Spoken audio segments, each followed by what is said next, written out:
Hello everybody, how are we all doing? And welcome to the afternoon session of the Bahrain pre-season testing thing. Sky are having a bit of a moment. I don't know why they haven't started their proper broadcast yet. Quite confused, but it's fine.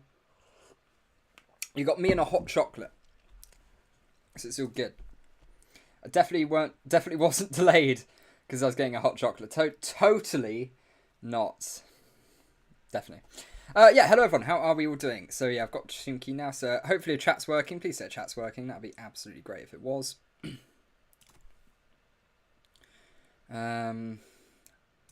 yeah, there we go, is it all good? All working? We're all working, yes? It's all going well. I believe it's all working. Hello everyone, how are we all doing then? I can see it's working, so it's fine. There we go. Okay, cool, so yeah, we're not too far off now, and we're getting ready to go. I've got so many things next to me. Right. Okay, cool. Right, we're getting good to go then. So, not long left. And I don't know what Sky are doing. I don't know if they just seem to be repeating a thing about Stefano Domenicali, and I don't know why. Well, yeah, I don't know why. 11:50. Yeah, should have started 4 minutes ago. You gonna do it? You gonna do it? Yeah, no, they're still doing it. Okay, apparently Sky are leading their afternoon testing broadcast with some stuff about Stefano Domenicali. Fair enough. You know, you do you, lads. Hot chocolate, we've got hot chocolate. Hey, how was the exam? It went really well, actually. It went very well. Apart from one question that generated wrong, which meant it was impossible to do. Apart from that, went absolutely brilliant. But yeah, all good. We're all good. I'm just finishing... Right, we're all set up and good to go. So basically, we are literally just waiting for this session to start. Currently on Sky Sports F1, they're still talking about Stefano Domenicali, so I'm not entirely sure what's going on there. But we'll again gloss over that and just roll with it. Right, there we go. I think everything's all good. I think everything's working on the stream end. Here we go. It's starting now. Brilliant. Okay, so Sky Sports F1 are back, meaning we've got the F1 tune banging right now. It's absolutely fantastic. But yeah, I saw someone wanted to mention just some chat about the aborted start that we had and the failure with all of that, which was quite funny actually. Yeah, basically it all went a bit wrong. They tried to do a practice start at the end of the session, a practice standing start to go through the run procedure. They did an aborted start first time out to give Russell and Verstappen a chance to a chance to catch up and give it a go. But yeah, unfortunately. Valtteri Bottas broke down on the way to the grid, which was actually just quite funny, to be honest. Bit sad, quite funny though. Right, so George Russell. I'm going to do a quick lap update again. So George Russell did manage 67 in the end. Max Verstappen was able to get 45 laps in. We had Charles Leclerc being able to get in 54. We had Lando Norris getting in a couple more at the end, up to 29. Esteban Ocon is on 59. Why are there birds tweeting in my ear when I'm listening to the broadcast? Sonoda managed 44. Sebastian Vettel 146. Latifi. Oh, that's nice. They've got the commentator who beat me on the broadcast. How fantastic is that? I'm not salty at all. That could be me in the commentary box right now. But they chose her. Fair play to her. Fair play to her. I'm a bit angry though. Very angry actually. But fair play to her. Not salty at all, you know. I'm gonna cry. I'm actually gonna cry on stream. Mick Schumacher. It's okay, but she's not streaming on YouTube, is she? So there you go. See, she's not talking to all you guys. So who's the real winner? Huh? Right, how's everyone doing? Right, so damn, my second test today went horribly. Oh no, that sucks. That sucks. Oh no. Oh, I'm very annoyed. I'm very this woman. No. If she didn't beat me, I'd be in the commentary box in Bahrain right now on the F1 broadcast. Okay, cool. Splendid. I'm gonna go hop out and cry. Okay, cool. I'm gonna carry on. Right, we've got speed trap. Yeah, well, no, see, the thing is, we haven't had access to the speed trap recently, which is really annoying. I want the speed trap as much as you want the speed trap. I'll have a quick look for the speed trap for you all. Right, I need to log into the right Twitter account so we can have the... There we go. Right, so I'm going to have a quick look for the speed trap data then. Speed trap. Okay, so we do have... Oh, no, it's from 18 hours ago. Okay, have we got any recent speed trap data?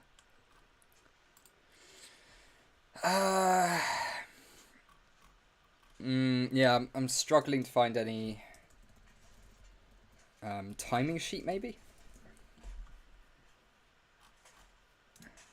Yeah. If anyone happens to find any speed trap data, do let me know. That would be absolutely brilliant if you do. I can't find it. I did have a look. McLaren's still struggling with the brakes. I don't know. It didn't look like it today, to be honest. It did look like from the running this morning, it was much better. But who knows? That could go anyway, really. Who knows? Welcome everyone. Make sure Legend gets a 10k subs. Thank you, Hugbear. Thanks. We'd like to. That'd be pretty cool if we could do that. I don't think we will, but it'd be pretty cool. We will at some point in the season. I don't doubt. So yeah, no. With McLaren's brakes, I don't think it's like a major ongoing issue now. I think they've mostly solved it. I don't know if Daniel Ricciardo's going to be in the car or not. I think they've probably confirmed it, but I was eating lunch, so.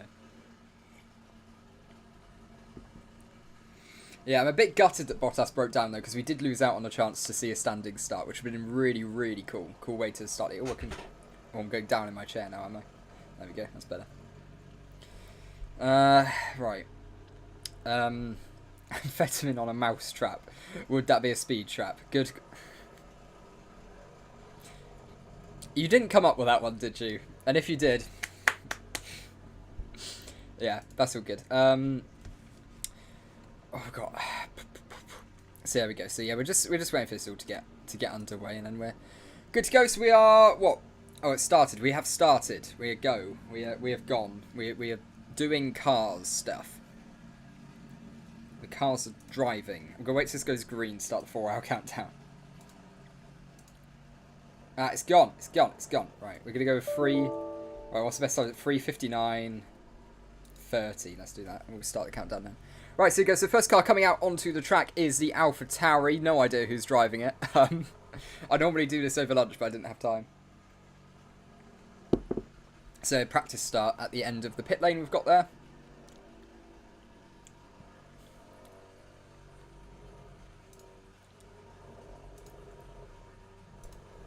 Right, I'm going to do it at the 1 minute mark. We'll start the countdown. There we go. Okay, cool. All good to go. Oh, she's commentating F1 cars. I'm so sad. Okay, I'm gutted now. Right, okay, so F1 TV still out. Yeah, unfortunately, I think for those in India, it is, yeah, well, for many places in the world, there's just no way to watch it, which absolutely sucks. I have no idea why that's a thing, but I don't know. I'm going to try to figure out who's in all of the cars, actually. That's probably a good place to start, is figuring out where everyone is. I've got still so many different tabs open.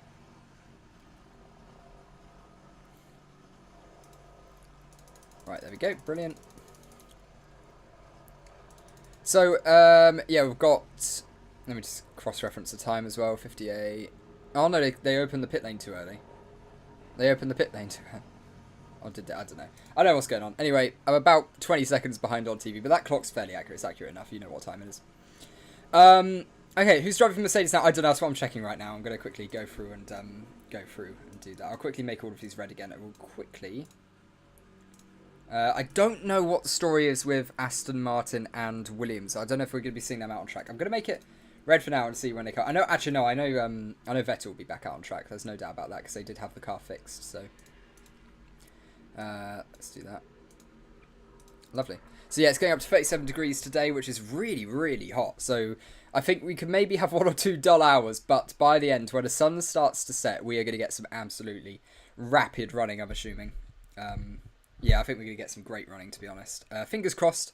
Into the pit lane comes the Alpha Tauri.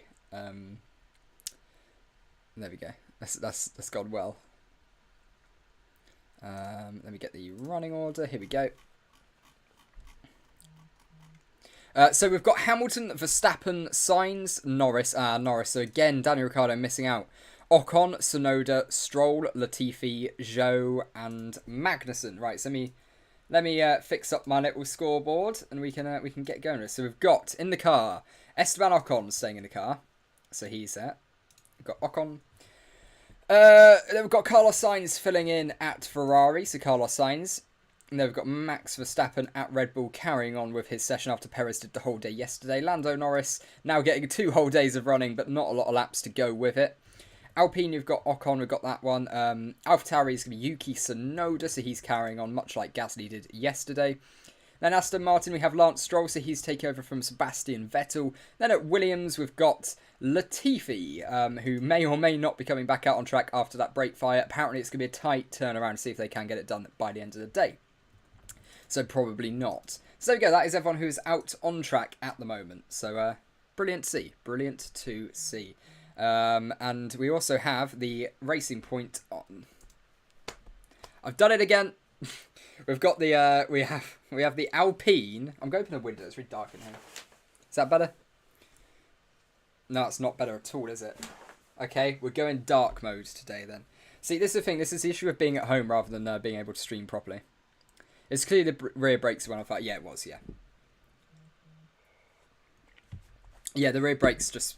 Apparently, what was happening was they might have been rubbing somewhere, and it just basically caused them to overheat and set on fire. It was a pretty rough situation, I'll put it that way. But yeah, thankfully, you know, everyone's all good. The rears did lock, and Latifi ended up facing the wrong way, which is unfortunate, but he'll get over it.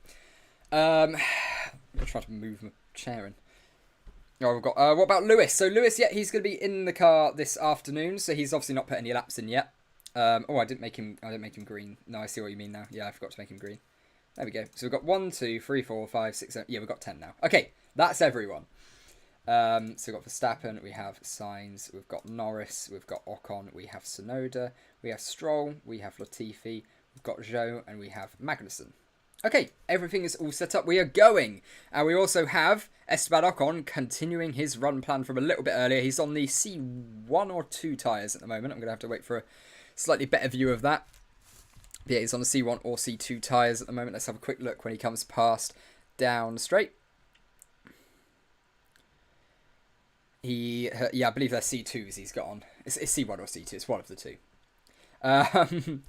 Good plan, everyone. Yeah, it's not for Alpine. Well, maybe it will. Who knows? Maybe L plan is going to work. Maybe it's going to fall flat on its face. Who knows? Let me get my stream up so I can see. Oh, okay, that's all good.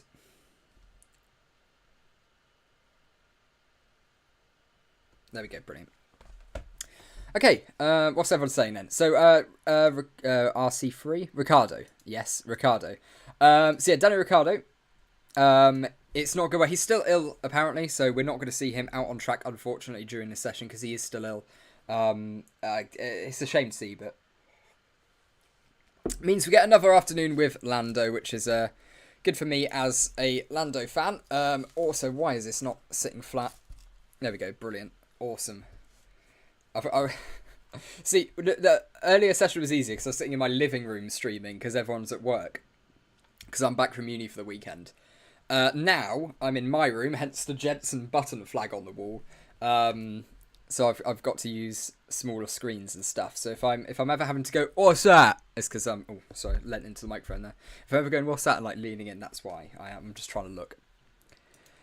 Who got P1 in the morning? Yeah, so the morning session is there as well. So anyone in red obviously won't be coming back out who set a lap time. But that is all the times for morning. We haven't had any new times coming in yet. There's still 10 times. Ocon and Tsunoda, the only 2 cars out on track at the moment. Only 2 out there.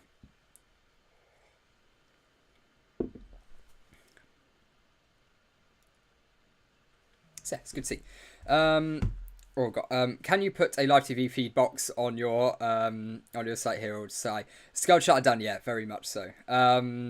You know, I'd love to put it on. You know, I really would love to. But look, if I'm streaming for 4 hours, I'm not getting the damn thing demonetized. I'll tell you that much. Yeah, no, it gets taken down pretty quickly. Unfortunately, I'd love to put it up. Your flag's hanging the wrong way. It's not. It's because the screen's reversed. It's a mirrored image. Because normally I haven't got any text behind me, which makes it perfectly fine. But when I have text behind me, it doesn't work at all. So, unfortunately, you're gonna have to put up with it. It's because it's normally easy if I'm trying to explain like a mechanical component of the car. It means I can go left and it's on the left, right and it's on the right. So that's why I normally do it. But yeah, unfortunately, it's because it's all there. We've got Merc will destroy all of them. FM would shut you down. Yeah, exactly. Yeah. I mean, I don't think I quite get enough from these to pay for the testing rights, to be brutally honest. Again, that would be quite cool. If anyone wants to donate, you know, a ton of money, that would be absolutely great. We can afford that. But yeah. We've got the return of Karate to say hello. Hello. Watching a site in Australia where Fox has the rights but won't telecast testing it on F1 TV's geo-blocked. Oh, no. Okay, that's rough, yeah. Because I know, I mean, I don't know why, for some reason, testing is only available basically in Europe. I have no idea why that's a thing. But apparently that's something F1 wanted to do. I don't know. Hi, hello, Seth, how are you doing? Seth's Marble Runs, there you go. You got a shout out. So, Ocon and Albon Williams. That's not a bad shout, because we said a little bit earlier in the day, you know, where would Ocon go if he was to move on with his career? It's obviously going to be like a Mercedes, but I don't see that happening because of his past ties with them. Yeah, Williams isn't a bad shout. If Williams can find some decent form, or he loses his drive, then yeah, that's not a bad shout, actually. What do you think about the Miami Grand Prix, and would you like a Grand Prix in Africa? I would like a Grand Prix in Africa. The only issue is there's not really any grade A, or grade 1, whatever it is, grade A, I think it's grade A, listed circuits, unfortunately. So I don't really know how you'd go about it.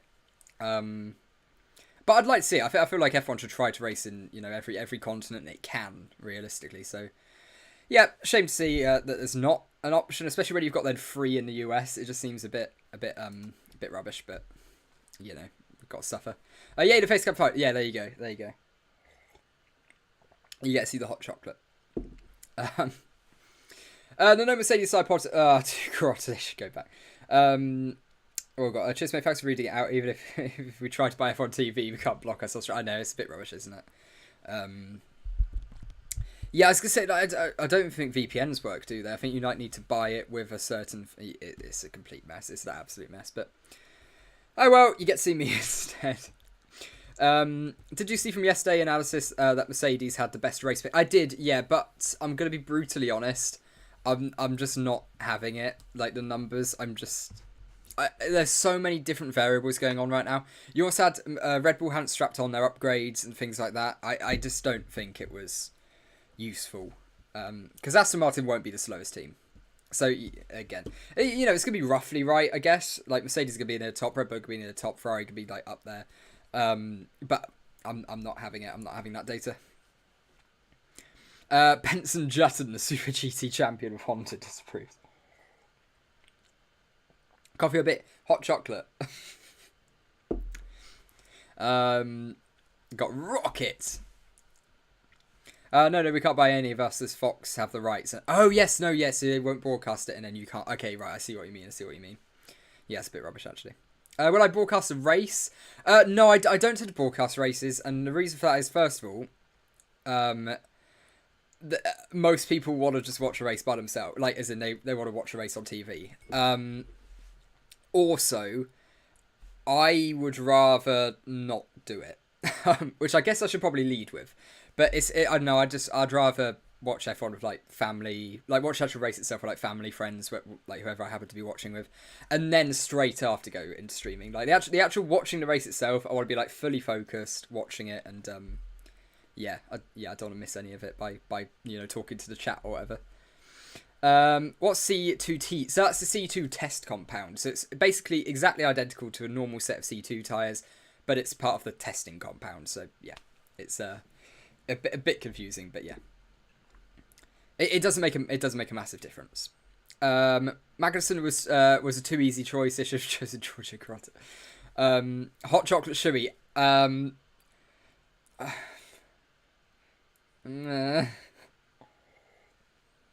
Yeah. We'll do the Shui at 10k whenever that happens. Would you like a London Grand Prix? I mean, look, I'd love a second race in the UK. Do I think the UK needs a second race? No. So I'd feel a bit bad taking a slot on the calendar, but I'd go to it. So yeah, no, let's have it. Absolutely, bring it on. Snowder went Eld. Yes. Oh my god. Why did Redbull not put on the new parts? Oh, they have put on some new parts. They've got some new parts on the floor. I think they're the biggest differences is sort of in and around the floor. Sonoda, big lock up. Okay. Oh, and a slide as well. Okay, I see what you mean. Yeah, big mistake there. Is Aston Martin getting better now? I mean, yeah, I think year after year now for the next like 5-6 years, they are going to gradually get better and better because more of that funding's coming in. Eventually, they're going to finish off their they're going to finish off their factory. And I drove past Silverstone for the Mercedes car launch because I was there for that. I was at Silverstone for the launch, and honestly, how big that factory is absolutely ridiculous. Why is F1 in Europe only? I have absolutely no idea. I really don't know. Minimum 100 kilograms added to Merck's quota. Yeah, go so slow. Well, potentially. Wouldn't surprise me. Oh my god. Why are they not broadcasting in India? I don't know. I really don't know. I wish I did know because it'd be obviously it's such a large audience still. But I literally have no idea at all. You'd Alpine just take off the sandbags. Yeah, they do. Yeah. Thing is, as well, I mean that indicates that Leclerc could have pretty decent pace because only being less than a tenth off, right off the back of Ocon. I don't think that bodes well for Alpine really. I think they'd have wanted to be slightly further ahead. There's a huge problem for F1 cars at turn 10. Yep. Cars keep locking up there. Yes, it's been constant. Every single time a car's going through that, it's either locking up, sliding, losing the rear end. It's pretty horrid, to be honest. So it's only Yuki Tsunoda out on track at the moment. So it's very exciting stuff going on here. Oh god, how can you support this channel? I mean, you can subscribe to the channel. That always means a lot. And there's also the donation bar if you fancy doing that as well. That's always pretty cool. Or hang on. Let me pull this one out again. Here we go. If you hang on, the camera's not on here. Where'd the camera go? Right, why is the camera invisible? No, you're not gonna. You're not. Okay, so the camera disappears on this one for some reason. So, if you share a link to the stream with hashtag F1 testing and hashtag F1 and at RaceBeacon YT, you can see it in the bottom right. If you post that on Twitter, I will give you a follow on the RaceBeacon Twitter account, which is pretty cool. It's very small, but it gets more eyes on the channel. I hate doing this. It gets more eyes on the channel and you gain a follower. Yeah. Rumours say Daniel Ricciardo has a serious disease called IT19. Ha! That's quite good, actually. I got the last word, so I would have got the I take 19, but you're not getting me at the end. Good joke though. But why is F1 not going to Sepang? I don't know. I really would love to see it. I don't know why that's not happening. They might still though. They've been teasing it recently. I don't know if that's them trying to force F1 into making the decision by saying, "Hey, look, we're tweeting about us being on the calendar and stuff like that." I don't know, but yeah. Is it just me, or do the cars look like they immediately brake upon even the small amount of contact? They do a little bit, don't they? I don't know. I think they also look. It's weird, isn't it? Because I think at the same time they also look a bit more solid than previous years because it's all just sort of one part. It's all it seems more like one segment rather than all these little bits sticking off everywhere. It feels all more, all more connected. Is DTS season 4 out? Yeah, it absolutely is. I watched the one from episode 10 from Abu Dhabi. That was it. I was trying to remember what number it was there. I was pretty disappointed by it, to be honest. I thought it was pretty bit of a shame, but yeah. It's my favourite fruit, Daniel Avocado. Of course it's Daniel Avocado. Do I prefer Vettel or Alonso? Probably Alonso. I do like Alonso, but I like Vettel as well. I do like both drivers, but I'd probably go more with Alonso.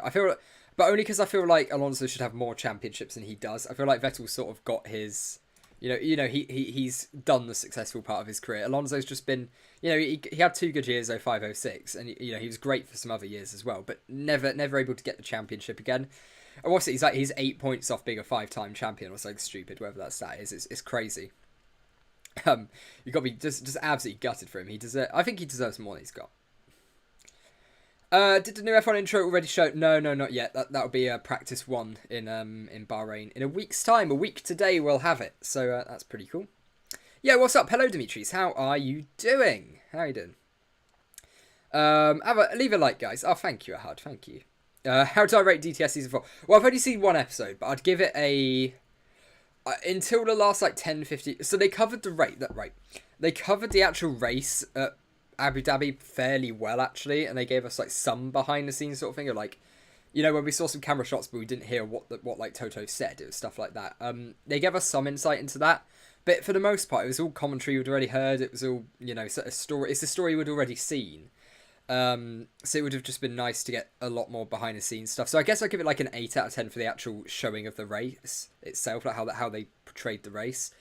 But the actual ending, the last sort of 5 minutes or so, was a solid 2. It's so disappointing. It just ends and you're like, oh, okay. They don't cover the protests. They don't cover any of the post race steward stuff. It's a bit rubbish, really. Not happy about that, but we've got 2 cars out on track now. It's Lance Stroll coming out onto the circuit, so we'll get ready to add a time for him potentially soon. It won't be a quick one, I imagine, unless he comes straight out the blocks in the car that broke down this morning. To see what Stroll does. What's wrong with McLaren today? Brake issues. I don't know really. I haven't seen any exact issues about it, but yeah. Buddy, what I told you about time, 3 seconds slower, and you told me it's still early time, so you're significantly improving. My name seems slower already, so I have no idea. Sure. Yes. Campero's helping Max in 2022. Yeah, I mean, he helped in 2021, didn't he? He's going to, keep a fairly similar role. Lance Stroll starting his lap on a set of C2 tyres. Let's hope he finishes it just so I can get his name on the board. Love this stream. Oh, thank you. Thank you, Paul. Thank you. What do I think of the new race control system? So I think all the changes that they've made post Abu Dhabi are great. I think they've made... Oh, hello. Lance Stroll's half a second up on Esteban Ocon. What? Half a second up on Ocon in the first sector? On C2s? Is this our first performance run? Hello, Lance. Let's see what Lance does in sector. Oh, he's gone way, way deep. That can't be right. There's no way that's right. That can't be right. Okay, this could be our first performance run then, if that's the case. I'm quite confused. He's not going that quick. He is. He's up. He's 4 tenths up on Esteban Ocon at the moment. Okie doke. Right, so Lance Stroll... No, wait, what is comparing against Lance Stroll's Esteban Ocon's 139? Why is it... What? Okay, right, the F1 TV or F1 broadcast has broken. The timings make no sense. They're comparing it to Esteban Ocon's 139.2 rather than his 34.2. So yeah, Lance Stroll sets a 1 minute 38.888. I was going to say, that, have they just gone low fuel and just absolutely balling it, or... That was really weird there. I'm not sure what went on. Yeah, there we go. So Lance Stroll moved himself up into P10 ahead of Nicholas Latifi, who I'm going to pop down as an orange, because I don't think he's going to be back out for a while due to that issue with the brakes. My school's providing COVID vaccine to 12 to 50. That's pretty cool. That's pretty exciting. I haven't liked this stream, and I won't. I'm offended and appalled. Stephen the Mad Lad. Super. Yeah, no, I was wrong. Well, no, the stream was wrong. I was going to say that was pretty. Ooh. Don't drink hot chocolate while streaming, Jesus.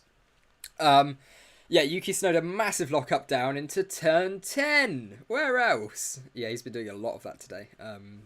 Pretty rough for all the drivers, really. You won't do nothing. No, I literally cannot do anything. There's literally nothing I can do.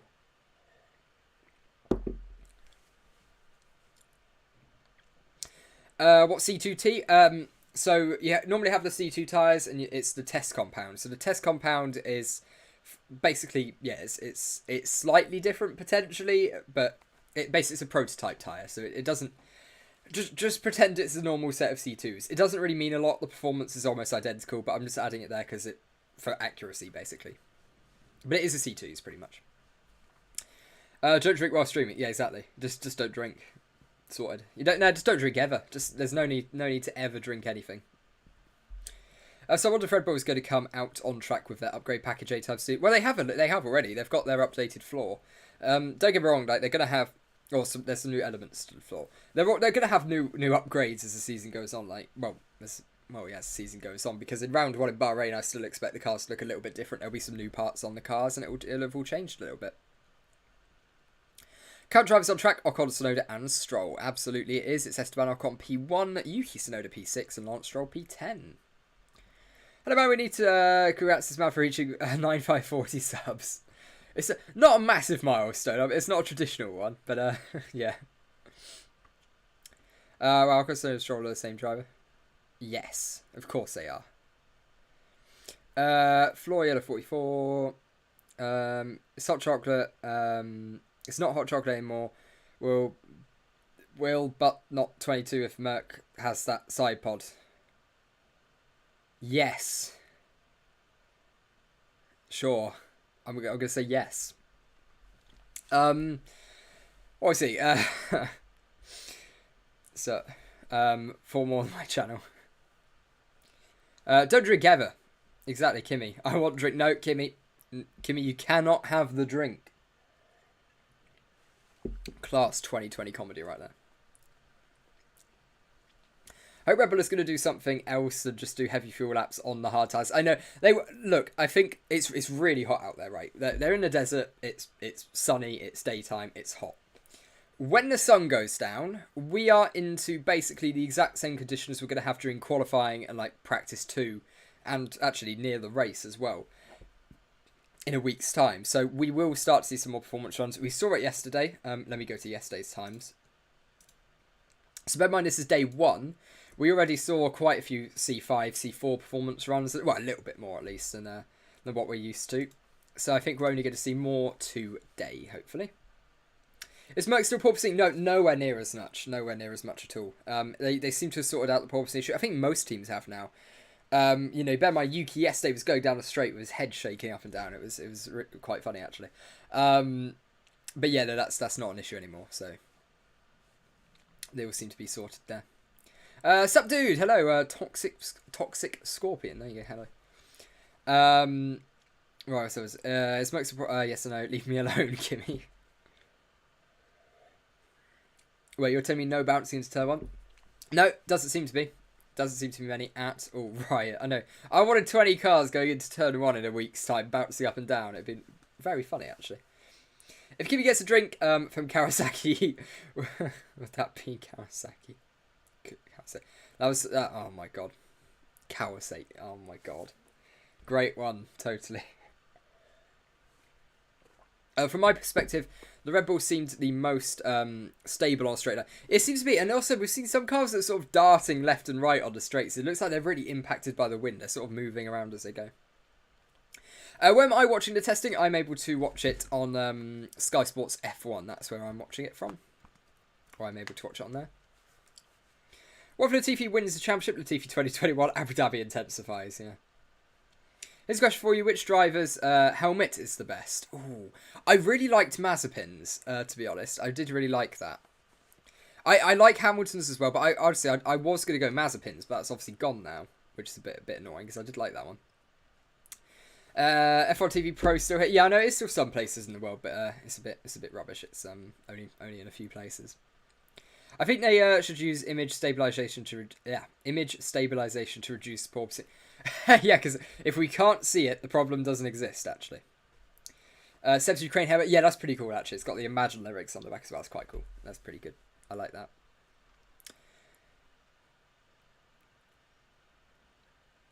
I don't know if I like the yellow 44 on the front of the Mercedes. I think I like it. I'm not sure, though. It adds some colour to it. I'm not sure I like the colour. Kevin Horner will report Mercedes. Lol.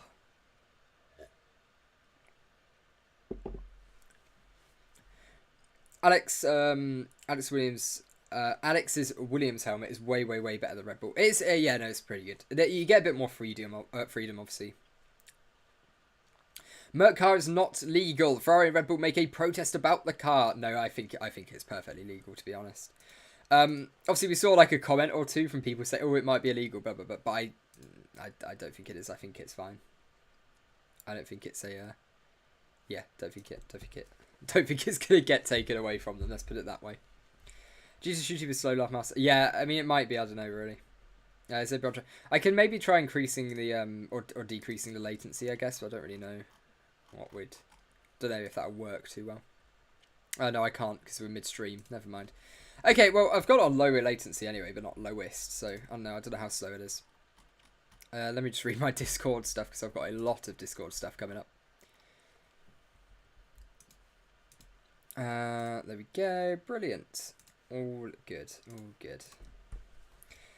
So, big moment for Yuki Tsunoda as well. I tell you what, that AlphaTauri seems a real pain to drive. Yuki Tsunoda, every time I take a look at that car, it's sliding or locking up, or both at the same time. It's I guess, is it because the cars are heavier? I guess that's a good shout, but I'm not entirely sure why it's doing it. It just seems a little bit weird. Thing I always miss about Kimi is Bwah. I know, Bwah was the best. Have any heard the Bwah song? It was like the Bwah, Bwah, Bwah, Bwah, Bwah. Bwah, bwah, bwah, bwah, bwah. I'm not doing it justice. Good song though, good song. Whoever made that remix, very cool. Thing I'll always miss about Kimi is I literally read that. I actually allowed it first. It's like good news. No one should see that. That's good. Yeah, cool. Here we go. So we've just got Yuki Tsunoda now doing long runs basically. So we've got one car out on track doing long. It's basically because it's so hot. That's the issue. Because the track is so hot at the moment, you're just not getting the track running because it's not representative. We're barely gonna run at this time, ever. So yeah. Oh god, see. Kimi is finally having a drink. He could have as much drink as he wants, as much drink as he can afford now, which I assume is quite a lot, to be honest. So Yuki Tsunoda, 2 steps down on Ocon's 1:39, which for some reason the timing screen is still comparing it to. That's going to throw me off quite a lot when we're trying to do this. Hopefully they fix that. At least now Kimi will be left alone with his drink and ice cream. Yeah, exactly. So damn stupid tablet testing at the hottest part of the day. But yeah, I know. I don't. It's. Look, I'm not being funny. Everything about this Bahrain test, I don't like. I disagree with what they've done. We should be in Barcelona like this week or last week. Bahrain should have been the first test. Barcelona should be the one the fans were allowed to. It should be the one that's televised. But Bahrain have paid the money for it. So there you go. Which is just really annoying, to be honest. I just had ice cream. That'd be pretty cool. I would love some ice cream. Anyone got ice cream? Anyone got ice cream going? So there we go. So apparently AlphaTauri yesterday did say they're not going to show their pace until today and tomorrow. So some teams are thinking about doing that. I imagine other teams are too. So we might start to see some quicker times coming in. Especially when the sun goes down. Don't get me wrong. I'm fully expecting we're going to start getting some really quick lap times coming in. It's just a case of waiting it out, really. Nothing will protect you from a car hitting you at those speeds. Oh my god, what's going on in the chat? This time George will make Albon spin in Brazil. Yeah, he will. I mean, I don't know what he's doing racing Albon, to be honest, but who knows? How about Merkler side pods looks flop for me? Well, I don't know. I mean, it's hard to tell whether Mercedes are genuinely struggling with poor performance or if they are just running high fuel, hard tyres. You know, it's impossible to really properly tell. Because what it looks a little bit like is they're going out, setting a lap on like the C3s that's a bit slow, and then they're just doing long run pace, but they've set their lap time at just quicker than what the long runs typically are, so they're not regularly updating the time board. I guess the people just pay less attention to them or something, but it's really annoying. It's a real bummer that we can't just have... Just go fast. I don't care about your run plans. Just drive really quick because I want to see it. I don't care about your multi-million-pound research and development. Just drive faster because I want to see it. Seems fair. Maybe a word with the first letter of the driver's name. What about Mercedes? Why are they slow? Well, that's sort of what I was saying, actually, to be honest. Is everyone Twitch streaming? I don't know. I don't know if there are any, because obviously I'm watching it on TV, so I don't know what I don't know what the arrangements are for people watching it online. Alpine pink equals L plan. Yeah, well, potentially, because they were pretty poor yesterday, but today, you know, they've popped the pink on and they're doing pretty well. I have called them Racing Point twice already, and it will happen probably all the way through the first 2 races of the season, but yeah, there we go. I mean, tests are useless for the viewers for actual, like, knowing what's going to happen. Yeah, exactly. It's just a case of just looking at the cars, getting used to them, seeing how they handle. That's the biggest thing. So Lance Stroll is doing a lap on a set of the C2 test tyres right now. So let's see what Mr. Stroll is going to be able to do on those C2 test tyres. We'll see if it's personal best coming in. That's the only way we can really compare times at the moment, because the timing screen that F1 are using, or the timing system's a little bit broken, unfortunately. So it's making it a bit harder. Not available in my region. Oh, that sucks. That really does. Your camera's mirrored the flag. I know it's mirrored. It's because normally this isn't where I normally stream. I don't normally stream here. I've normally got, you know, some lovely LEDs in the background, you know, my lovely, you know, uni room. I'm at home from uni for the weekend, and for some reason they put this on a Saturday, so we're having to do it here. Lance Stroll has got green sector 1, so he's likely to end up improving at the end of this lap, which is pretty cool to see. But yeah, so normally there's no text behind me, so it's not an issue. And because I normally, you know, I try to explain stuff that's going on with like aerodynamics and things like that, or what the cars are doing. So normally if I go left, right, it's left and right rather than left, right. You know, it's the wrong way around. It makes it harder to explain stuff. Lance Stroll is currently apparently 1.6 seconds up on Ocon's 1:39 time at the moment, so he will improve. I'm going to have the timer ready because it's going to be really hard to keep track of the times in this session. Because I haven't got a TV, I've got a little tablet in front of me because I've had to go to another room because of the camera. So here we go, it's going to be a 1:37. It is a 1:37. He moves himself up a couple of places above Mick Schumacher, a 1:37.524. On the C2 test tyres. There we go, so Lance Stroll moving himself up to P8. Yep, P8, that works. Cool. I love Alex from the day I started watching F1. Is that Alex Jakes or Alex Al? Oh no, Alex Albon. Never mind. I see what you mean now. Alpine looks like bubblegum for me. It does a little bit. Does it? It looks like a little bubblegum pack. It's quite cool. Lewis Hamilton or Lewis Hamilton if he was born a girl.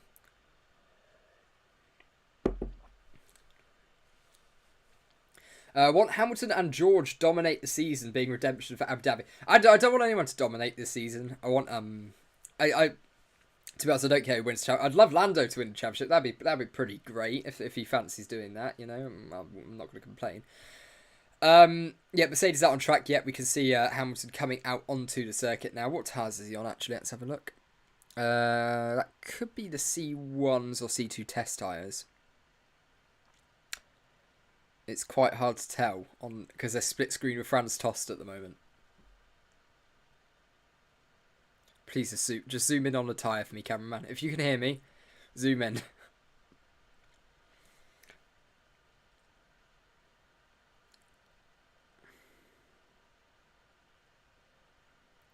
It is. It's a C2 test tyre. Good to see.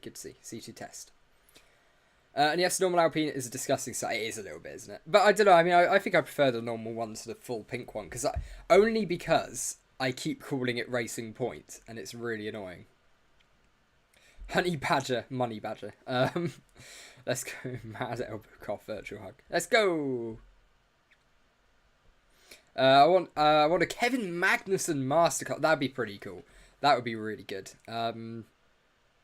Yeah, all for that. Absolutely all for that.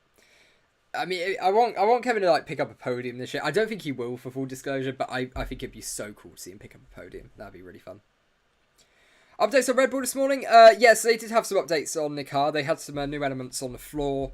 I think that was where the biggest changes sort of were. You know, there's no indication it's made them any quicker, but you'd assume it's probably made them quicker. Obviously, we just haven't seen a performance running yet. Guis Hustle Domination. Guis Hustle. That is horrible.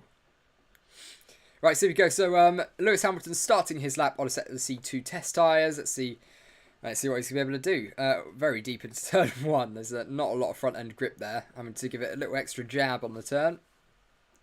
Oh, I can do this now. I can steer. Here we go. This is live steering of Lewis Hamilton. He's going in a straight line. There you go. He's braking. He's turning right. Okay, I'm going to stop doing that. That's really boring. But yeah. There you go. Alan Outbox. Raniel Ricciardo, way. Calm down, guys. Ooh. What happened to Russell this morning to be that slow? Look, they're just not doing high performance running. That's the thing. They're literally just not trying. Well, at least I hope they're not trying. Otherwise, they're going to be a very, very slow car this year. But no, the car looks really sluggish. I think, especially with Hamilton here, it's quite clearly on heavy fuel. This will be a lap time from Hamilton. Ragahan Mahavir, however you write his name, will replace Mick Schumacher and show us true domination by winning the next 8 races with a lap ahead of the rest of... Now that would be good. Lord Mahavir absolutely would do that. That is such a Lord Mahavir thing to do. Who's your favourite champ for 2022? So what, who's my favourite for the championship? So I'd say the most likely to win the championship is Hamilton, if they can get that car working. But if I could pick someone this year, I'd actually pick Alonso, because I think it would be his last year, and it'd just be nice to see him pick up. So 139.030. It'd be nice to see him pick up a slightly another championship basically. I'd just like to see it. C2 test tyre, and there goes Hamilton. Oh, there's a move around the outside for Lando Norris. Oh, no, he's missed the corner. Never mind. Well, he tried to overtake Ocon around the outside, but completely missed turn 1. I think he decided he'd rather run wide, lock up, and destroy the tyres. So basically, he just lifted off the brake and just went straight ahead at turn 1. So there you go. Let's get some more race. I mean, the battle between Alonso and Stroll yesterday was just absolutely crazy. I have no idea how that started or what was going on, but yeah. Rick is sick resting for the real race in a week's time. Yeah, that's what I've seen. Someone to put RaceBeacon. Yes, yeah. What about Mercedes? Oh, hello. There's Lando and Hamilton together on track. Pretty cool. What about Mercedes? So yeah, no, basically they're just doing high performance, high fuel runs at the moment rather than performance runs. So yeah, that's basically all they're doing. Do you guys think Merc will be back to its Barcelona configuration next week? Potentially, depends what their data says on how successful this experiment with the side pods has been. It's purely going to depend on that. Update for Bottas, please. Yeah, absolutely. Currently, obviously sitting P7. I'll update his lap count, but he's out the car now, so he's not gonna change his lap count anytime soon. But yeah, no, he did C2, only 2.7 off the pace is not horrendous. Probably some decent pace in that Alfa Romeo, or they were pushing a little bit harder. Who knows? But unfortunately, he did break down right at the end of the morning session, so that's a bit of a shame. Yeah, not particularly what you want. Especially considering we were about to get a practice start as well. An actual start. There was about 4 or 5 cars ready to line up on the grid to do an actual practice run through of the beginning of a race. But unfortunately, Bottas decided to break down. Brake issues for Lando. Brake issues sorted for Lando. Well, he's out on track. I don't think they've had the brake issues today. I don't know if it's... I mean, I haven't seen anyone say it was the brake issues today that's been the reason he hasn't done a lot of running. I know obviously it was brake issues yesterday, we know that. But no, I haven't seen anyone mention it today. And he hasn't been locking up anywhere near as much. It doesn't look like it's an issue.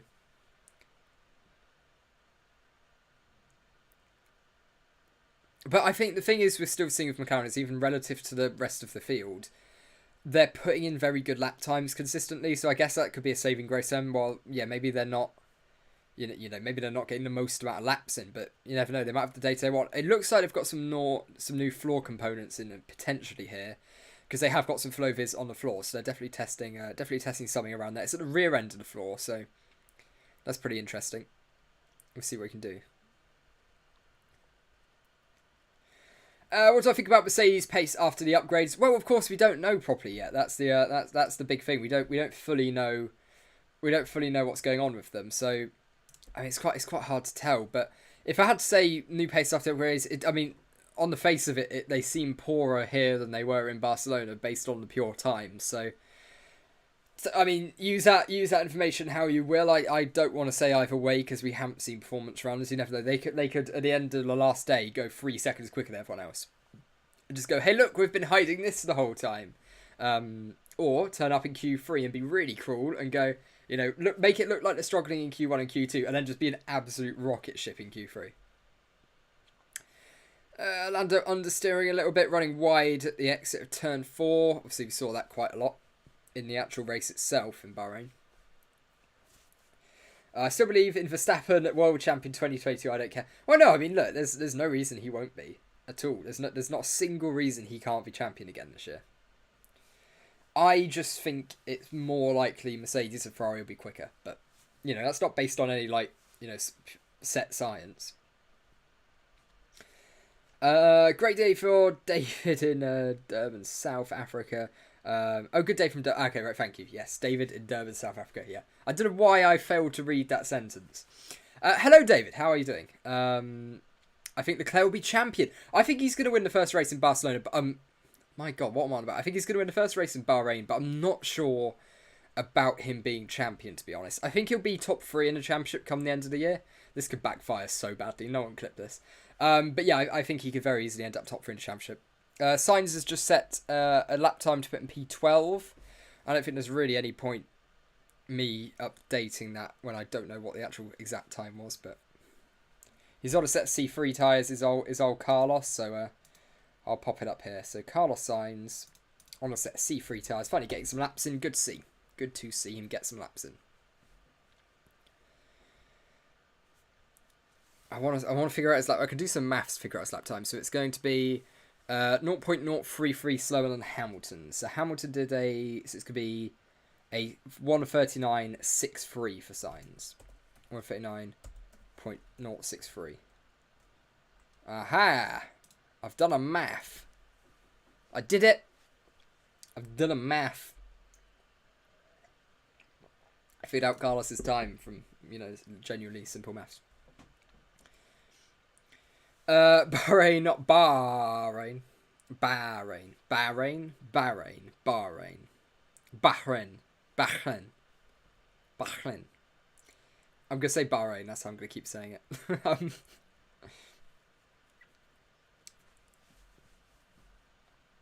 I can make odd noises with my throat if that helps you, but Bahrain. Well, we've got 4 drivers lost their seat at the end of 2020. 2 of them got a seat again in 2022. One is an IndyCar and the other is just there. Yeah, yeah. You got it. I got it. It's a benchmark to hit 100 laps every day in testing. So far, only Mercedes, Redbull and Alpines have been able to do that. Could the teams be sandbagging to a greater extent this season? Yes. I think a lot of teams are very scared to show off what they've got. Because all of them will believe they've done the best thing. Or somewhere near the best thing. Or certain parts of their car are going to be the best. So they're trying to hide as much as possible. And it is making watching it slightly more frustrating because, we're not getting as much running as you'd normally expect, as much consistent running. But I don't know, I think the teams are scared to give away too much data, I really think they are. F1 is music to my ears. Mercedes had the best race pace yesterday. Yeah, I'm still not completely sold on that one, but you can have it. You can have it.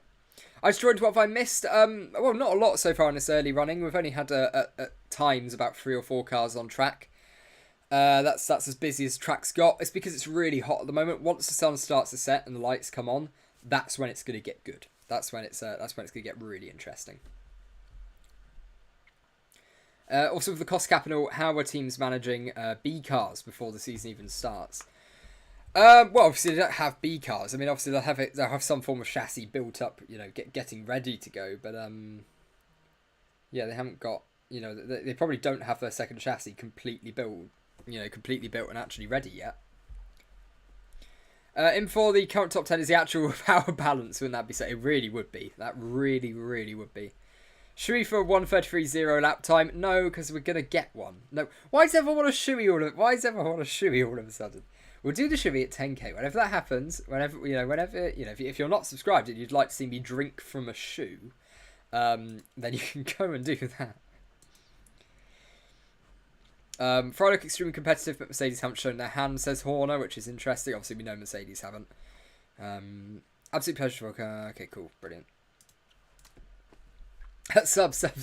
Yeah, there you go. You just want me to drink from my shoe. That's horrible. Oh, okay. Oh, God, yeah, 2 people apparently took that me to the heart. So Carlos Sainz is about to improve again. He's going to move up to a 1 minute 38.378. 138.378. And that moves him up into P10 from our running so far today. I'm going to update the lap counts because I haven't done that for a while, actually, since the session started. So about 50 minutes. So let's get the lap count updated. So we have Lewis Hamilton having done 6 laps. Max Verstappen, 45. We haven't seen a lot of him recently.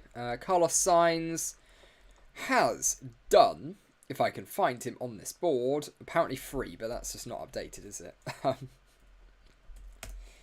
Right, then we've got Lando Norris. He's definitely done some more since we last looked. He's on 32 now. Esteban Ocon is on 67, so he'll be looking to get to 100 by the end of today. He's well on course to get that. Yuki Tsunoda is on 64 laps. So again, he's also well on track to reach that 100 mark, which is exactly what you want. Lance Stroll's done 9. We've got Nicholas Latifi. Oh, they've updated signs this time. That's cool. He's up to 5 laps now. Is old Carlos. Let's do that. It was on Stroll. Strolly boy. He's on 9. Latifi, obviously still on 12. Hasn't come back out yet. Guan Yu Zhou. Yeah, Latifi's not getting 100 today, something tells me. Guan Yu Zhou hasn't been out because obviously the car died at the end of the session in the morning. And Kevin Magnussen also not been out on track. So there you go. That is all the lap counts fully updated. There we go. Signs on the Merc pace already in GPS. We can see that they are what they are doing, and yeah, I'm not going to say much. We know they have got the engine turned down through the corner speed on the throttle on this velocity tracing that we've had. We can see that Mercedes is just as quick as Ferrari through the corners, but they're massively down on the straights, and that's because they have their engine turned down. As do Ferrari a little bit. You know, no one's going to go all out with their engine yet, but Mercedes are doing it more than others. What C2T? So C2T is the C2 tyre, but it's a prototype tyre. So it's a testing tyre. It's not an official tyre that we'll be using at the tracks. Basically, it's a C2 tyre. There's no real big difference, but it's just a technical... That's what it is. I'm labelling it as that. New driver for Ferrari, Charles Chaplin. Is that just the British Charles Leclerc? Will Red Bull bring their heavily upgraded package tomorrow? Well, yeah, they're going to add more upgrades. They said they're going to be bringing upgrades across day 2 and 3. So we saw some upgrades this morning. I'm sure we're going to see more upgrades tomorrow as well.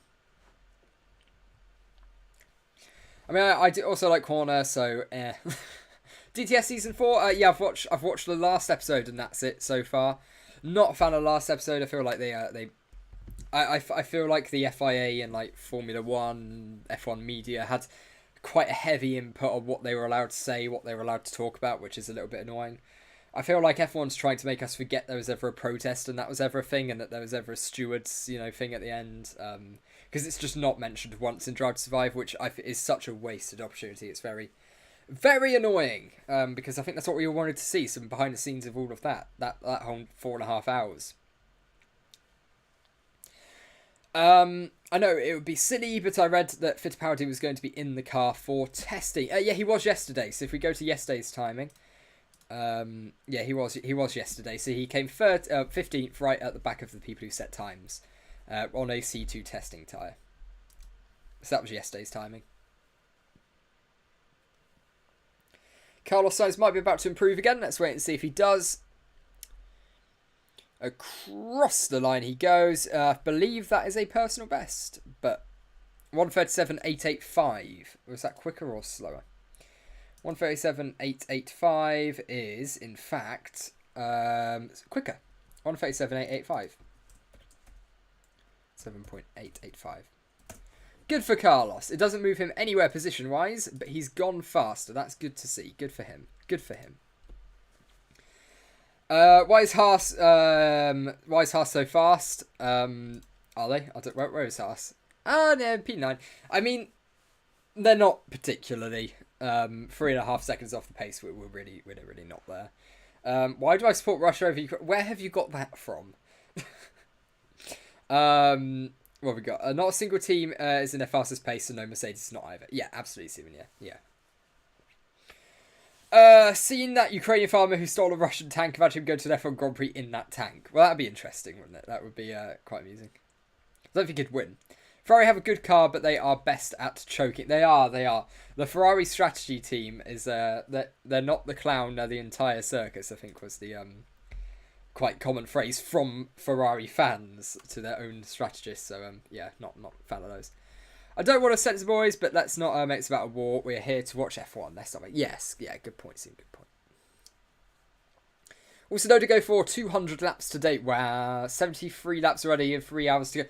No, maybe like 140 something we could get to potentially, but I think he's likely to end up in like the 120s, 130 at push maybe. I can't wait for full speed. No, we all can't. We're all waiting. We're all holding our breaths, waiting to finally get some proper performance running. Unfortunately, that's most likely to happen tomorrow when I'm in a car travelling to Nottingham. So unfortunately, I won't be live for that. So I'm going to try to bring us the end of the morning session, so at least we'll get like half the grid's performance runs. And obviously I'll miss the other half of the grid's performance runs, but that's, that's a shame, isn't it? What can you do? It's Mercedes shit now. No. Well, maybe. Who knows? We haven't seen... They could be. They could be the 9th, 10th quickest car. We just don't know it yet. Yeah. K-Mag 1 minute 0. Yeah, I'll tell you what, K-Mag. That's pretty impressive, man. Fast time tester should be worth 400 points. I'd love to see a testing championship. Because, we have an unofficial testing championship anyway. That's... whoever wins the testing championship does, they get a round of applause from the fans. That's how it goes. I heard Latifi car catch fire. Yeah, it did. Yeah, unfortunately. So, Nicholas Latifi, apparently the brakes started rubbing somewhere and it started to create basically so much heat. The brakes caught on fire.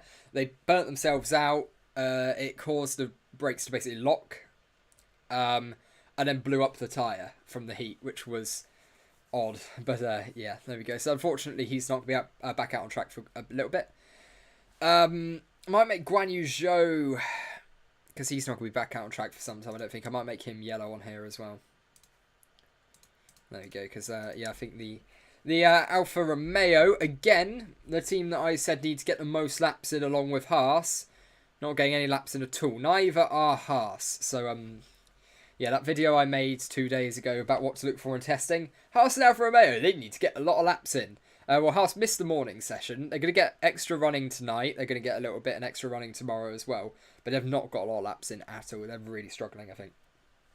The reliability of these guys just seems really poor. Alfa Romeo and Haas just seems horrible. And they've spent all of pre-season testing so far in both locations, Barcelona and Bahrain, just fixing stuff in their garage. They've done no running. It's a complete mess. Imagine Magnussen gets a point. Well, I think he will get a point at some point in the year. I'd be very surprised if he doesn't. The tyre was burnt by Latifi like a marshmallow. Yeah.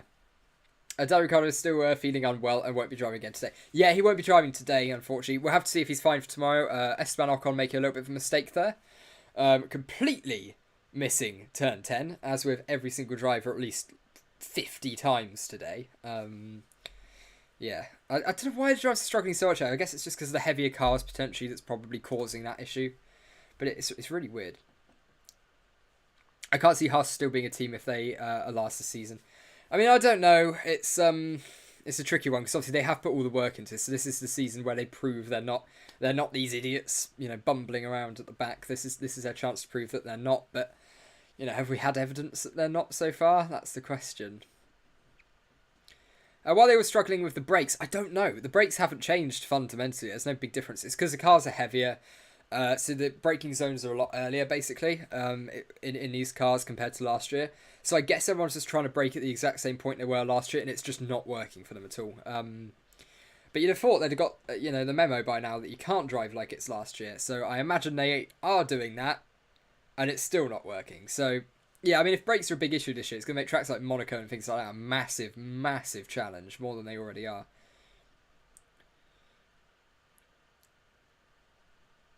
Apparently McLaren has come up with something that no one else has found out yet.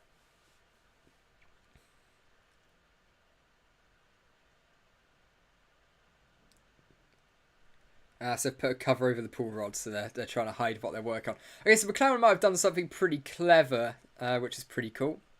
Hopefully it works for them. That'll be interesting to see. We want to see McLaren right near the front. Lance Stroll saying a personal best sector 1. He's coming to sector 2 now. Oh, there we go. Lovely. Negotiating turn 10 without any form of lockup. Lance Stroll on a set of C3 tyres. Let's see what he is going to be able to do.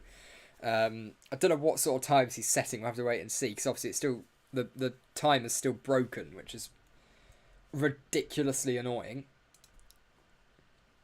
So Lance Stroll, he's 3.1 seconds up on Ocon's 14.8, so this is likely to be about a 35-ish, I imagine. This could be a 35-34 from Lance Stroll, somewhere in that region. So this could be actually an okay lap that's going to put him pretty close to the front here. So Lance Stroll, clear. Oh, the car looks a lot lighter. I think we're starting to see some low fuel running now. That car squirming on the exit a lot better. There we go, much better. A 1:35.462 up into P3. That car looks a lot lighter than we have seen from. I'm gonna go out and say nearly any car. That's gone wrong. Nearly any car we've seen all through testing so far. It actually looked like it was turning into the corners rather than just like turning like a boat. But yeah, there we go. So, like I say, once it gets cooler, we're going to start to get some more competitive lap times in anyway. So, Charles and Carlos will be fastest on the C2 tyre since it is C square. I don't think I'm intelligent enough to understand what you mean by that. Oh, C2. Carlos Charles. Get it. Brilliant. Clever. Great one. Guan Yu Zhou is on for a lap time, but I don't think it's a particularly fast one. But it is a lap time nonetheless. So Guan Yu Zhou is out on track, meaning we can take away the yellow. Guan Yu Zhou out on track finally, which is good to see. Good to see him getting some laps in. He's about to set a lap time as well. Not so messy room. Exactly. You know, it was never messy. The room was never messy. Okay, I hadn't set up basically the camera, which is rubbish. I need to get a much better one anyway. But I'll work on that. If you want to donate to the channel, but here, Guan Yu Zhou is about to set his first lap time. It's not going to be a particularly fast one, but yeah. We got this is back with carry. Yeah. Do the F1 teams run different wheel rotation? No, I think that's fixed, isn't it? I don't think you run it as high as you're allowed, basically, because of Monaco, and yeah, that's basically all the teams running. Basically, you just go as high as you can for Monaco, basically, so you can actually make it round the hairpin. Guan Yu Zhou about to set his first lap time of the day on a set C2 tyres. It is a 1:42.020. He's going to go a little bit quicker than that, I imagine, on a set C2 tyres. There we go.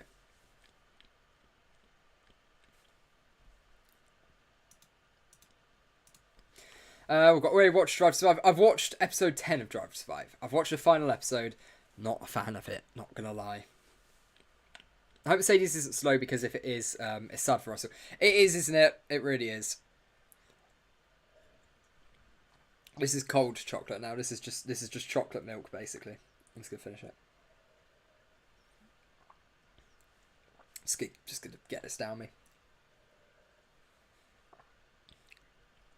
So they've got a comparison between the McLaren and the Mercedes nose, which is quite interesting actually, because they've gone for very different concepts on the nose. So you've got your nose. It's pointing down. With Mercedes, they've just got one element underneath. McLaren have got two elements underneath, which is pretty clever. Ferrari have got no elements underneath. The nose goes right down, nothing underneath, and everything comes off from it. So it meets at a point, everything comes off from it. Aston Martin, much more flat. It plateaus at the end. You've got one element coming off the side and then one element underneath. Or we look at Alfa Romeo have like a little dopey smiley face under theirs, which looks really funny. Alpha Tauri have gone for like a shape like that, so it dips up. It actually goes upwards. It's just brilliant to see how all the teams have gone for such a different design concept. It's just brilliant to see. I'm really excited for this shit because, you know, the room for innovation is massive. 141.805 for Guan Yu Zhou.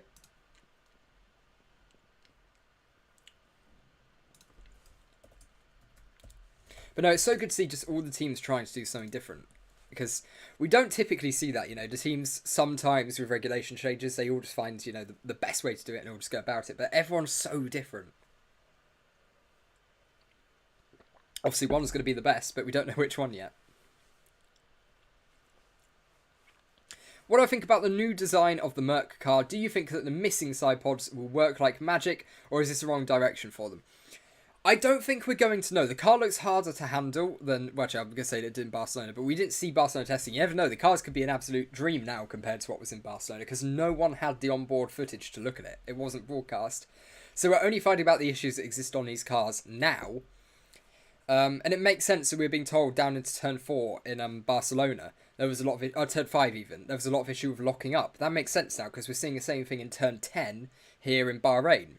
So, you know, it'd be nice if we it'd be nice if we got to see Barcelona so we can, you know, compare the cars, but no, we didn't get to do that. Instead, I had to sit in a room for 27 hours commentating over nothing, which was great. Great fun. A random question: do you follow any other sport? If yes, name team play sport. I also I watch a lot of football. Nottingham Forest for the win. Haha. That's actually why I'm missing the Saturday afternoon session in F1 is because we are going to the match there. So unfortunately, I'll be missing the last hour, which is of course when all the good lap times are set. Of course it is. Why would I? What, you know, if I can miss any hour, of course it's going to be the most interesting one. But I've got it on record, so I'll just turn my phone off and I'll catch up with it when I get back, and then probably get straight onto recording that night my testing summary video. Charles Leclerc is going for a decent lap. Carlos Sainz is going for a decent lap time here. He's 3.4 seconds up on Ocon's 39. Because for some reason it's still comparing to that. No idea why. So let's see what Carlos Sainz will be able to do as he comes across the line. He's about to improve for sure. Carlos Sainz, across the line he goes. I reckon it's going to be a 135. Never mind, it's a 130. It was 135.052. There we go, solid. That was pure guesswork, but it worked. Lando Norris is also improving. Lando Norris has gone green in Sector 1. He's on a set of the C3 tyres. No, he's not. He's on a set of C2 tyres. I'll update it if he actually improves. He might back out or make a mistake. Who knows? He's 2.9 up, so I reckon he's going to be about 6/10 or so off of what Carlos Sainz has been able to do. So he's going to be... I reckon he's about to slot himself P5 with a mid... Yeah, about a mid 35 or so. High 35, actually. So let's see. As Lando Norris comes round the final corner, he's going to set a 1 minute 35 point something. Oh, no, he's... Yes, no, he is. A 135.761. For a second there, it ended early, and I thought that he'd actually just set like a 33 or something, which is pretty blooming impressive. He did make a little bit of a mistake on his lappers now as well, just running a little bit wide, but no, decent lap there. So a couple more lap times coming in. K-Mag on track, he is. K-Mag is on track, so that's really good to see, really cool to see. There he is on camera. We have it. We have K-Mag on a racetrack, which is really cool. Back in F1 after only 1 year out. It feels a lot longer, to be honest, because I think sort of mentally we'd gone, yeah, we're never seeing him again. But he's back. We've got K-Mag. It's brilliant. Brilliant times. Do I prefer Maldonado or Magnussen? I think Maldonado on his day was great, but Magnussen was actually just an actual moving hazard. I loved Maldonado's bits, don't get me wrong, like the memes and like him as like he was actually a perfectly fine person as well, but God almighty did he cause some crashes. Mind you, Magnussen's not too impartial to a crash himself. Oh, Kevin! Okay, so Kevin, having had some time out of F1, has just realised that turn 10 at Bahrain is still quite difficult, having to take about 4 jabs at the steering. Very, very sideways. Wow. There we go. Anyone watch Drive to Survive season 4? Well, I've watched the final episode. That's all I've watched so far. So I imagine some of the guys in here may have watched more. Who knows? Stroll looking good. Yeah, he's doing all right. Currently sitting P4, decent lap time on a set of C3 tyres. So yeah, no, that's pretty solid. To get within 4/10 of the Ferraris is a decent job. Decent job. Just come back into the pit lane has old Lance boy, Sir Lancelot. FA Cup predictions for the semi-finals. Not is it quarters? I think, isn't it? Quarters? I don't know. Oh, hang on. Magnussen has just set a 38.877 despite being sideways halfway through his lap. 138.877. So there you go. There's some evidence that Hamilton can go quicker. 138.877. 138.877. Because he was like Magnussen was literally sideways and drifted around turn 10 on his lap. So look, we are still well off the pace at the moment. We are still well off the pace. Oh no, it's a 0 for 138.877. Yeah, no, I'm going to say though, Nottingham Forest have bashed Liverpool 8-0. That's my prediction, my official prediction. You can quote me on that. It's going to happen. You love talking too much, isn't it? Yeah, that's basically it. That's perfect. You've perfectly summarised this. No, well, yes, no, I do. I enjoy just sort of doing this. It's quite fun to do. Will admit, 4 hours is quite a long time.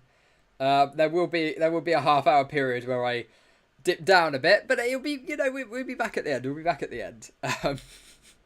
But no, it's good. I enjoy it. I like doing these, to be honest. Pretty fun. I can't wait till we go back to just covering like stewards' investigations and stuff like that. Those were much simpler times.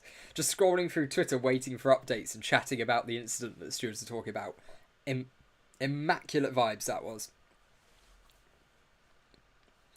The guy who loves this channel, who wants everyone to subscribe. I also endorse that message. I think that's a great idea. Did you know if all of you watching right now, nearly all of you watching right now, were to say, "Hey, Dad, subscribe to this channel," or "Hey, son," or "Hey, wifey," or "Girly, subscribe to RaceBeacon," then we would get very close to 10k subs. Did you know that? Yeah, I don't care what you do with that information. I just thought it was worth telling you, you know, from a mathematical point of view. What have we got? Now, hopefully, not as a Chelsea fan, I don't want Liverpool to succeed. Exactly, you know, you want us to do well. Mind you, if you exist at the end of the year, you've done a decent job. Sorry, that was a low blow. Mercedes still have some porpoise. They do a little bit, but it's nowhere near as bad. It's nowhere near as bad. Ooh, Lando, big lock up down into turn 1 there. Backed out of it very early. I will give credit. I think he's expecting to lock up at this point, and he's just backing out really early, which is making it look a lot more dramatic than it probably is. Some drivers are just keeping it in there, and you know they're making the corner perfectly fine, and it doesn't look dramatic at all. Just a bit of smoke. But yeah.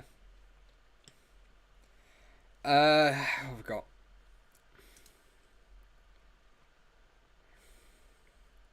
There we go. Alright, I'm gonna go watch the Sky stream does it. Yeah, good call. My first vid only gave me 2 subs.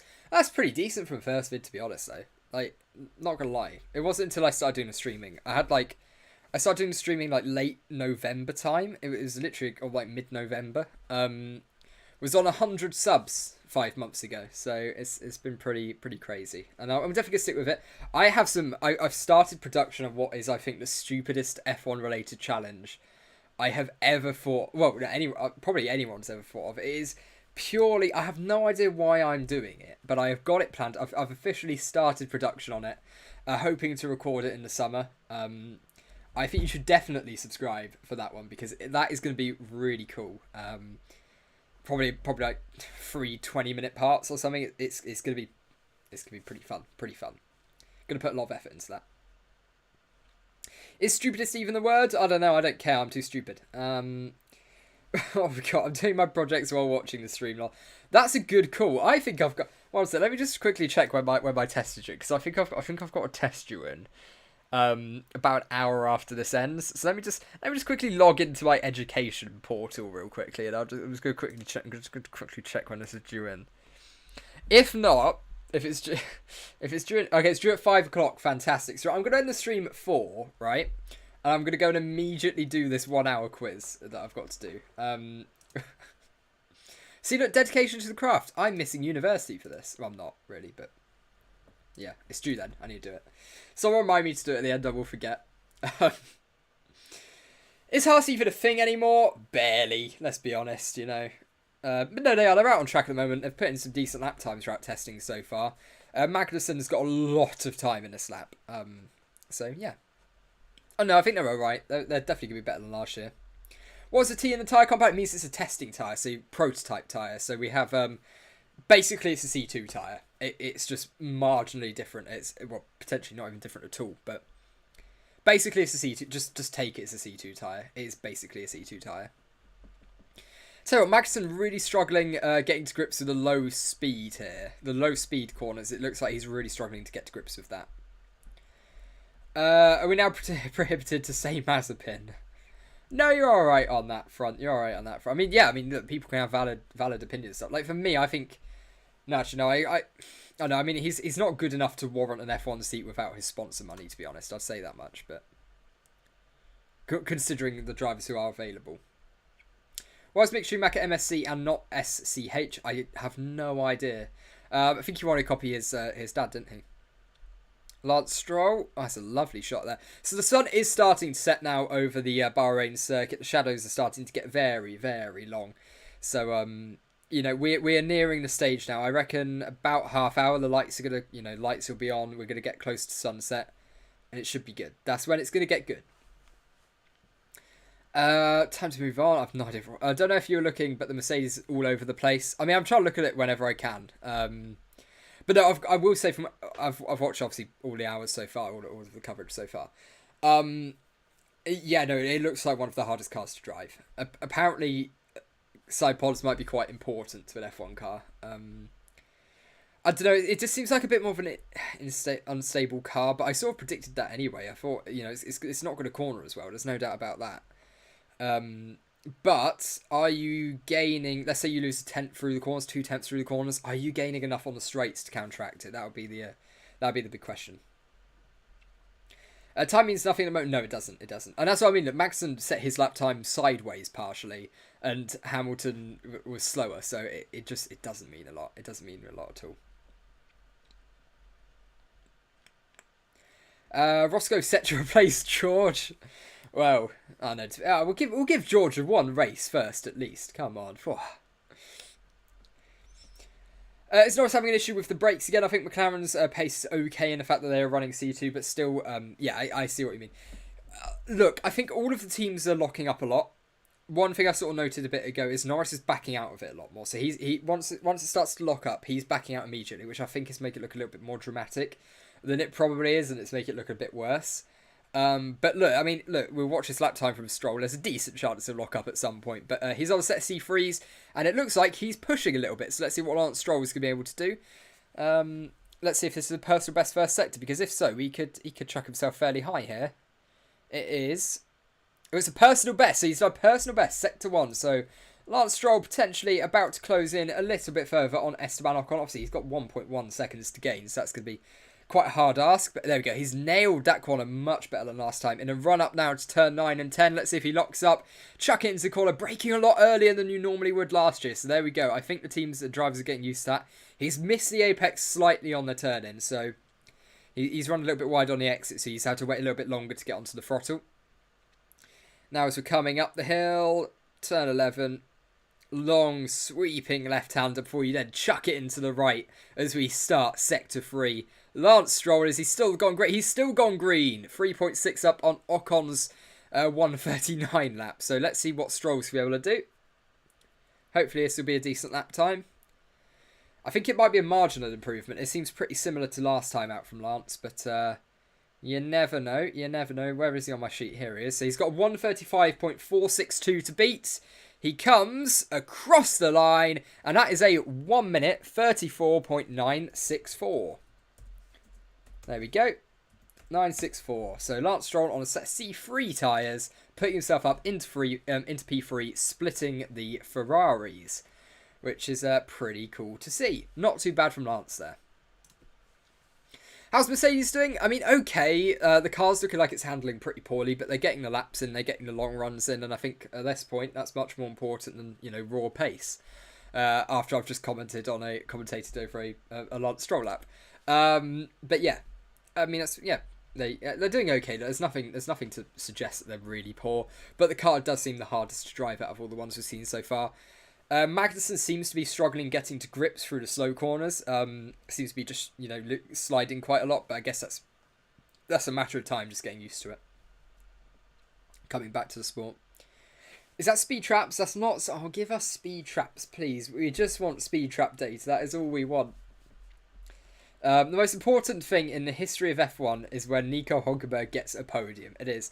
And I don't think it's ever going to happen now, which really sucks. I'd have loved to have seen Nico get a podium, but I don't think it's happening.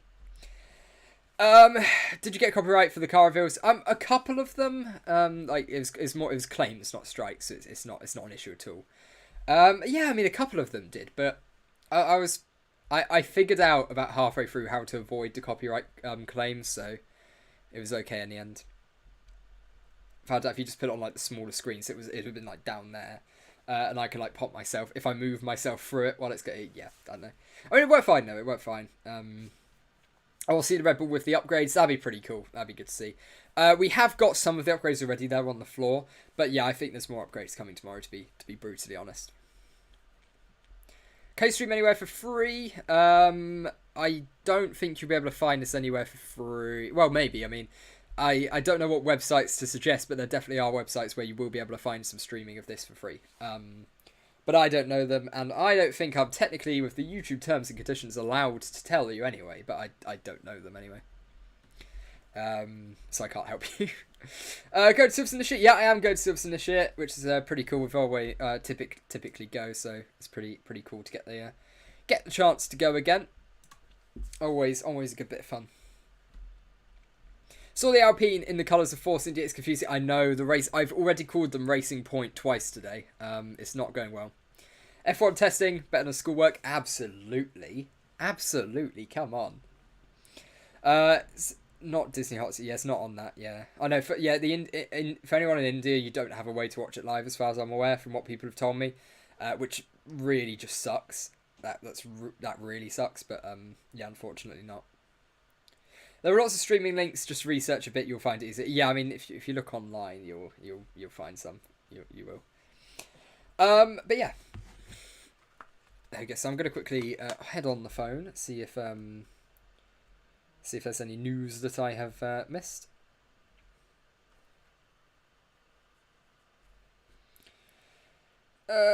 Can't see.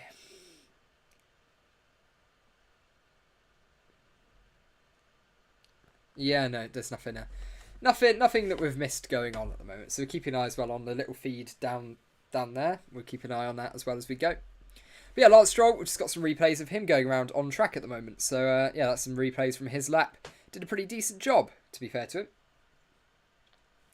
Get that Force India Racing Point or Alpine or whatever the F it's called. Yeah, we've added an extra team to that now. I reckon we're well into the 131 school quad. I think we'll get into the 30s for. Yeah, no, I think you're pretty spot on there. Actually, no, you know what? I'll give you that one, Mark. I think that is actually right. Or a high 30, maybe a high 30, but or no, a push mid 30, an absolute push. I think it would be mid 30 in quali 3. But no, I think you're pretty spot on there. Poll: will it rain in Spa? No, we're not even gonna try to start rain in Spa, because I know if we do it, it's going to rain in Spa and it's going to happen again, and it's going to be horrible and depressing. I hope it rains to Silverstone. Not too heavily. I'd rather have a race. Yeah, you heard me. But yeah, I think it'd be pretty cool. I think that'd be. Because I remember we have a wet Silverstone race for ages. It's really annoying. There's something brilliant about sitting there. You know, you get your coat on, you got your like little umbrella up, your little poncho. There's something absolutely brilliant about watching F1 in that. You just forget it's raining because you're just watching the F1. And you're like you're following the story. Oh, it's brilliant. Love it. Last season was orchestrated to make Netflix happy. As Dan Ricardo said, Netflix are a bunch of. Well, yeah. If it rains again, Spa, I will break my teeth. Yeah, I know, that was horrible. I did a whole day at work as well. I was like 8:30 to 5:30 at work, and I was like, Oh, it's okay though. I get to go home and watch the race. You know, it's Spa. I love watching Spa. You know, whole day in my head I was like, oh, I can't wait to go home and watch it. I was avoiding it all day. You know, no, didn't hear it anywhere. I get home, and I see that the recording is like 5 hours long. And I'm like, oh my god, what's? I was like, wow, it's gonna be a mega race. You know, loads of red flags, brilliant. No, no, it wasn't. But yeah, that was just depressing, to be honest. That was sort of rubbish. Mercedes pace, please comment. I mean, look, Mercedes pace, it doesn't look great, does it? Carlos Sainz on lap, I'll keep an eye on that. Yeah, no, Mercedes pace doesn't look great, but you have to bet, you just simply have to bear in mind it's testing. They're on a high fuel runs very clearly. They're typically running the harder tyres as well. They're not trying hard. The car, I will say, does look the hardest to drive out of most of the ones on the grid, though. Carlos Sainz is green Sector 1, so we're about to get a Sector 2 split in just a moment's time, so I'm going to quickly head over there as well. Mercedes is sandbagging. Yeah, they are. Well, I don't think it's sandbagging. I don't think they're deliberately going a lot slower. They're just doing a different run plan. You know, they're not going, oh, this will be funny, let's trick everyone. Like, they're just, yeah. But I will say their car does look the hardest to drive out of most of the ones out there. Oh, Carlos Sainz, purple, Sector 2. Let's see if Carlos Sainz is about to give us our best lap time of the day on a set of C3 tyres, beating out Esteban Ocon on his C4s. So, Carlos Sainz about to run up to the line. He negotiates final corner. Well, a little bit of a twitch on the exit. But here he goes, Carlos Sainz across the line, and it's P1. He does a 1 minute 33.943. There you go. Carlos Sainz, P1. Absolute scenes. Get in there, lads. Carlos is C2. No, Carlos is definitely C3. I'm definitely C3. Mercedes don't have pace. They're struggling. Not enough wind tunnel testing. Well, okay. Well, no, you see, that's going to play a part. That absolutely is. You're right there. But I still think they're going to be okay. Being honest, I think they'll be fine. All right. While I say no. While we talk about Spa, new stands at Eau Rouge front. Yeah, I'm going to do a whole video once all the changes. We've got pictures of all the changes they're making about, you know, all of the changes at Spa. I mean, that's quite self-explanatory, but yeah, we're going to go over, like, look at all the pictures of before and after and just all the changes they've made, because they have done some big stuff. There's a sausage curb on the inside of Eau Rouge, which is interesting. I'll give them that. That was an interesting decision, rather than just extending the gravel. I'm not sure what they were thinking with that, but yeah, it'll be interesting. God, I tell you what though, Ferrari are looking pretty good. You know, they're looking. Ferrari's car looks the best one to drive at the moment. And Mercedes looks the hardest, but I still think the Mercedes will have pace. I think it's just hard to get that pace. Oh, thank you for the donation. Thanks for helping through the sickness. Oh, no worries at all. Thank you so much for the donation. It means a lot. What have we got? If a dust storm appears, it will be caused by Merc dropping their sandbags. Red Bull and Ferrari wouldn't have started crying already. Yeah, but no, I really. But Ferrari, I haven't seen Ferrari complain about it. That's the thing. I don't think Ferrari have complained about the side pods, and Red Bull, as far as I'm aware now, have as much as possible withdrawn the statement saying it's illegal. I really don't think they're going to pursue these side pods issues, unless they do find that it's against the rules. What is C2T compound? Yes, it's the C2 test tyre. So it's very, very similar to the C2 tyre. Effectively, just use it as the C2 tyre. It's just, that's the official name for it. Please update. Yeah, I'll update lap count. I haven't done that for a while, actually. Good point. I'll quickly do that. Where the hell's lap count? Yeah, there's lap count. I'll do that now. So right, lap count update. We haven't done that for quite a while. So Esteban Ocon. Actually, we'll start with Hamilton. Hamilton first. He is on 11 laps now. Max Verstappen has done 45. Carlos Sainz has done 11. Lando Norris is up to, if I can find him on the board, 39. Esteban Ocon is on 75. So yeah, he's well on his way to 100 very easily here. Yuki Tsunoda on 88. I don't want to curse the Alpine. It's going to break down now. Lance Stroll is on... Where's Strolly? There he is, 19. And then we've got Nicholas Latifi on 12. We've got Guan Yu Zhou on 11. And we have Kevin Magnussen on 8. And Guan Yu Zhou's lap time, 1:41.805. He has not improved on since. Brill. Let's, should we rate this with the highest to lowest lap count? We haven't done that before. Never mind, it's, okay, it doesn't want me to do it. What if I put lap there? Does that, now does it want to work? Okay, no, never mind, we can't do that because it's just decided it doesn't want to work. So never mind, ignore that I ever brought it up. Much like with what I say, just ignore it, Time update. I believe the time is fully updated. I think the times are spot on, as far as I'm aware. 423 1021 181 1818 1931 2077 2859 3044 3903 4642 4934. Ah, no, never mind. Magnussen has improved by 0.2 without me realising, the sneaky little bugger. Yeah, so yes, he has improved. So Kevin Magnussen has improved to a 38.697.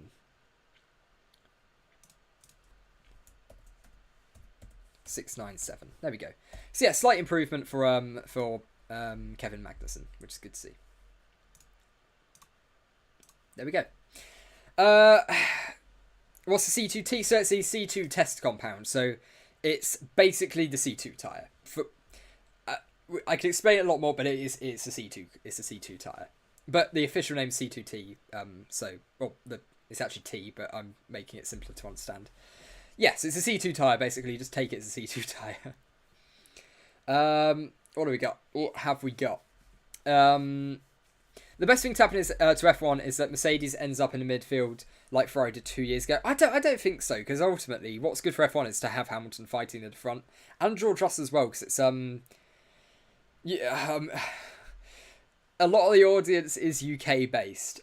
Let's say that. A lot of the funding as well. So it's good for the sport to have it that way. They're two very popular drivers as well. Ideally, you don't want someone to drop down to midfield. You want the midfield to catch up to the top. That's what you want, really. Rather than someone to do bad, you want everyone else to do well. Daniel Ricciardo will get well after eating some Daniel avocados. Yep. Would have loved Albert Park as a season opener. It's always special down. I know it is, isn't it? There's something just really special about, if you're European based, getting up early and watching that race. Sitting downstairs, you're like, oh yeah, let's get ready to go. That's pure childhood nostalgia from me there. But no, there's something really cool about it. Just yeah, it's a shame that it's not season opener anymore. I prefer it as a season opener to Bahrain. Bahrain's always a great race. Don't get me wrong. I love the races at Bahrain. We get some absolutely brilliant races. But yeah. Why Williams will not take part in the rest of the day? Well, definitely not take part in the rest of the day. I haven't seen that. But they're not taking part for a while because... there's a very decent chance they won't take part for the rest of the day. But I don't think that's... Ooh, Lance Stroll has just gone 1/10 off Carlos Sainz with a 1:34.064. 1:34.064. And that is the C4 tyres for Lance Stroll. Oh, that's lowercase c, don't like that. There you go, C4 tyres for Lance Stroll, and moves him up into P2. So Lance Stroll, a 10th off, but on the softer compound of tyre. Hamilton, on a set of C3 tyres, is currently going green sector 1, so let's see what he's going to be able to do. I think we're at the stage now where we're going to start to see the times falling down. I think that's what we're going to get now. The track temperature is starting to climb down, which means running is much more useful right now. So Lewis Hamilton, green sector 1, let's see what he's going to do. Sector 2, he's on a set of C3 tyres, so we can get rid of all the C2Ts, which means I don't need to answer that question anymore. But here we go. Lewis Hamilton about to get a second sector split time in just a moment. He's coming up the hill, long sweeping left, quick jolt to the right, which then is a long sweep as well. He's 1.1 down on Carlos Sainz's time so far, so this is likely to be in the 1:35s, low to mid 1:35s by the looks of it, which will pop him all the way up into about P5ish. This could be an okay lap time, I suppose. 1:35 point something. I'm going to put my money on it. 33, 34, 35. There we go. It's a 35... Oh, he lost time at the end. 35.516 for Hamilton. On a C3. There we go. Brilliant. That puts him up to P5.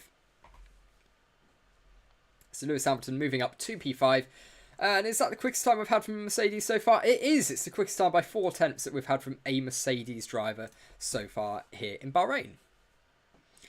And the car does not look like it's that car does not look like it's handling well. I don't want to jump to a conclusion with it because it's testing. It's literally testing. But it looks harder. It looks harder to drive than the others. Do I like MotoGP or watch it? No, not really. Bikes never do it for me. It's one of the things that I've tried to like it. A bit like IndyCar in a way. I mean, I do watch IndyCar. I sort of force myself to watch it, but I've tried watching MotoGP. I've never got into it as much. I think I prefer single seaters really. That's like the main. Single seaters are what do it for me. It's just what I'm more interested in really. Major sandbagging going on. Yeah, there is from pretty much everyone, to be honest. Lando Norris abusing curves, apparently. Which is interesting. I saw that, actually, yeah. We had, he's taking the esports line into corners where you're taking as much curb on entry as possible. Despite the fact, it could hinder the car. Lando's like, nah, gonna do it anyway. So if the Mercedes, if the McLaren can get away with that, then yeah, that's absolutely something he should be trying to do. Because it gauges your time, it opens up the corner a bit more. You can carry more speed through. Ricciardo definitely needed these 2 days of testing. Yeah. He takes time to settle in a car. The more laps he does, McLaren comes more dashing out the gates. Exactly. And it's a shame. It's a shame because I think Ricciardo, out of anyone on the grid, probably has the most important sort of first 6-7 races of the season. He needs to show why he is in that car. He's the driver who probably needs to, show why he's in that seat the most because he didn't have a good year last year. I feel like if that was if Bottas performed at level Ricciardo did, compared to his teammate, that would be really bad. So yeah, I don't know really. I think he really does need this. He needs to perform well, and I fully hope he does. Oh, hello. They've just updated Hamilton's lap time. I was going to say, I've just seen someone pop right up to the top, but it was just them adding Hamilton's lap time to the leaderboard.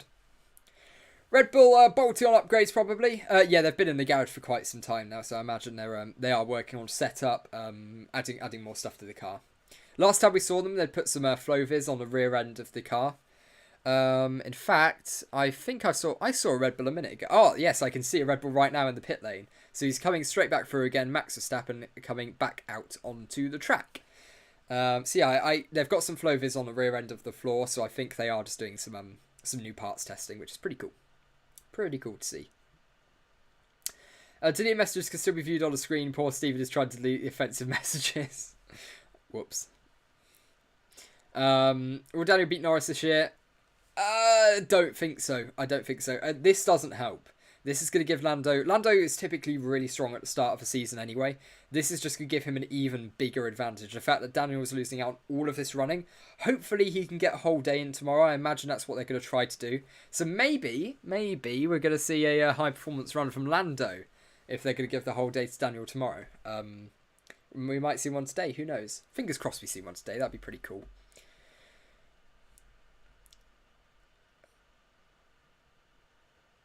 Okay, so he goes. That's Carlos. As I say, Carlos Sainz is slowing down there, but he was just letting the Aston Martin of Lance Stroll fly past him. So there we go. Tell you what, times are pretty close. Top 4 separated by 4 tenths isn't terrible. I'd sort of maybe take that. I mean, realistically, I like the top 8 separated by 4 tenths. Now that would be fun.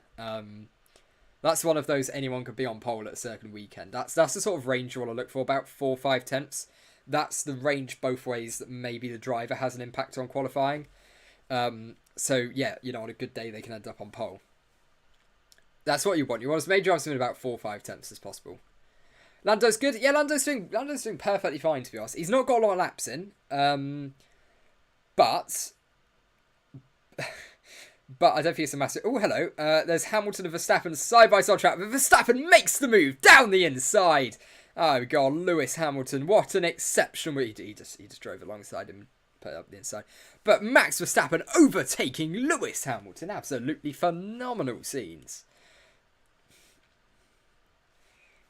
If they want to give it a proper race, I'm all over it. Any Twitch channel streaming testing? I'm not aware of one. because I'm watching it on Sky Sports, so I'm not aware of one. So Verstappen is on a set of C2 tyres. He's just started a new lap. I doubt he's... Oh, no, he probably would improve, actually. No, 1.9 off the pace. Oh, I don't know. Okay, he might marginally improve, but I doubt by much. Yeah, haha, Verstappen and Hamilton back at it again, exactly. When Bottas sees Hamilton behind him, this is James. Is this going to be ringing in his ears for the rest of his career now? Hamilton's going to start falling off by the end of the season. I don't know. I think this is probably Hamilton's... If he wins a championship, I think this is his last year. If he's really... I don't know. I don't know if he's really close. Would that put him off more? I don't know. Maybe if he's like fairly close, you know, it's like within a chance, but it wasn't as controversial as Abu Dhabi, then he might be tempted to do one more year. But I don't think he's got more than 2 years left for him. But I think last year was probably the year we've seen him make the most mistakes in the last decade.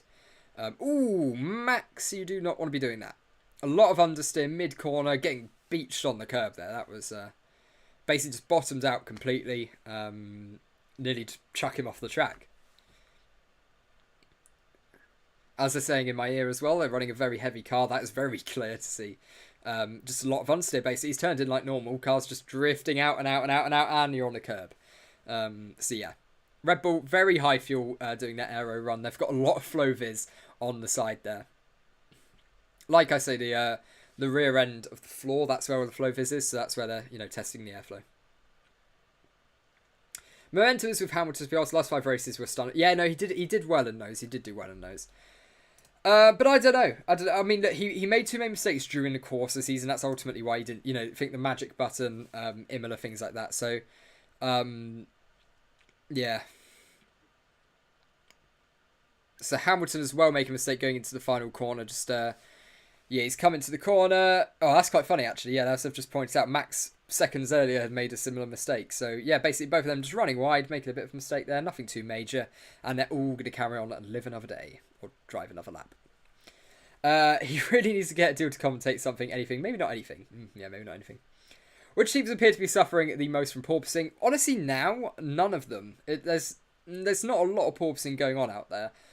I'd say yesterday, it was Mercedes and AlphaTauri, but I've been keeping a close eye on them. Mercedes has been a little bit, but not a lot. AlphaTauri have been pretty solid as well. I think they've sorted it out.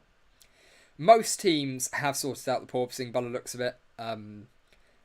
Just from looking at it today, it's nowhere near as bad as yesterday. Nowhere near at all.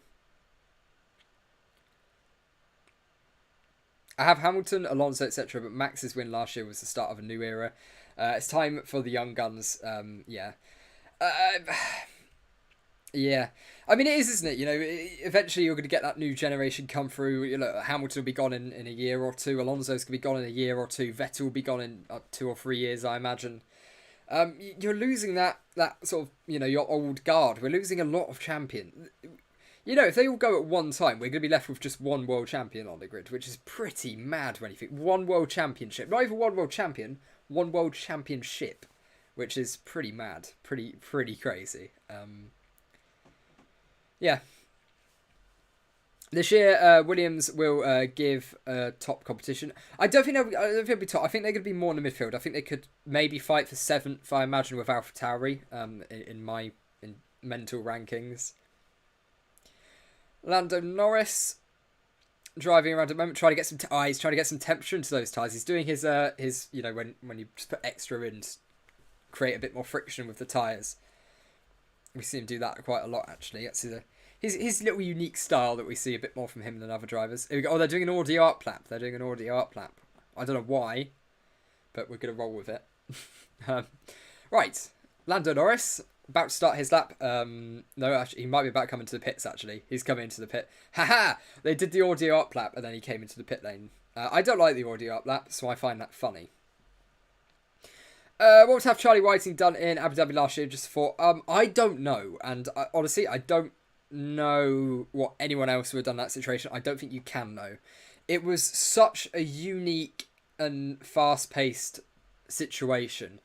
Honestly, I think Whiting would have called the cars to unlap themselves a lap earlier. He'd have let all the cars do it. We'd have got underway with a lap to go, and all the regulations would have been followed.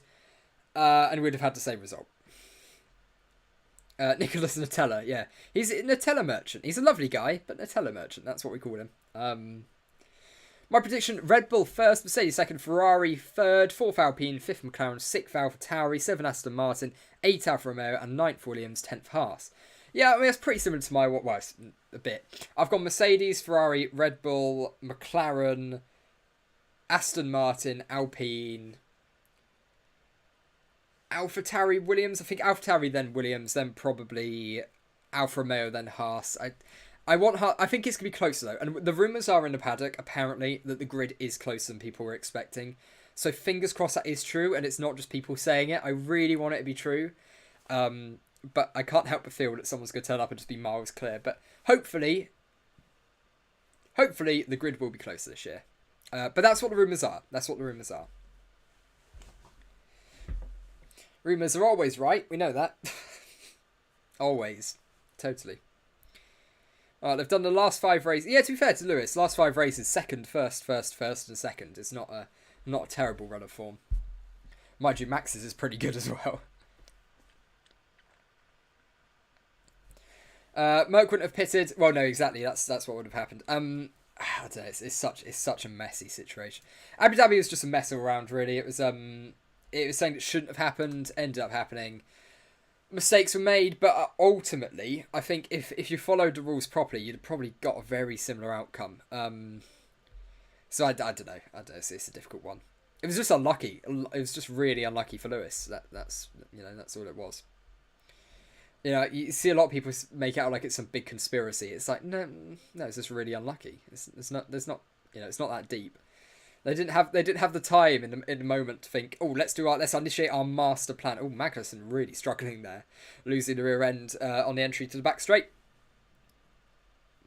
He's just, here we go. Charles Leclerc might be building up for a quali run here. He's on a set of C3 tyres, going to be very, very slow down the back straight, and now he's starting to speed up a little bit. He's going to let this Mercedes go of Hamilton.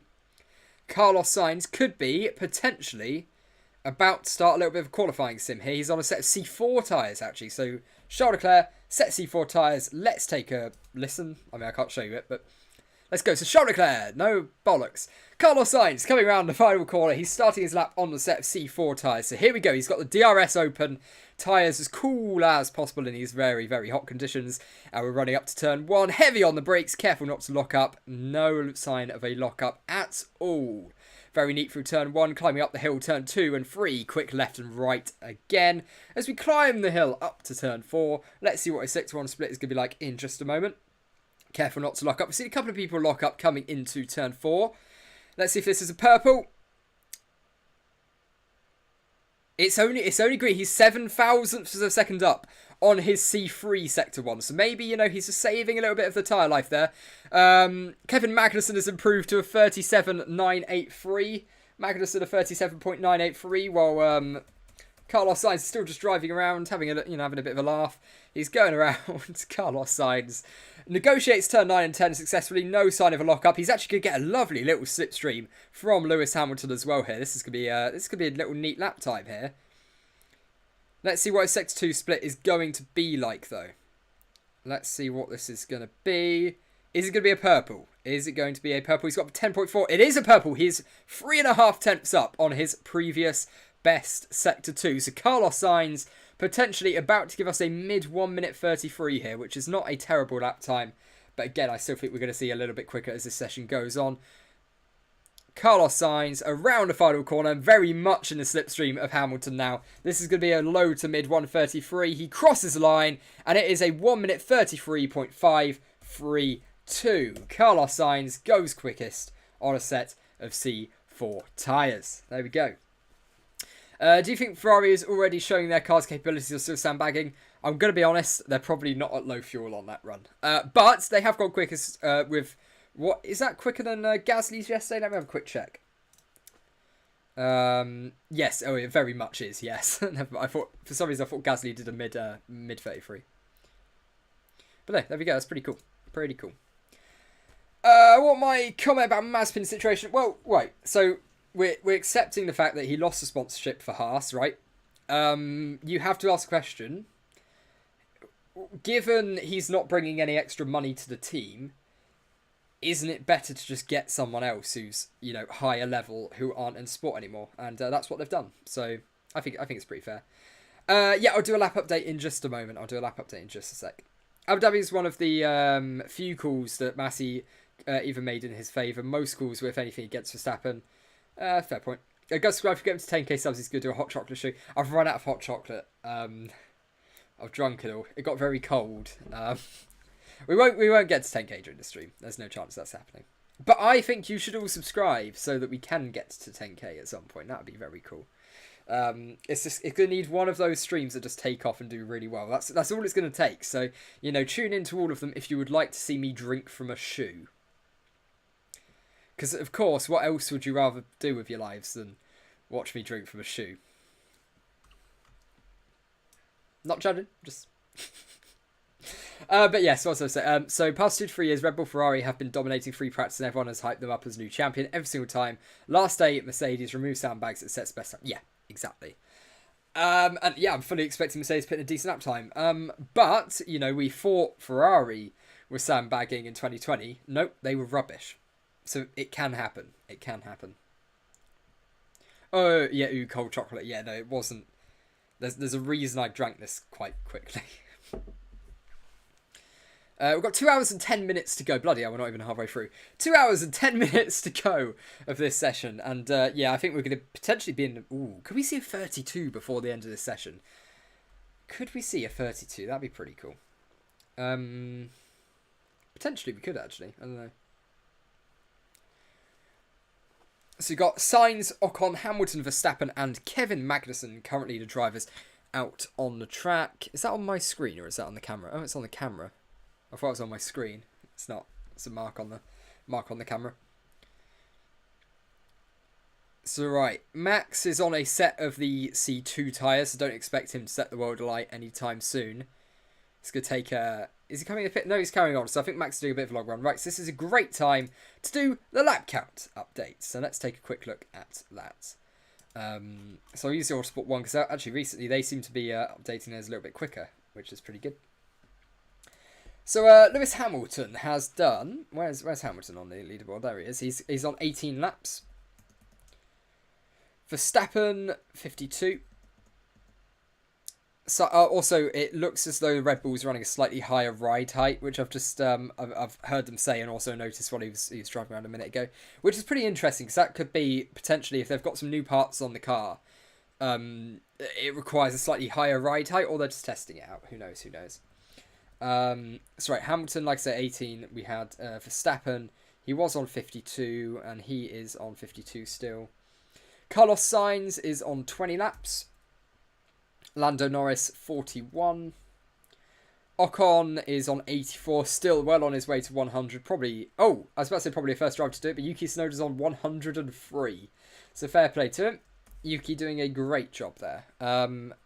He has come back into the pit, so he has stopped that lap count, but yeah, he's back in now. So Yuki Tsunoda, the first driver to make it to 100. Good for him. Lance Stroll going P2. Well, he's been P2 obviously already, but he's P2 on 26 laps. Nicholas Latifi obviously hasn't come back out since his brake fire a little bit earlier on in the day. Apparently that Latifi lap time was actually set on some C2 prototypes, so let's do that. Guan Yu Zhou set his lap time, he's done 21 even on C2 tyres, he's done 41.805 yet, he hasn't improved recently. Kevin Magnussen is up to 19 laps, he's getting the run, he's finally getting some good running in. With a 1:37.983, so he hasn't improved on that either. I'm going to quickly double check what tyre Latifi did his on. Yeah, it was a C2 prototype, so there we go. That's now right. Let me bring up the right thing. There we go. Brilliant. Okay, what's that saying? What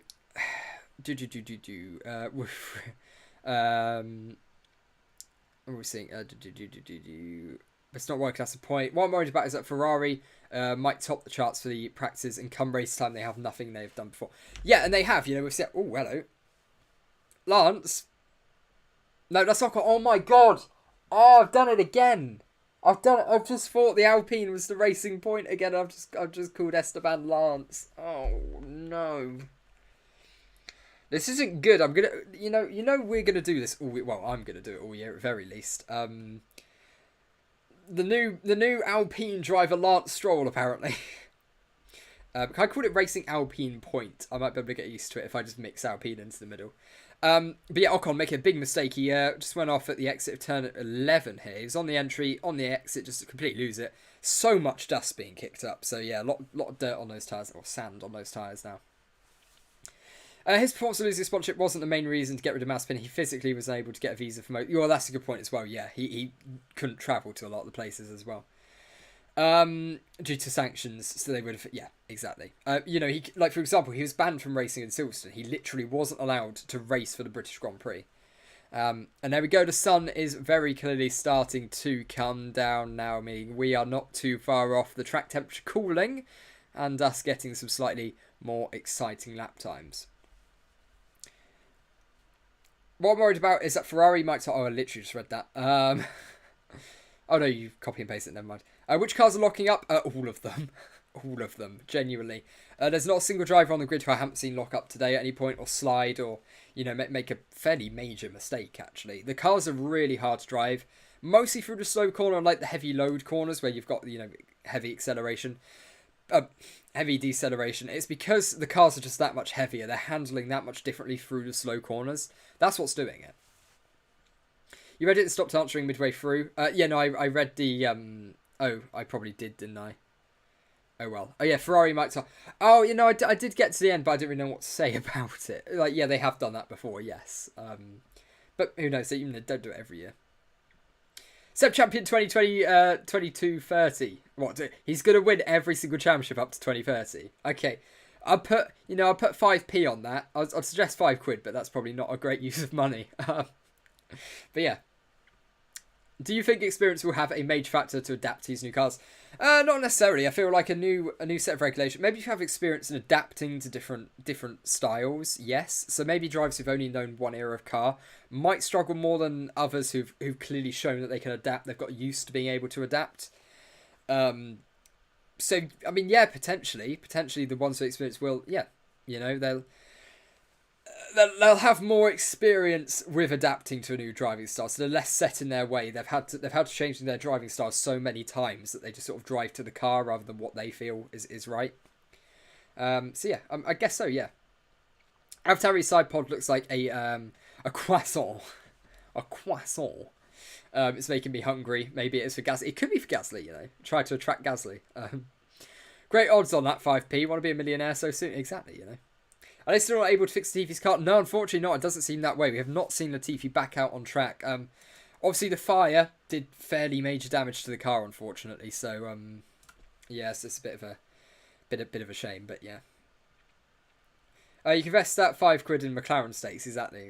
Right, is that great long term? Oh, hello. Carlos Sainz is giving it another go on those C4 tyres. He's 0.2 down. He's a quarter of a second down through Sector 1. But there was a little bit of time maybe in Sector 2 here, so let's see if Carlos can claw back some of that time. But I think the tyres seem to be gone already, to be honest. Here we go. He's done pretty well there, actually, through turn 9 and 10. Clearly, again, no lock-up, so he's done pretty well there. I think it's becoming a bit more sandy. I think there's like a bit of a sandstorm coming in. Or at least a little bit of one. Not too dramatic, but it's definitely a bit more dusty. The sky's looking a bit more grey. Yeah, had a little bit of understeer, just got caught on the curb. So yeah, he's 0.7 down now. So he's definitely not going to improve unless he has one hell of a last sector. Just wondered about this. If Haas are fine without your alkaline money, why would they deliberately choose Mazepin over Magnussen in the first place? Well, extra investment's always nice. They're running in the red anyway. It's always nice to run less in the red and be able to invest more money. Basically, that's what they were going for. And yeah. I mean, just because you're losing money doesn't mean you want to lose even more, is the thought, I think, with them. Magnussen and Russell need to switch. That'd be exciting, wouldn't it? What about Vettel? Yeah, I mean, he had a decent day this morning. He got in his 46 laps. Decent lap on the C3 tyres. Nothing to complain about. He's done a decent job today. No real dramas. Seems to be a fairly nice car to drive. And yeah, Vettel did a... good job until it broke down, but no, he did a pretty good job. Obviously, the breaking down part wasn't exactly, that wasn't going to plan, but no, it was all right. It was all right for him. So Ocon, let's see what time he's about to set. He's going to come across 9 minutes. It's going to be a height. This might be a 40 or something. This is not going to be a very quick lap time at all from Ocon. I don't think he's going to improve. He sets a 1 minute 41. So yeah, I'm not sure that's quite great. Dynamic health update. I mean, we don't really know. They've been quite tight-lipped about it. Obviously, we know he's not in the car now, so he's obviously still not, good, fit enough to get in the car. I don't really know, to be honest. I don't think we've had much of an update. Obviously, it's quite a private thing, so we won't hear a lot about it. What about the strategy with the new Pirelli guys? Well, most of the tracks, unfortunately, this year, most of the races are going to be one-stop races. So if you're a fan of a 2 or occasional 3-stop, sorry about that. I think they're mostly going to be one-stops this year. But, hopefully, we're just going to be able to... Hopefully the racing is just going to be better and we can go with that. My only issue is, if it's easy to overtake, we might have a lot of periods where there's no ongoing battles, because people who are quicker will just be able to close in and just overtake, because it's so much easier, and then they'll pull away. Whereas before, you maybe had someone on quicker tyres stuck behind someone else for 10 laps. So at least you had a battle going on. At least there was something happening. So yeah, we might get more overtakes, but actually, battle time might be less. So I don't know how it's going to work there. Like, for example, Lewis would have won in the US Grand Prix last year if they had these regulations. From what we've seen so far, that checks out. Because basically what was happening was Lewis kept losing out on DRS each time they went through Sector 1. So then obviously he eventually got it, but it was way too late, unfortunately, for him. So yeah, there we go.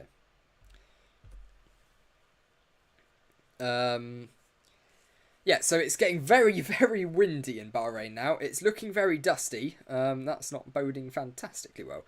But coming back out on track is Sainz and Ocon right now. So both of those coming out onto the circuit.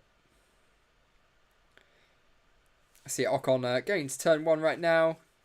No real dramas. He's doing a long run on his C1 tyres. So let's head back to the chat. Do you think refueling should be a thing again? Not really. I mean, it's a nice novelty, and it adds an extra element strategy, but I don't think it added to the races, to be honest.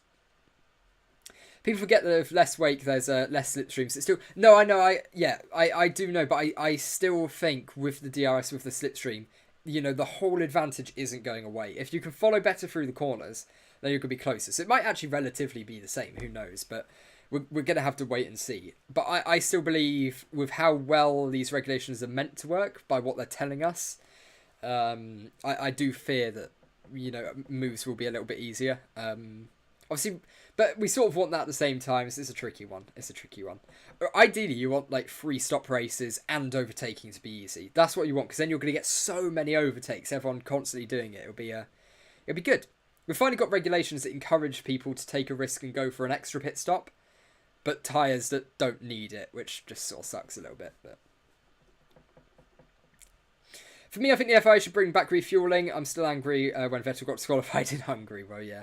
But, people got disqualified for not having enough fuel before. It's not, it's not, it's not because of that. But, I don't know, it's a tricky one. I think, statistically, when you look at the overtakes per season, or per race, the average overtakes per race, it grew a lot after refueling went. So... it grew a lot when it went. So I'm on that basis. I'd love to see it back as a novelty. It's pretty cool to have as a thing. It adds an extra layer of strategy, but it didn't lead to many more overtaking opportunities. Mercedes and Red Bull not showing their hand date. Yeah, they're still not at all. Will we see a standing start at the end? I don't know, because we were meant to see it earlier, weren't we? And I really want to. I was getting really excited for that, and then Valtteri Bottas and his Alfa Romeo decided, I'm going to break down now. So I was hyping that up. It was going to be brilliant, but no. Of course not. We can't have nice things here. Biggest difference will be the car won't overheat as fast behind another car. Yes, absolutely, yeah. Because you're getting more air in. So, yeah. So hopefully hopefully I'll be able to follow. Hopefully the tyres overheat a lot less sliding, and it's, Hopefully, that's the thing. Everything about these regulations indicate that overtaking should be easier. So, they were designed to do that. So I guess we'll go with their word. Obviously, we'll have to see it in practice. We'll have to wait and see. Biggest difference between car designs since the 90s? Yeah. Potentially, maybe more like the late 2000s or early 2010s, I guess, because there was some pretty big variations there. But no, we've got some big changes. Definitely the biggest for a decade. Biggest sort of field spread on choice. I'm going to do, like I say, another one of these updates. Why is Max not running? I don't know, actually. I don't know why they're not doing many laps. Let me update the lap count. So we've got... Here we go. So let's update the lap count. So, Lewis Hamilton has done 22. Max Verstappen is up to 57. He might get 100 before the end of today. We've still got another... No, actually, he's not going to get 100 before the end of today. Sainz is... I did not realise how long was left. He is not getting 100. Sainz has done 24. Lando Norris up to 43. So he's done 2 laps since we last checked. Esteban Ocon up to 89. He'll get 100 before the end of today, I think. Yuki Tsunoda up to 103. So yeah, he hasn't been out since we last checked. Lance Stroll is on 26, and neither has he. Nicholas Latifi obviously hasn't been out after that brake fire earlier in the day. Both rear brakes setting fire. Guan Yu Zhou is, he's done 21, so he hasn't been out for a while. And 19 for Kevin Magnussen has now become 20, so he's done 1 lap in the meantime. So good, that's all up to date now. So let's head back to the tweet deck thing, so it's updating. There we go, brilliant. What did I say? Get Formula 1 app to see all the live updated details from testing. You get to see current tyre sectors. Oh, they have the sector times as well. That's pretty cool. Oh, hello. Lewis Hamilton improving 2 green sectors. He's on a set of C4 tyres.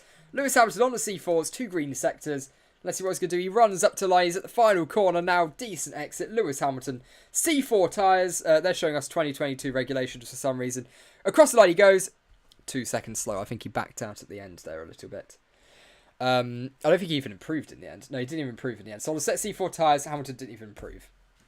I'm gutted. I think they're sandbagging a little bit, guys. I think they're sandbagging a tad. Unsurprisingly. Right, we'll see. Why is Lewis not improving? He was improving. He was green sector 1 and 2, and then for some reason was really slow in the last sector. Strange that. Esteban Ocon making a similar mistake actually at the top of the hill there, running wide at the exit. Ah, it's Crofty. Hello, Crofty. How are you doing? Don't know why I'm talking to him. He can't hear me. But hi, how are you? Hey, bud. He's in my ear now.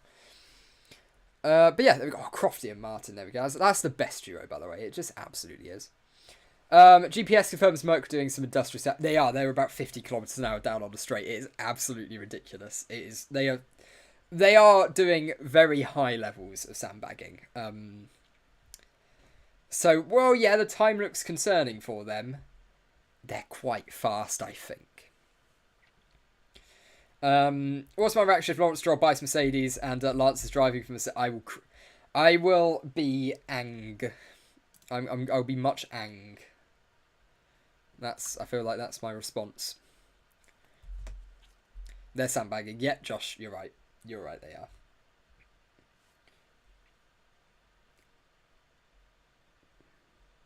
There we go. Cool.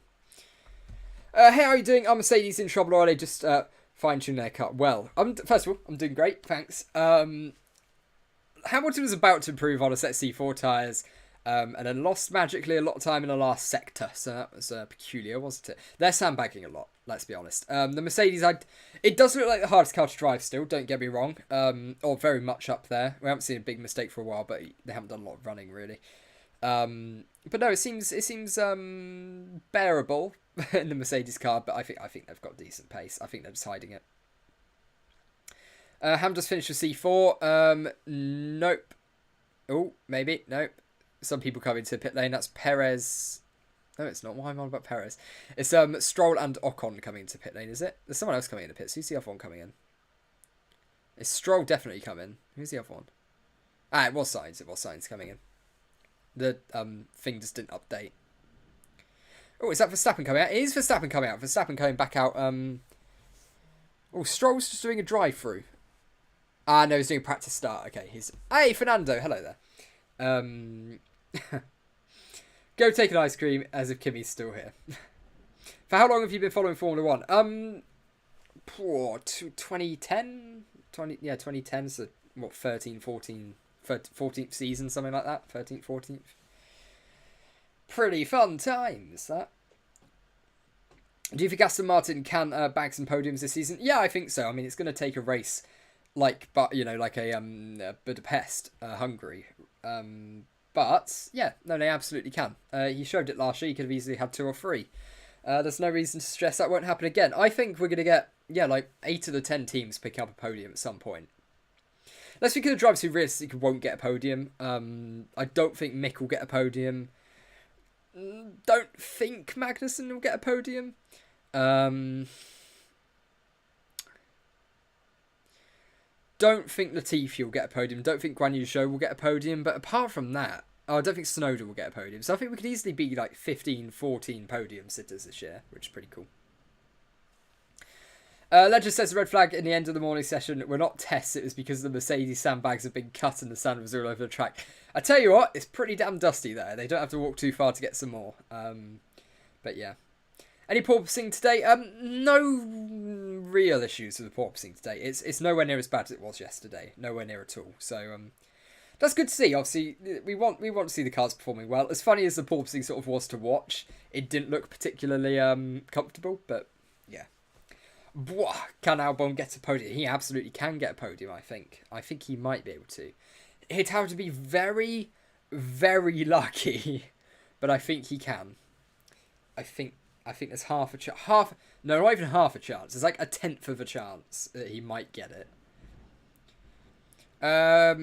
Okay, so Verstappen going 196 miles per hour at the end of the straight. I mean, realistically, you're going well over 200 here, so Red Bull also heavy fuel, sandbagging a little bit, engine turned down. It's not as quick as we've seen before. Let's see what a Sector 1 split's like though. 29.8 of Carlos Sainz. Whoa! Max, you do not want to be doing that. That was a pretty scary moment. He ran very, very wide at the top of turn 4. Nearly ended up a bit in a gravel trap there. Massive twitch of oversteer as he got a little bit onto the dust. Obviously the rear end just flying up a little bit. And yeah, big snap of oversteer. Max is actually, he's been pretty close to having 2 crashes today. That was obviously nearly his second one. But in the morning, he was, I think he did it in a practice session or qualifying session or something a few years back, going up through turns 2 and 3, the bit where it snakes left and then right. He nearly lost the rear end at the top of the crest at turn 3. So yeah, that was nearly another crash for Max. He's not had a drama-free day. Mercedes have Ferrari's 2020 engine fitted on. Well, potentially. Albon Williams and George in Mercedes. Ooh, the PowerPoint was better than the... fair. We need a new PowerPoint at the end of the season. We will, won't we? We're going to need another one now. But yeah, that was a pretty scary moment for Max, to be honest. That could have gone quite bad, actually. We haven't had a crash yet, which is good. Or bad, if you want to see a crash. But yeah, that's sort of good to see. Don't tend to get many here anyway. Do I think Red Bull can fight for Constructors' Championship? No, I don't think Perez is good enough, and I feel bad. But I'm going to be brutally honest. I think Russell... yeah, you know what, though? Because Russell and Checo aren't worlds apart. I think Russell's probably a little bit clear, and I think that might be just what's edging it for him. I think Hamilton-Russell, depending on Russell's form... depending on how good he actually is in race trim, because we haven't seen a lot of it properly. It is potentially a great lineup. Sainz Leclerc, we know, is a great lineup. Max is great. Is Checo on that level? That's the thing. You can see George being a champion. Can you ever see Checo being a champion? I think that's the question that you go with that. Merck has no crumple zone on sides, there are no sub-pods. FIA would be really interested in that. I mean, yeah, but they haven't been so far, and it would have passed the crash test, so I think it's fine, to be honest. Mercedes testing time equals mixed qualifying times. Exactly. They can go a hell of a lot quicker here. Please do a shoey for Danny Rice's health's sake. Danny Rick's health's sake. I don't think it will help him much. 10k, that's what we said. You somehow get us a 10k, we'll do the shoey. That's how it works. That's the deal. Because I'm not every stream drinking from a shoe. I feel like it could very quickly descend into that. Only at milestones. Do you think they'll try starting at the grid tonight? It was almost early. Yeah, so they did try it a little bit early until Valtteri Bottas broke down. I hope they do. To an extent. Oh, Carlos is giving it another go on a C4s. Actually, let's keep a look at what Carlos is doing. But yeah, hopefully they give it another go. Because it's quite an interesting concept. Sort of see what they were done. So Carlos very, very wide at the top of turn 4. He's 1/10 down on his previous best. So you never know. He might be able to improve still. And he got a lot of dust on his tyres though, so he's going to lose a little bit of grip, especially through the faster left and right hander. But he's kept the momentum going. He's coming into turn 9 and 10 now. We haven't seen someone lock up there for a while, have we? Turn 9, 10, right on the brakes, stamping on. Hard left. There we go on the exit. Lovely from Carlos there. We'll see what his sector 2 split is like in just a moment as he comes down a second DRS straight. Can't wait for Bahrain Grand Prix next week. No, neither can I. I'm really excited for the race itself. It's gonna be really good, really good. Can't wait to do some pre and post race stuff for that, and then some videos during the week. I've only decided on some of them. He's 6/10 down through sector 2, so there we go.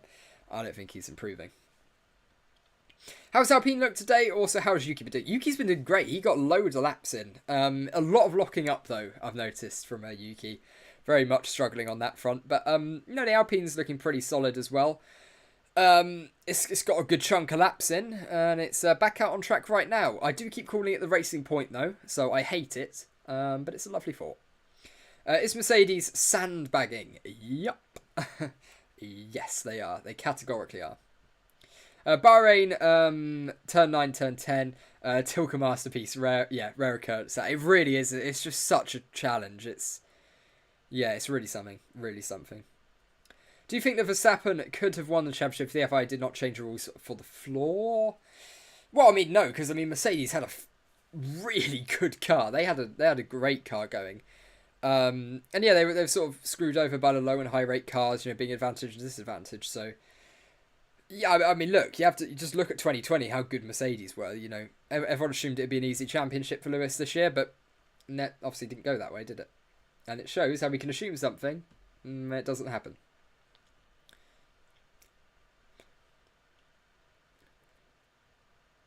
Merca's not sandbagging. They always develop their car for solid race pace, not quali pace. Actual sandbagging would hurt their development. Right, okay, yeah, no, good point. They are driving at their sort of race. It still won't quite be race pace anyway, but they're just not doing performance runs. So traditionally, that's what sandbagging would mean in like modern day how people use it. They're not pushing really hard. What are my thoughts on Russell winning a championship? I mean, good luck to him, but I don't see him beating Lewis this year. I think he'll beat Lewis at races this year. Do I see him beating Hamilton over a whole season? Truth be told, no, I don't. Can he? Yeah, sure, but I don't think he will. Lando trying to get some heat into the tyres. He's on the C3s. What did he do his best time? He still does his best time on a C2, so this could be an improvement for Lando maybe, if he can beat a 35.7. He might be about to start up a new lap here. It looks like he's setting something up at least. He's definitely giving it a go. Right, so Lando Norris. Let's see. He's gone quite. He's coming in the pits. He's coming in the pits. Never mind. Is McLaren a contender? I don't think for the Constructors' Championship or anything. I think for podiums every now and again. Yeah, I think they will be. I think they're going to be closer to the top 3 this year than they were to the top 2 last year. But no, do I think they're going to be like championship contenders? As much as I'd love it, as much as I would wholeheartedly love it, unfortunately no. Hamilton waits until the 3rd day to put fastest lap of the week. He probably will, won't he? Is it going to be the same setup on the screen for your live watch along next week, or is it possible you can put a map with live GPS? Well, you see, interesting thing that I don't actually do live coverage of the races, and there's a reason for that. Firstly, a lot of people just would rather watch the live coverage. And I appreciate people don't have access to live coverage, but I'm one of those people as well who would rather just watch the live coverage. So, what I do is I'm live pre-race about an hour and a half before, 2 hours before. We do all the build-up until about half hour before race starts. And then I go enjoy the race how I like it. Because at the end of the day, I'm not going to start doing things with F1 that I don't enjoy, because that's the only reason I'm doing it. I'm doing this because I enjoy it. That's the only reason I'm doing this right now. So yeah, I mean, I'm not going to do like live watch along stuff unless I'm like really bored or I feel like giving it a go, which could happen at some point this year. Absolutely, I might give it a go. But it's not a plan for like Bahrain or any of the first few races. What I am planning on doing is doing like a watch along sort of thing with my friends. So what I might end up doing is like some form of edit so you can see my live react. Oh, well, not live react. Well, you could see what my live reaction was and things like that, and you know, my thoughts about the race and things like that. But it's just yeah, I appreciate some people want to see it and stuff, but it's just how I would rather enjoy the sport, which I hope is fair enough. But yeah. I'm gonna have some like cool graphics made. Well, I'm gonna change the graphics slightly. It's gonna be similar to that, but I might like change it up a little bit. So it'll have like the grid and the race results and things like that. So yeah, it's gonna be a roughly similar format. Because I think this works quite well. I think it's a pretty good format, to be honest. I'm pretty happy with this one. But you know, I will be changing some stuff. Thanks for all the stats. No worries at all. No worries. And I appreciate that some people would, you know, you'd like to watch it, but it's ultimately just how I enjoy watching F1. So, any news on McLaren? Also, it's only Haas with the extra. Yes, it's only Haas who are getting extra time because they missed the morning session through no fault of themselves yesterday. Don't know if you noticed or not, but the race was in your chat on day one bus. Was it? I did not notice that. That's pretty cool. I didn't notice that. That's very cool. Yeah, I definitely did not notice that. That's nice though. That's pretty cool. I like that. I feel bad for not noticing that now. I'd have asked them to email me. I'll join the team. Yeah. So, what we got? McLaren will win. It's all this year. Wait and see. Well, I hope so. I hope you're right. I really do. I don't think you are, but I really hope you are right. Stop talking so much. Copium. I came for the timings. That's cool. That's cool. Right. So what have we got? We've got any check. No, we've got no check. I'm going to do a lap count update. We haven't done a lap count update for a while. There we go. Where the hell is the lap count? There's the lap count.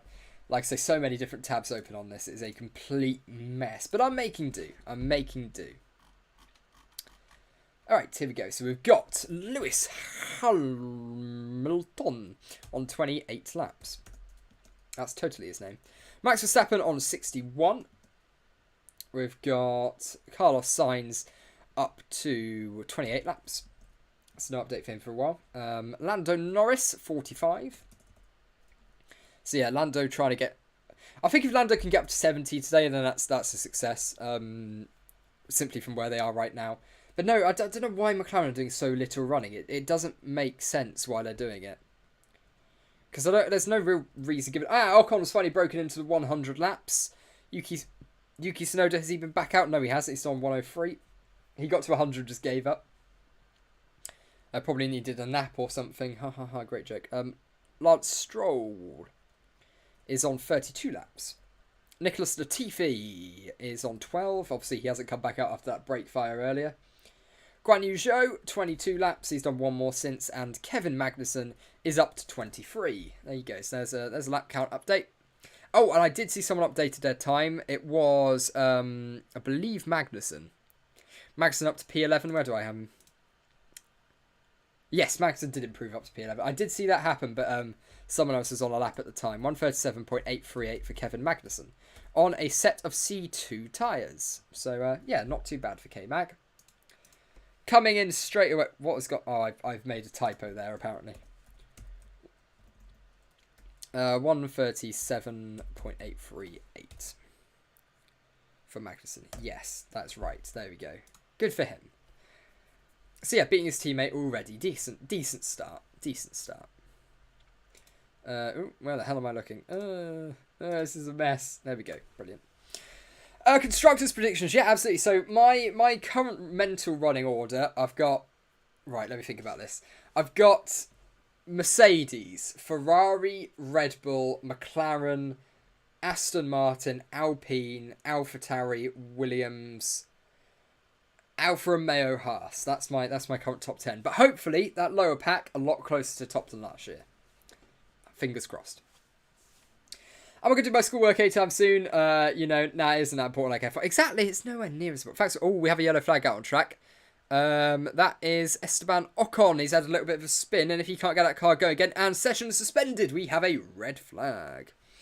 Yeah, no, at 4 o'clock I need to start a 1 hour quiz, so I will be ending this stream quite quickly. To be fair, on that subject, we're given 1 hour to do the quiz. The last 2 quizzes have taken me 22 and 23 minutes, so hopefully, something like 24. That'd be pretty great.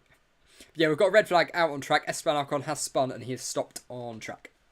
So as you can see down there, red flag. Motorsport Week is saying that, which is a shame, isn't it? That's a shame. Any update on the Merc Sidepods? Not really. It's sort of what it was before. You know, sort of what I covered in the video on day 1. It hasn't changed a lot. No indication that it's illegal so far. And I think all the opponent teams are sort of going, okay, I've got to get used to it now. Right, so seeing what's happened to Ocon here. Okay, so he's broken down at the exit of the corner. I thought he'd maybe gone for a spin or something, but no. Just flat out broken down, it looks like. Oh no, he's picked up speed again, actually. So does he spin? Or does his brakes lock or something? I'm not sure what happens here with Ocon. No, it goes there. So, yeah, Ocon pulling over to the side of the track. Braking down, and that is more bad reliability for Renault and the Alpine team. There's been a concerningly high amount of that over the last sort of 3 testing days. So, yeah, that's not good. Right, what we're seeing. You better focus on watching the live coverage so that you can come up again for good content on your channel. Exactly, exactly. Thanks. But yeah, there we go. So, yeah, Ocon getting out the car, climbing out the car now, and that is our, what's that, our 3rd or 4th red flag of the day, technically, because of, there you go, so you can see the picture there. Ocon stopped on the exit of turn 11, 12, on the exit turn 12, entry of turn 13, I think it is. Is Rory looking stronger than Red Bull and Mercedes? To be honest, yeah. I mean, the car's looking a lot easier to drive for the drivers. That doesn't mean it's going to be quicker. We've seen a lot of cars that seem pretty easy to drive before that haven't been right at the top. But no, I think they're in pretty good stead, to be honest. Oh, thank you for the donation. Let me head over to the chat. There we go. Thanks for that coming up. Yeah, thank you so much to the Carbine. Thank you so much, Raniel Dicciardo. There you go. I said it. Thanks for the donation. Means a lot. Do you think Zhou can deliver good? Yeah, I think he can. I think he definitely can. Do I have faith in him to deliver good? That's a different answer. Look, he lost to Mazepin in F2, and Mazepin wasn't fantastic. So, I don't know. He had an okay season F2 last year, but the grid wasn't great. It wasn't a massive quality grid. It wasn't like your, what's it, 2018 grid, 2017 grid, something like that, when you had, George Russell and Lando at the same time. That was pretty crazy. And generally, the rest of the grid's quality is pretty decent as well. But yeah, pretty interesting. Does Merc porpoising seem to have improved since last set? Yeah, it's improved since yesterday a considerable amount. It was pretty bad yesterday. Mercedes now AlphaTauri. Those were the 2 that were really suffering yesterday, but it seems okay now. Stackanoob UK saying, I'm telling you, McLaren looks strong. Braking issues aren't really a concern, and otherwise they've looked solid. Pretty much every other team has had major issues with porpoising or reliability. Yeah, that's a good point. We haven't had that issue of reliability, thankfully, with McLaren, as a McLaren fan, thankfully. Yeah, which is good to see. And the brake issues are more, I don't know, I mean, everyone's suffering with the brakes to some extent. I mean, think of it, this morning, Latifi's were on fire, so it could have gone worse. But yeah, it's an interesting one. Guardianship has too much expectation, but in an underperforming car, he could end up like Tsunoda last year, failing to a more experienced teammate. Yeah, I completely get what you mean. Completely agree. Do you think Jenson Button should be a permanent race car? Yes! Yes, he should. Because I want to hear him every single week on my television. That's why. No other reason at all. I just want to listen to him. That's it. That's why I said, that's why we need to get loads of subscribers. Because the eventual goal of the channel is to interview Jenson Button. That's the official goal of the channel. Is to become big enough that he'll say yes. I'm sure that'll happen. I'm certain it will. It wouldn't be a great interview. I'd just sit there going, "Hi, Jenson. Hi. How you doing?" But yeah. McLaren are looking good, but haven't done a huge amount of laps. No, they haven't, and I don't know if that's a good or bad sign, to be honest. It doesn't seem to be like a reliability-related issue. Obviously, there were some issues with the brakes that they've had to sort out. But overall, they've been pretty solid. Come on, boys, let's make it happen. Thanks. If someone finds, if any of you happen to know Jensen Button, then, just get him to send me a message, ring me. Sorted. But yeah, anyway, we're back under red flag conditions because of what's gone on, as you can see just down there. So that's all the live pictures coming in down there. Are Ferrari being overhyped in 2022? I don't think so, because I'm one of the people hyping them up, so I blooming well hope not. No, their car looks great to drive, being honest. It looks like a really solid car. They've shown the most consistent pace out of any team in testing so far, for how little that's worth. But they have. Yeah, give me your number, bro. I'll get him to hit you up. I'm sure. But yeah. What's Jet's up to nowadays? I heard he's looking at WRC or WEC. I'm not sure, to be honest. I'm not sure what he's... Well, he gave Extremely a go, but he stopped as a driver quite quickly, because I love him to bits, but he wasn't very good in it. So yeah, unfortunately, he's not doing that anymore. He's still got JBXE going, though, doesn't he, I think? I might buy some merch for it. That's good. Ocon getting out after a century. Yeah, he's taking his time. But yeah, he's now... I think he's probably back at the pit lane now, to be honest. The race control car took him back a minute ago. So they're getting the Alpine car under wraps as we speak. And there we go. As if on cue, there is Ocon just arriving outside the Alpine pit. But he opened the door before the car stopped. Do you know the highway code, man? Absolutely ridiculous. Maniac. What's up with McLaren? I don't think there's anything up with McLaren. They're doing a decent job, to be honest. Obviously, Ricciardo ill. That's the biggest update from McLaren. Completely scuppering what I think were meant to be their run plans, but who knows? If meet Jensen, can you live stream? I mean, I would, or at least it'd be recorded. At least, if I meet Jensen, we're going all out with it. If you want Mercedes' performance until now, look, we haven't seen maybe pink is bad for Ocon. We haven't seen the best of them yet. Hamilton gave a go on the C4s, but he was 2 seconds off, so like he was going slow. He was slower than he was on his C3 lap time on the C4s, so he wasn't trying that hard. The lights are officially on, which means temperature's going to start dropping soon. That means the sun's coming down, obviously. Meaning we're going to start to see some slightly more competitive running in the next hour and a half when the track comes back under green conditions. Stroll Prix 2, yeah, don't rub your eyes, believe it. And only half a second off as well, not too bad, not too shabby. Why wasn't Lewis improving before the red flag? I don't know, like I said, they're just not really trying, they're just not giving it a go at the moment. Why teams not allowed to run both cars in testing? I think it's because a lot of the teams don't have two chassis ready for that point in the season, so... I mean, it's quite a traditional sort of thing. It's gone on for quite a long time ever since I've watched it, so...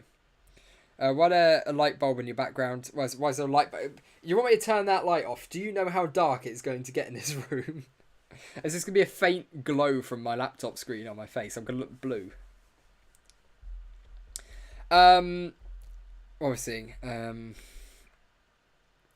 Poor rod suspension is prone to understeer. Yep. How are Red Bull and McLaren on that? Well, apparently it's right. Yeah, okay, that is true. But apparently it's not actually an issue on these cars. It's not creating a lot of understeer. I watched like some analysis stuff on this before, and there's a lot of people very much more qualified than me saying basically, yeah, it's interesting to see them going for different routes, but it doesn't mean a lot. There's not a massive difference there, which I thought was quite fun, to be honest. I thought it was pretty interesting to listen to.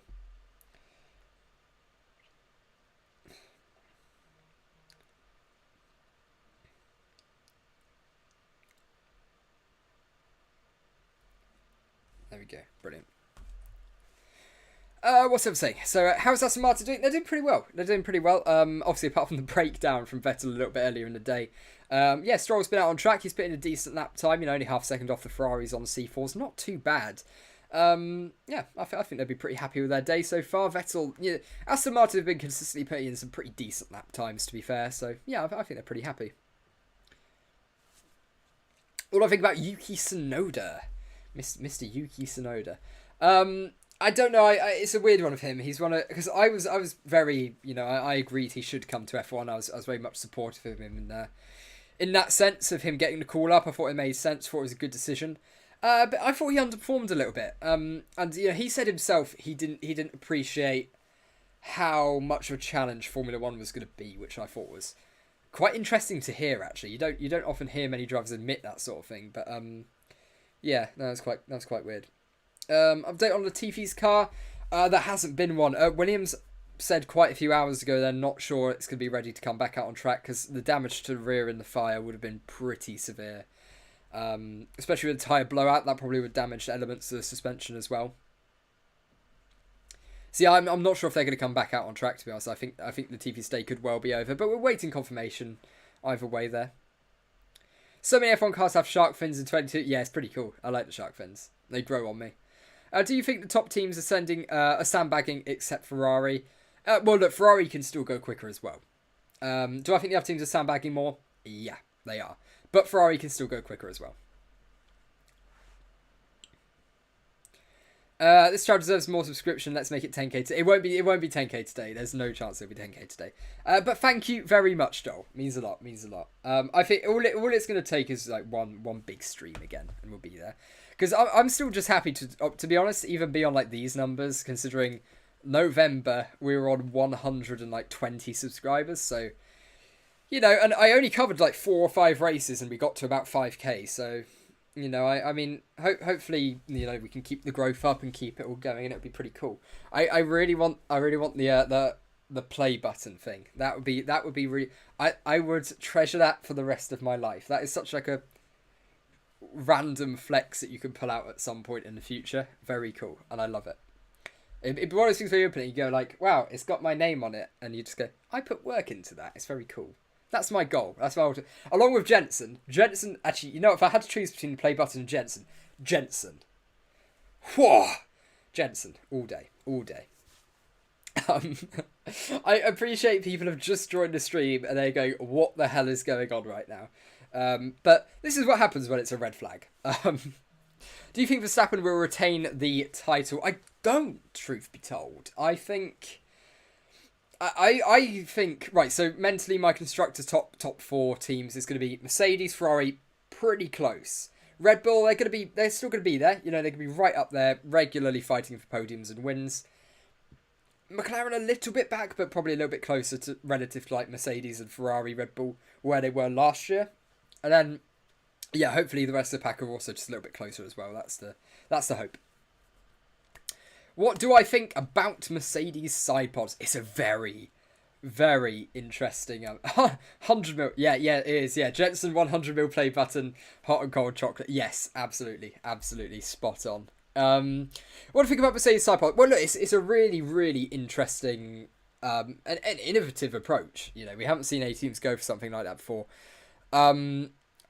Personally, for me, from what I've seen, from what I've heard people say, it seems to be completely legal. I don't think we're going to see any issues on that.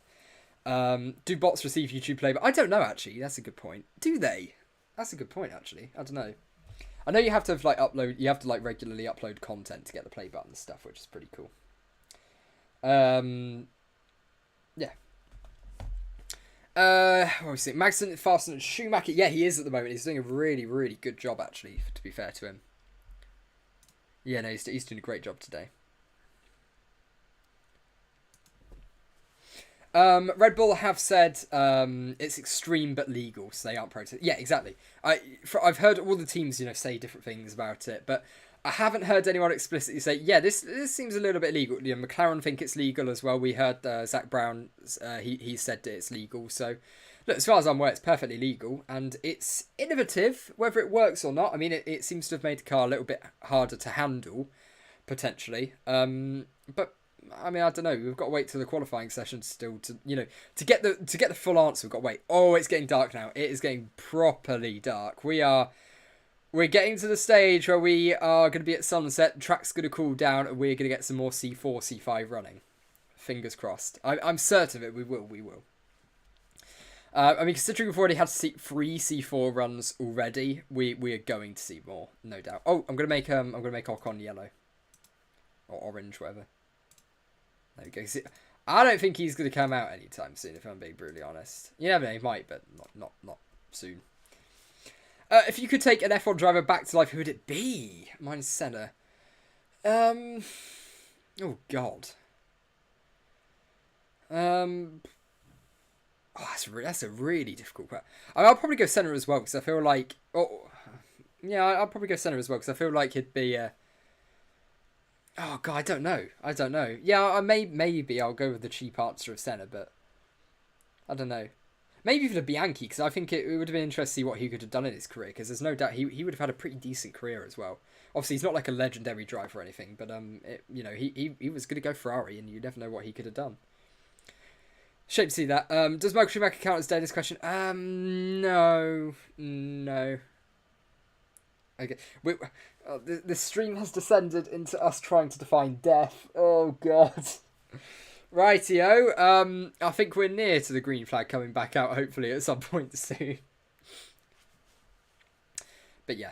I don't think so. Team's issue seems to be more about the wing mirror mounts rather than side pods on them. Yeah, I think that's probably the bit that has the most debate. So we'll have to wait and see what people say about race control. Session will resume at 5:40, so that is in 2 minutes' time. So yeah, 2 minutes' time into once that hits 1:20 or so, then we'll be back underway. Hi to all the Indians who can't watch it live. Yeah, I know so many of you suffering with that. It's absolutely rubbish. If Merck's side pod is legal, can other teams copy it? Well, yeah, absolutely. But it's, you have to appreciate how difficult that's going to be to package or to that tightly package your engine and the radiator and everything. That takes a lot of work. It might be limited to just Mercedes engine teams for now. Who do I think will be the 2022 World Champion? I'm going Lewis. I've said Lewis for quite some time now. I feel like he might have that extra motivation, that extra momentum bringing into the season. Also, because if there's a team that's most likely to dominate, I still think it's going to be Mercedes. So if I had to pick one, I'm going to go with the one that I think is most likely. Probably Mercedes, but I don't know. What's happened to McLaren? I don't think nothing's bad happened to McLaren. Obviously, just Daniel hasn't done a lot of Daniel hasn't done any running today because of his illness, which is a shame. But yeah, they're doing some comparison at the moment between the mirror mounts on like the Mercedes, the Ferrari, the Aston Martin, and things like that, which is pretty interesting. Bless me. There we go. So yeah, comparison to the McLaren one as well is pretty interesting to... they're very different. They are very different. And that's what I love. All the teams have just gone for such different routes on this. It's really good to see. Especially considering, we were concerned that all of the cars would be the same, and that's just not happened at all. My favourite and least favourite track. Favourite would be Silverstone, because it's the one that I get to go to. It's the one that it's my home track in that sense. We only live about an hour away as well, which helps. We are now back onto green flag running. The first car out onto the track is Guan Yu Zhou in the Alfa Romeo. My least favourite track, though. What's the track that I really don't?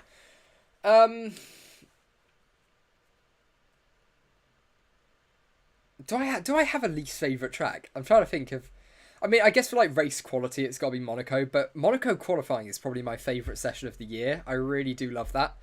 But I guess for like race quality, you're going to go for like a Monaco or something like that. That's a tricky one. Bring back Jim Clark. Yeah, that'd probably be like my second placed one. Will Mercedes side pods be banned if they are too successful? No, I don't think so. I'll be very, very surprised. They could probably argue that a fair bit as well. I don't think they will. Definitely I'm not with Lewis. What have we got? Could you please share that in the Uganda Africa on which channel you can watch Formula 1? I have absolutely no idea. If we have any Ugandan viewers watching who happen to know, let him know, because I have got no clue. There's a decent chance there's probably just no way to watch it, because there's quite a few countries where you just can't watch it anywhere, which sucks and is absolutely rubbish. But to be honest, so has F1's handling of all of this pre-season testing, so it's not a surprise. I think Ferrari will be fastest, then Red Bull, and then Mercedes. Yeah, reasonable. Very easily could be. I think most people agree the top three is likely to be Red Bull, Ferrari, Mercedes, and McLaren fourth. I think most people are sort of in that boat. But who knows? I'm so happy Imola is staying till 2025. I don't know. I'm not the biggest fan of Imola. It's not grown on me properly yet. I don't know. I think we need to sit with the new regulations. There's so many tracks last year where I'm sitting there going, just imagine if we had these new regulations. Like how good this race could be if we had different regs. And we finally do now, so we're going to get a chance to see them all. So I think this year's going to just be... I'm not a fan of how long all of these extensions are going for, though. I feel like that's not the right route to go down. I think we should have more calendar rotation than anything. Everyone's speaking about Mercedes, Ferrari and Red Bull, but here comes Sebastian Vettel. How to send a link? I have no idea. Very unusual for Ferrari for not running so much. I know we're used to Ferrari setting a few more laps in this. Let's do a lap count update. Actually, we haven't done one of those for a little bit. I mean, okay, a lot of it has been under red flag, but we haven't done one for a little bit anyway. So let's get the live lap count update thingamabobby updated. So Hamilton is up to 29. It's up 1. Verstappen's up to 65. It's up 4. Carlos Sainz is up to 29. We've got Lando Norris on 45. We've got Esteban Ocon. He just hit 100 a minute ago. Now he's on 104. Has he overtaken Yuki? He absolutely has, because Yuki hasn't been out for about an hour now, which is a bit weird. Don't know if there's anything going on at AlphaTauri. Lance Stroll was on 32 laps. He's currently on track right now and up to 36. Nicholas Latifi is on 12 after his brakes set on fire. Guan Yu Zhou, 26. And Kevin Magnussen on 25. So there we go. That is all of the lap count updated.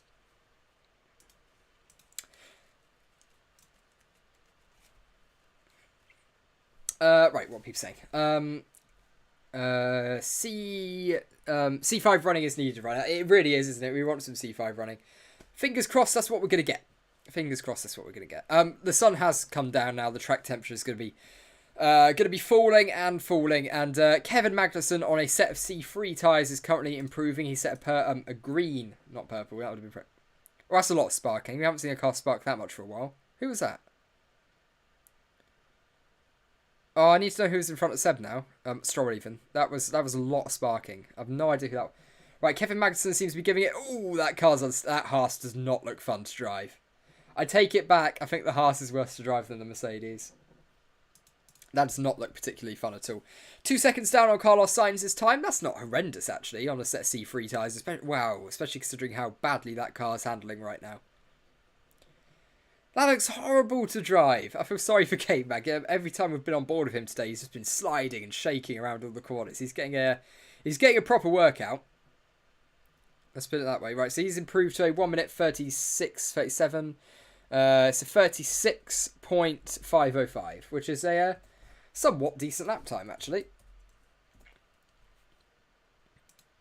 Yeah, moving up into P9.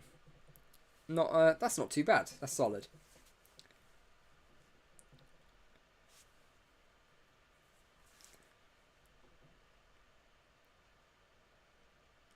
Ooh, Hamilton, massive. Yeah, so Hamilton was just going round the penultimate corner, coming onto the penultimate straight. Massive snap of oversteer on the exit, just absolutely squirming all the way there. That was a little bit touch and go. What do you say? What is the future of Ricciardo if he doesn't deliver a perform this year? I don't know, and that's what I mean. It's so vital for him to try to get a contract. Oh, the Mercedes is porpoising quite badly again. That's the first time I've seen it. Hamilton on a set of C4 tyres just started his lap. It was porpoising really bad. I think it was porpoising so bad he actually just backed out of his lap. That is by far the worst porpoising we have seen at any point today. That was bad porpoising. And it happened so early on the straight. We haven't seen it that early on the straight at any point.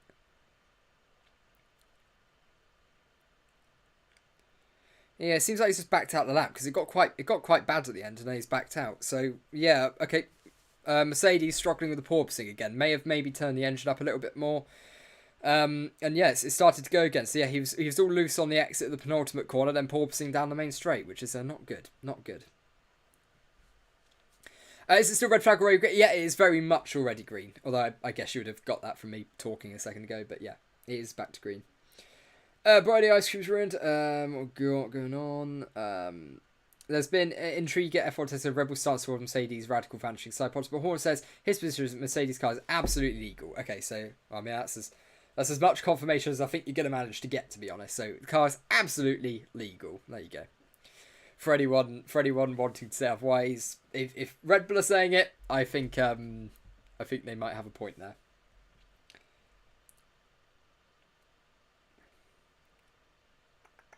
Cool, right. Ooh. So, Guan Yu Zhou, he's starting a lap now. He's on a set of C3 tyres. Yes, he absolutely... I don't know why I'm trying to turn as if I can get a better view of the tyres by doing that. But yeah, he's on a set of C3 tyres now. So maybe he's about to improve. It looks like he's going pretty conservative down into the first corner. I don't think he's pushing particularly hard. But, you know, I mean, it's not going to take a miracle of a lap time to improve on his 141, is it? So... Yeah, so yeah, what's the future of Ricciardo? I don't really know. I sort of had a half answer to that earlier. I'm not particularly sure. I mean, he needs to try to secure a long-term deal, probably the most out of anyone on the grid, because where else would he go? What other teams would want to spend as much money as he's going to cost? Because he's worth a lot of money. Like, you have to pay a lot to have him. And, you know, if he's being beaten by Lando, it's on, like, a regular basis. Do you want to pay that much money for him, or...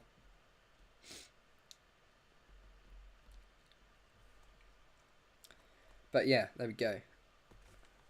And for anyone who doesn't know, you can join the F1 Fantasy League. I believe... Oh, no, we have got... That is Lando Norris, I think, stopped on track there. One of the tyres aren't on right, I think. So I think there's an unsafe release there for Lando Norris. I think it might have been... yeah, the front right tyre. We've got another red flag. That's for Lando Norris. He's just exited the pit lane and... You've got one of the tyres pointed inwards, so evidently maybe part of the suspension's collapsed or something, some part of like the axle, I don't know, something along those lines, or if the tyre's just not been put on right, which is potentially slightly more likely.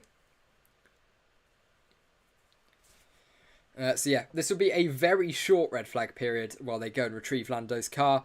It's about 100 metres down the end of the pit lane, so yeah, this will be a short one, but we have got another red flag out on track. Lando's getting out the car. And yeah, it's a front right tyre that's just pointing inwards. So obviously something's just broken somewhere. They haven't put the wheel on properly, and that's caused the issue. It's nothing to concern. It doesn't seem like it's a reliability issue unless it was actually part of the mechanical system. But yeah, I wouldn't be too concerned about that. They should have that back out on track fairly quickly, I imagine. Profile testing, I didn't even know porpoising word even existed. Yeah, not gonna lie, neither did I, because I started calling it porpoising or something like that. Because I knew what a porpoise was, but I didn't think that was how you spelt porpoise. I don't know how I thought you spelt it. I'd never ever read it or spelt it in my life. I'd only ever heard it. So yeah, neither did I. But now I do. And look, the more we know, it's an educational sport. Let's put it that way. Says, yeah, Lando waiting for the flatbed to come pick him up. I don't think he's going to need the car back to the pit lane. I'm going to be brutally honest. He can actually see his mechanics, so right on the way. I'm not a fan of Merc, but that aero side mirror is beautiful, I have to admit. It's so clever, isn't it? Just, you know, you don't have to support a team to appreciate, like, they've done something clever. Like, you know, they have. They've done something really clever. Profile testing, oh yeah, I literally read that. Go Ferrari! Ooh, Forza, yeah. Roy said you can't send a link. Is Ferrari on higher engine mode compared to the others? Potentially or lower fuel, or maybe both, who knows. But look, themselves, they'll still be sandbagging somewhat. Like, they are absolutely not at their full performance. They can definitely do better. So, Lando is now pushing the car himself back into the pits. Oh, there we go. Marshall's come to help now. Oh, there's another one as well. There we go. He's got two marshals coming to help him now. Push the car back towards the pit lane. We don't even need the flatbed this time. Very short one. Is it a big red flag that Merc... is it a big red flag... Oh, sorry. I thought you meant, is this... There is a red flag. Is it a big red flag that Mercedes are going up and down? Well, I mean, yeah, a little bit there. That's, you know, we haven't seen them suffering with porpoising for the most part of today, but no, they really did suffer with it there, so yeah, that's a bit odd. I'm not sure what's going on here. This is the messiest pushback to the pits I've ever seen, but wonder if Alpine is still sandbagging. I mean, I don't know, I think Alpine may be sandbagging less than other teams. Originally, I had hoped that Alpine would have a chance to sort of break into the top 4 on a basis, not necessarily a regular basis, but every now and again. I do not have that expectation or hope anymore. I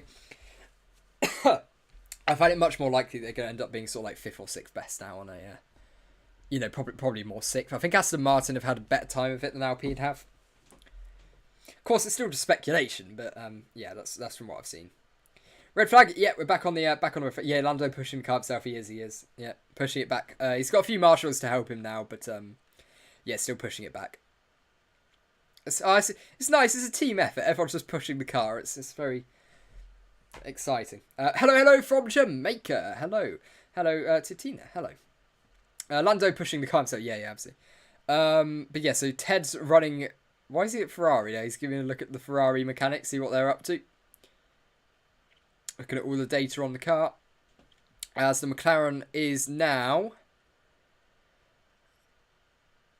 very nearly come back into the pit lane.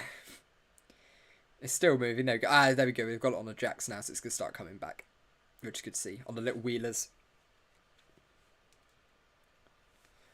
So yeah, this is going to be a very short red flag. We should be back underway. I imagine they're going to send us back underway at like 1 minute, 1 hour, 2 minutes or something like that. Would be my best guess. Maybe a little bit less. Is everyone hiding their true pace? Yup. Mercedes and Red Bull absolutely are. They can both go much, much quicker than this. I don't doubt that for a second. And I mean relative. When I mean quicker, I mean relative. Because everyone on the grid can go quicker lap time-wise, but I'm speaking position-wise.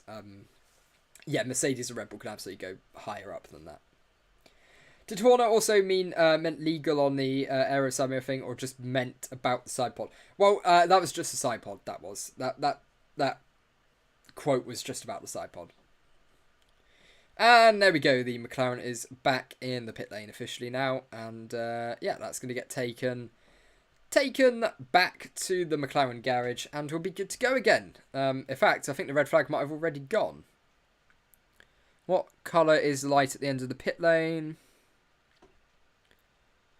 It's still red, so yeah, the red flag is still on. The pit lane is still closed for now. Apparently, we are awaiting basically a massive long run stint from most of the grid, so we'll have to wait and see. They're doing a lot of work on the Alpine car as well. We can see that on the screen. Session restart. Is that 56 or 50? It is 56, yeah, 56. So in 1 minute's time, the session will restart.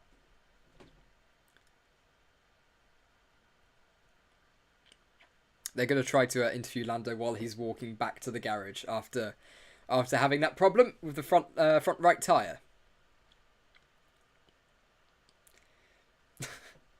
What have we got? I think we start from McLaren. I wouldn't. This is a very small issue. I assume that can be fixed very easily. I think it's just something wrong with one of the tyres, or part of the part of the mechanical system's broken on the tyre. But I think it's all right.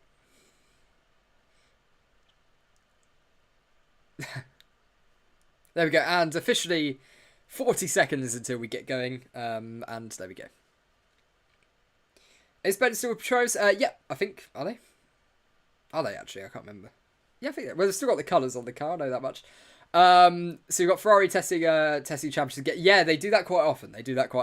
We've still got tomorrow though. We've still got one more day to go, and we've still got another hour and 3 minutes to go as well. So we're now back underway with green flag conditions at the end of the pit lane. We are back. Go, go, go. So let's see who are going to be the first drivers to come out of the pits in a second. We'll see. So Lando's helmet off, coming back into the pits. You can see if anyone does decide to come back out straight away onto the track. And it is the Alfa Romeo. Yes, that is the Alfa Romeo of Guan Yu Zhou. As with every red flag so far, our first familiar face is Guan Yu popping out of the pit lane. Are you there tomorrow with the stream? Unfortunately, I'm really sorry. I won't be able to do the afternoon stream tomorrow. I'll try to get an hour or two in tomorrow morning. But like I say, I have real life things to do. I've been so much more busy than I was for the Barcelona test. So yeah, unfortunately, I have a life. And I can't sit here streaming all of this. But as much as I want to, and as much... Obviously, as well, the thing is, because I'm going to a football match, because we booked it before we actually realised that the testing had been moved Thursday, Friday, Saturday, rather than Wednesday, Thursday, Friday. So I was thinking, brilliant, testing's going to finish, next day, football match, brilliant. No, they've moved it. And the match kicks off, of course, at 3 o'clock, which means I'm going to miss, 3 o'clock UK time, which of course means I'm going to miss the last hour, which is when all of the quick times come in. So I'm just going to be crying. That's going to be a great laugh.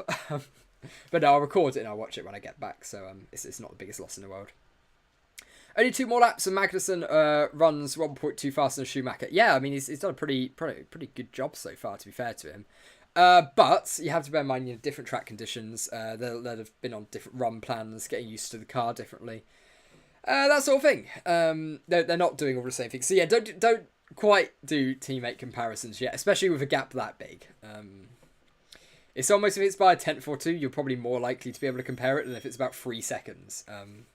So yeah. Lando has already got his helmet back on. This was, as I somewhat expected, not a big issue for McLaren. He's already back in the car. They actually now have 4 wheels on the car, which is a nice bonus. They're going to take it off the wheelers in a minute, and Lando will very quickly be coming back out on track. I think he had a set of C3 tyres by the looks of it attached. Max Verstappen's out on a lovely, shiny, fresh set of C2 tyres. So let's see if he tries to do anything a little bit special on a set of C2s. That'll be interesting. Is there a chance the teams aren't sandbagging that much? Last year's testing was around a 1:31.31 for every team. Well, yeah, but we did get the best lap time of a 1:28, a high 1:28. So, it's a pretty beatable. I think it's 1:28. Let me check the testing times, actually. Bahrain testing. Bahrain testing 2021. What was the fastest? So day 3. We look at that testing report. Quickest lap time, Max Verstappen at 28.9. We saw 29.0 from Tsunoda. We saw 29.6 from Sainz. 29.7 from Kimi. I actually remember that. It was quite funny. And then, 30.0 for Hamilton. So, last year, the overall testing times had Mercedes 5th and 16th. So, I really don't think we could take... Oh, hello. Max has actually set a personal best sector 1. So, he might be giving it a little bit of a go on his... fresh C2s. Let's see what Max Verstappen is going to be able to do as he comes across the line in about a minute's time. Or about 50 seconds time. If it's about a minute, he's not going to be very quick. So right, here we go. So we've just crossed the 1 minute mark. So yeah, about 30, 35, 36, 37 seconds to go. Let's see what he can do. He's coming up now to turn 11 as we climb up the hill. That long sweeping left still. Always such a fun corner to watch. And then a quick, just a little... sort of glide into long sweeping right, and then you've got the penultimate corner. He's now 4.1 seconds down, so I think he may have backed off ever so slightly there. Has Max. Hamilton is on a set of C4s again, which is interesting, but he's not setting personal best, and he's a little bit off the pace. So I don't think he's trying particularly hard. They might be trying to do some long runs on the C4 tyres. We haven't seen a lot of that so far, which could be Hamilton has set a personal best sector 2, but he is 1.5 off the pace. Hamilton could be about to improve on a set of C4s here, but he's still going to be quite far off. If he does, he's porpoising. So yeah, Mercedes still struggling with porpoising. Even going into the penultimate corner, they're still really struggling with that porpoising. Let's watch it down the main straight. It's going even before we get to the line. So even before about the 1/3 of the way down the straight, it's starting to porpoise. So yeah, Mercedes firmly back on the struggling with porpoising list, and they're the only team doing it. Haven't seen any of the other teams recently struggling with porpoising. So Mercedes got to fix that. That's not useful. You don't want to be the only team struggling with it. If everyone's got the same issue, it's okay, but you do not want to be the only one. Yeah, porpoising quite back down the back straight. Not even on the main straight. It was down the penultimate straight. Oh, they do. They need to do something about that. That's quite a bad issue. You don't want to be, like I say, you don't want to be the only team suffering. Interesting. I can't believe Alpine did 100 plus. I know it did 100 plus without breaking down. Fair play to it. But yeah, no, they did a decent job today before it went. What are we looking at? There we go. And that's Guan Yu Zhou. No, it's not. It's Kevin Magnussen. Wow, those cars look really similar from the front when they're peeking over a hill. It's Kevin Magnussen as he's coming into the final corner. Let's see if he's about to start a lap. It looks like he's giving it giving it the beans. Potentially about to start. He's got the DRS open right on the activation lines here. He might be going for a bit of a slightly quicker time here. Let's see what Kevin Magnussen's going to be able to do on a set of C3 tyres. In the end, that Lewis Hamilton lap time was 1.9 off the pace, so he didn't improve, by the way. Appreciate I didn't actually say it. I just sort of complained about the porpoising, but yeah, Magnussen. Oh, very wide through turn 2. That's a bit odd. Different line, unless he's just trying out a different line. Here we go. So let's see what Kevin's able to do through sector 1. It's a 29.854 to beat. He's set a he's 8/10ths off, which isn't horrendous actually on a set of C3s compared to C4s, but considering it's a Haas and a Ferrari.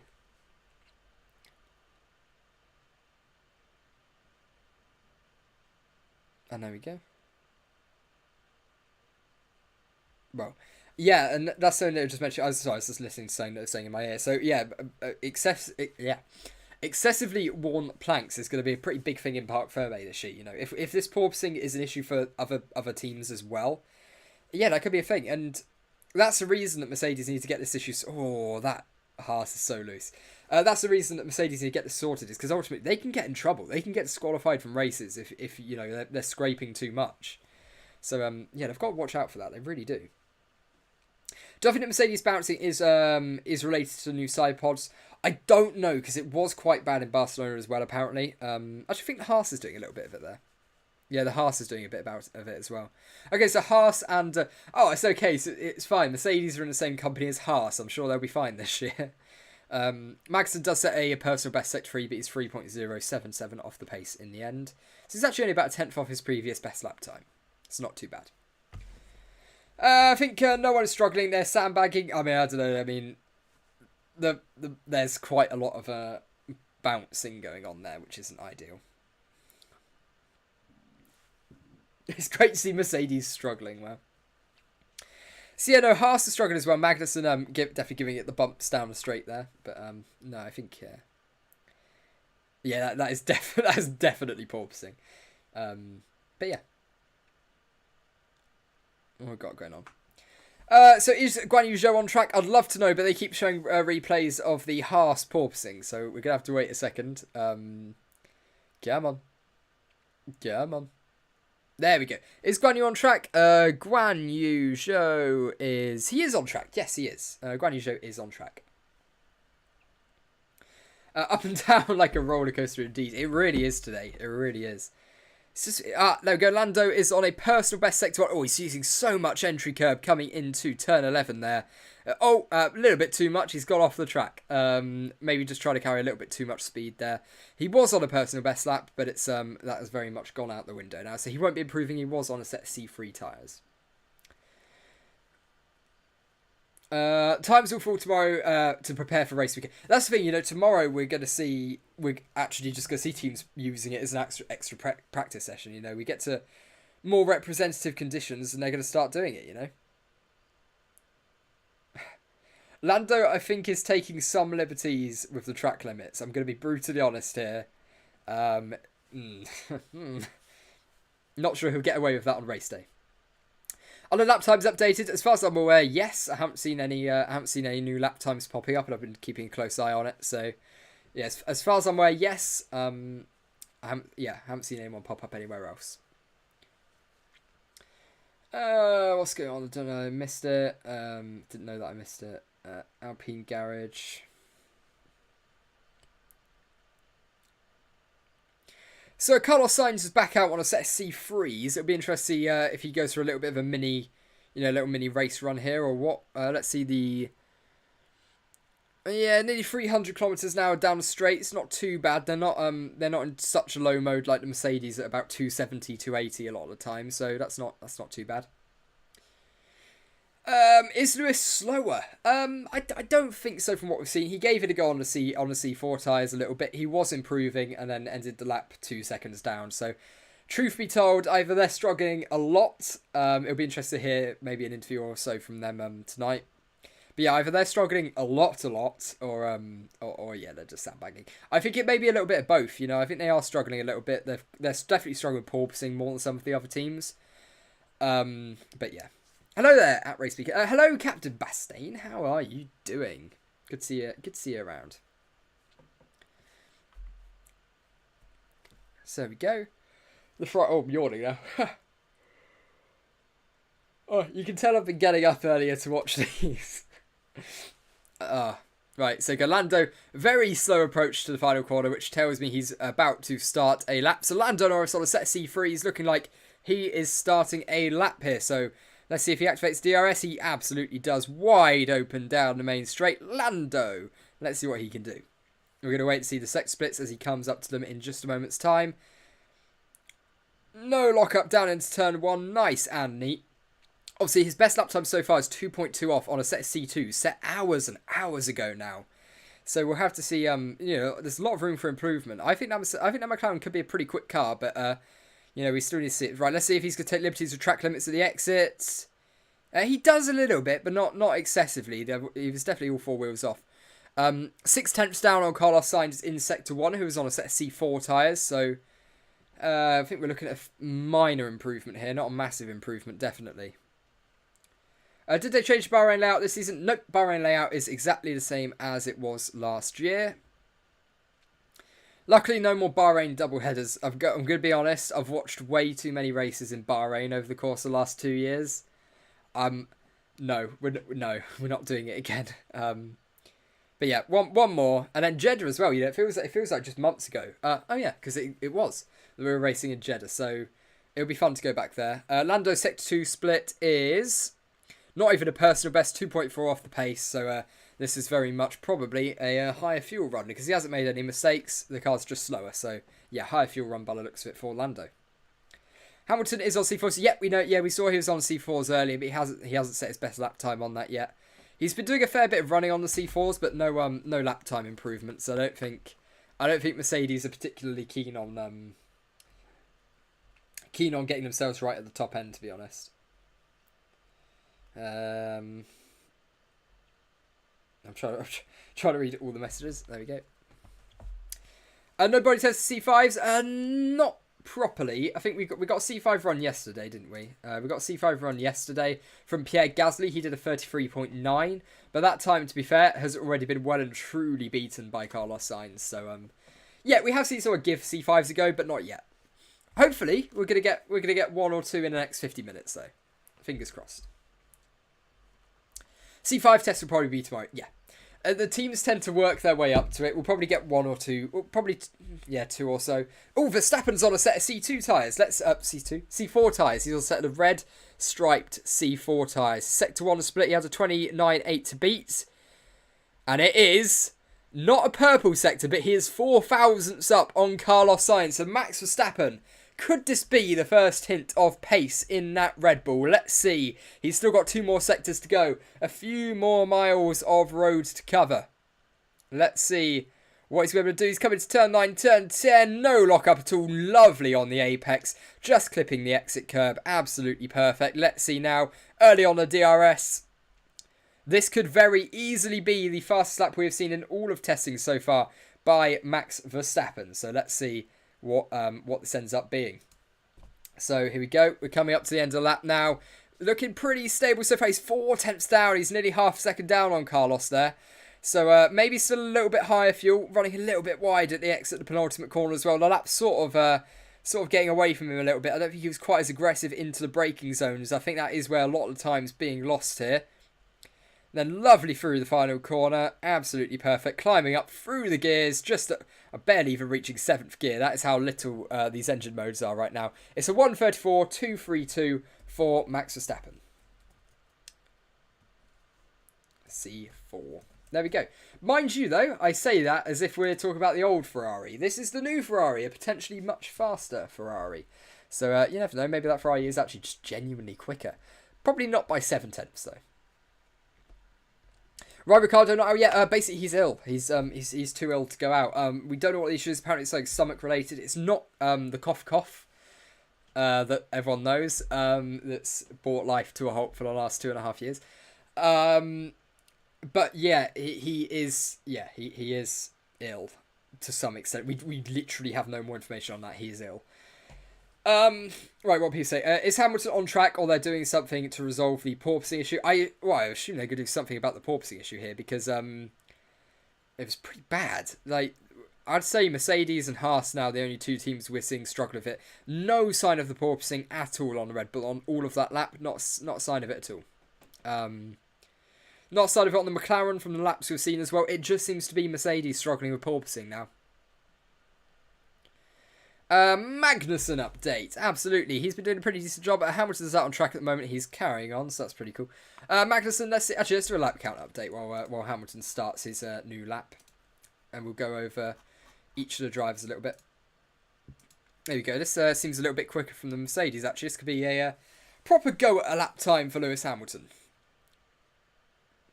So I'm going to keep an eye on this, and then we'll do the lap count update. So Lewis Hamilton negotiated turns 1, 2 and 3 pretty successfully, climbing up the hill into turn 4, heavy on the brakes, no sign of a lock-up. Those tyres still shiny as, it's lovely. Absolutely love the shine on the tyres. And he's 4 thousandths up on Carlos Sainz. So this is the first sign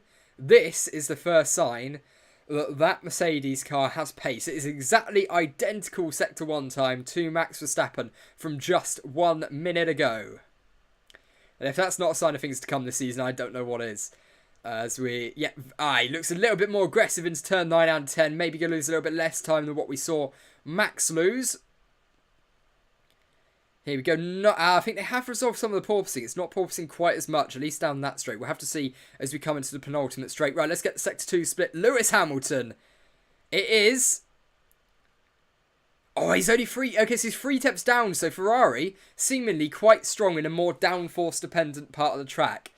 That could very well be something that we see this year. And something I wouldn't be surprised by at all. Lewis Hamilton coming into the final corner now. No porpoising. Early on the throttle. Here we go. Across the line. He is about to go, presumably, to beat Max Verstappen here. Lewis Hamilton on a set of C4s. It is a 1 minute 34.141. So not quite breaking into the 133s yet. But for Lewis Hamilton, not too bad. Up into P3. And Lance Stroll, still quicker. So I think they can still go a little bit quicker, guys. But that's a really decent lap time for Stroll. The more lap times we're getting coming in, the more you realise, actually, you know what, Lance, you've done a... It's not often I credit Lance, but you realise, you know what, he might have done a decent job there. Yeah, no porpoising. Didn't look like he was struggling with porpoising there at all, which is so weird. So weird. Will Ricciardo be back tomorrow? We don't know. We just simply don't know whether he's going to be fine or not. I mean, hopefully he gets a full day in, because I think from a McLaren point of view, it's really useful to have him get that running in. Lewis could do quicker. Yeah, he can. There was a little bit of porpoising at the start of the lap. Actually, there was a little bit, but I think that was it more kicked in when the bump started on the track. So maybe that was more triggered by the bumps than anything. This is interesting. Yeah, I'll do the lap count update in a second. This year is much slower than last year's preseason test. Yeah, we went over the last season's preseason count the other minute, and it was quite considerably slower. So I think the cars actually are genuinely a second or two slower this year. I'm starting to think that more and more as we go now. Right, let me do this lap count update then finally before someone else starts a quick lap. Lewis Hamilton is up to 38 laps. Max Verstappen up to 71. Carlos Sainz is on 37. Not a lot of laps for Ferrari. We normally see them do a fair chunk more than this. Lando Norris is on 51. Ocon. Where is Ocon? There we go. P5. 104. Obviously not been out for quite some time. Same story with Latifi as well. So we'll go to him in a second. Yuki Tsunoda, he's on 108, so we have seen him back out on track recently. He was on 103 for about 3 hours or something stupid. Like he was on that for a while. Not quite 3 hours, about an hour and a half or so. And then Lance Stroll, we know he's been back out on track. He's on 52 laps now, and Yuki Tsunoda still circulating right now, actually, on a set of C2 tyres, which is nice to see. The C2 tyres look great on with that livery, by the way. It works perfectly. So yeah, Latifi obviously not improved from 12 after that brakes fire a little bit earlier on in the day. Guan Yu Zhou up to 42 laps. And Kevin Magnussen on 31. There we go. Let me then get everything back up again. Brilliant. It's gone from porpoises to tortoises. Yeah. Walks it slow. Haha. Which team out of all do you think will actually legit... he's actually legit with every performance. Well, I don't think any team... I don't think there's any team out there at the moment that are at their full pace. Not a single one, to be honest. Mercedes is waiting for the race. Yeah. Well, I hope qualifying more than anything, but yeah, I see what you mean. I'm finding data. Hamilton was on C5. No, I'm not. I don't think he was on C5. I don't think we've seen Lewis on C5 at any point today. He was on C4s. It was it looked like the C4 tyres, so let's go with that. He could be on C5s. I might have just missed it and assumed it was the C4s, but I don't know. Hi, RaceBeacon, according to F1 TV, Hamilton's lap was on C5. Okay, so apparently it was. Right, let's take a... I don't know, mate. Right, they're doing an audio up lap. Right, I'll have a quick check. What everyone's saying. Because it could well be. I just looked at it and assumed it was the... C4s. Right, Lando's doing an onboard lap. That's pretty cool. He was on the C5s. Okay, so I think I made the mistake that Crofty made by thinking he was on the C4s. But no, Hamilton, C5. Are they sure that was a C5 tyre? Are they sure? Okay, yeah, everyone's reporting it as a C5, so I'm going to go with it. I didn't think it looked like it, but no, that is fair. I'm going to take the expert's word for it there. Yeah, C5. Yeah, apparently C5, and I'd have expected quicker, I think. Yeah, Sky also meant. Yeah, I think I heard that. I think that's what they were saying. Like, oh, that's a good point. Max would be ahead. There we go. Norris is improving on the C3 tyre. Let's see if he finds a way to mess this lap up. He's not had a good time of it. I think he's been trying to get in a C3 lap time for a while. Nice and neat into turn 9 and 10. Ooh, taking a little bit of the curb, actually. Just unsettling the car as he rode over it. But here we go. Down the second DRS straight. DRS wide open, using all that entry curb. Careful not to understeer. There's been a lot of that for the McLaren car. No hint of it that time. He was a little bit late on the throttle, but I think that's more because we're likely at quite high fuel. He's only 7 tenths down on Sainz on a compound softer tyre so far, so this isn't too bad at all, is it, actually?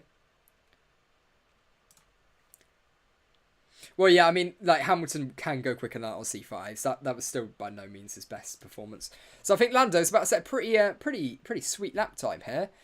Potentially a 1 minute 34 on the C3 tyres.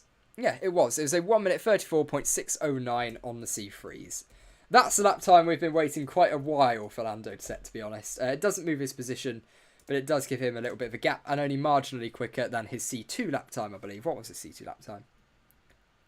Oh, yeah, no, it's over a second quicker. Never mind. It's not very clunky. I don't know if that was a porpoising or whether that was... Because obviously it was an onboard shot that we got. So I don't know if that was porpoising or... Ooh, hello. Max going for the move down the inside of Carlos there. I'm not sure Carlos exactly knew he was coming. It looked like for a split second he was going to turn in. But there was no drama of that.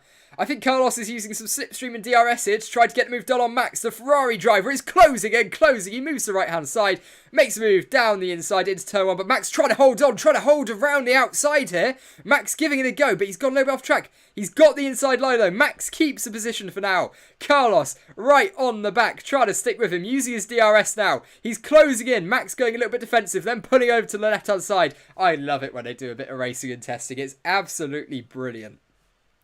Absolutely brilliant stuff. I think Max may have defended his position by going 4 wheels off track though at turn 1, so I'm not entirely sure how legal that would have been.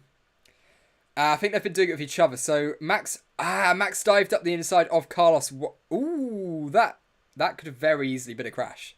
If Carlos didn't leave a bit more space on the inside there could have been a crash earlier on. And then Max tries to slipstream Carlos down into the final corner, gets the move done. Carlos then slipstream and DRS's Max down towards turn 1. So that tells us the DRS and slipstream apparently is going to work. It looks like it. He definitely gained a couple of tenths there. Gets move done turn 1. Max tried to turn in at his normal point, actually. That was proper racing. We're going to see that in Bahrain. I think we're going to see those two battling. We're probably going to get an exact repeat of that at some point during the race, which is really cool. Really cool. Max cussing on the radio. He probably is right now, isn't he? That was absolutely brilliant.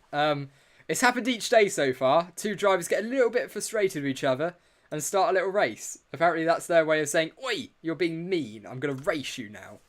And I'm all there for it. It's brilliant.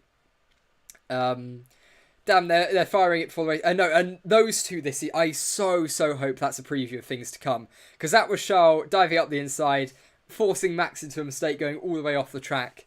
That's what we want to see. That's what we want to see this year. They have such a similar racing style as each other, and like aggression. I so sincerely hope that is a preview of this year.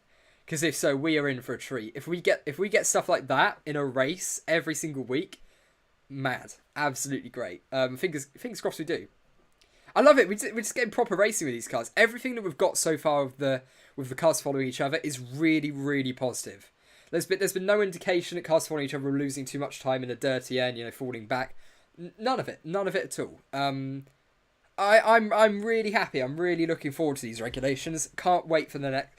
It is. We keep getting these little hints of a race going on, and it's just making me more and more hyped for when we eventually actually get going. It's pretty cool. Oh, I love it. Anyway, there's a battle over, unfortunately. But hey, I'm back. What did I miss? Well, Charles Leclerc and Max Verstappen have just had a lovely little battle for a few corners, and Charles pushing Max off the track a little bit as well, which is pretty fun.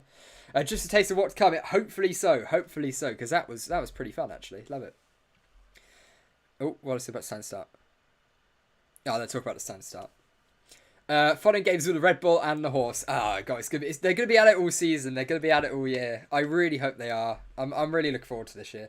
Because, it's all fun and games when it's, it's all fun and games when it's Alonso and Stroll battling. But you're like, that's like a P11 battle or something at best.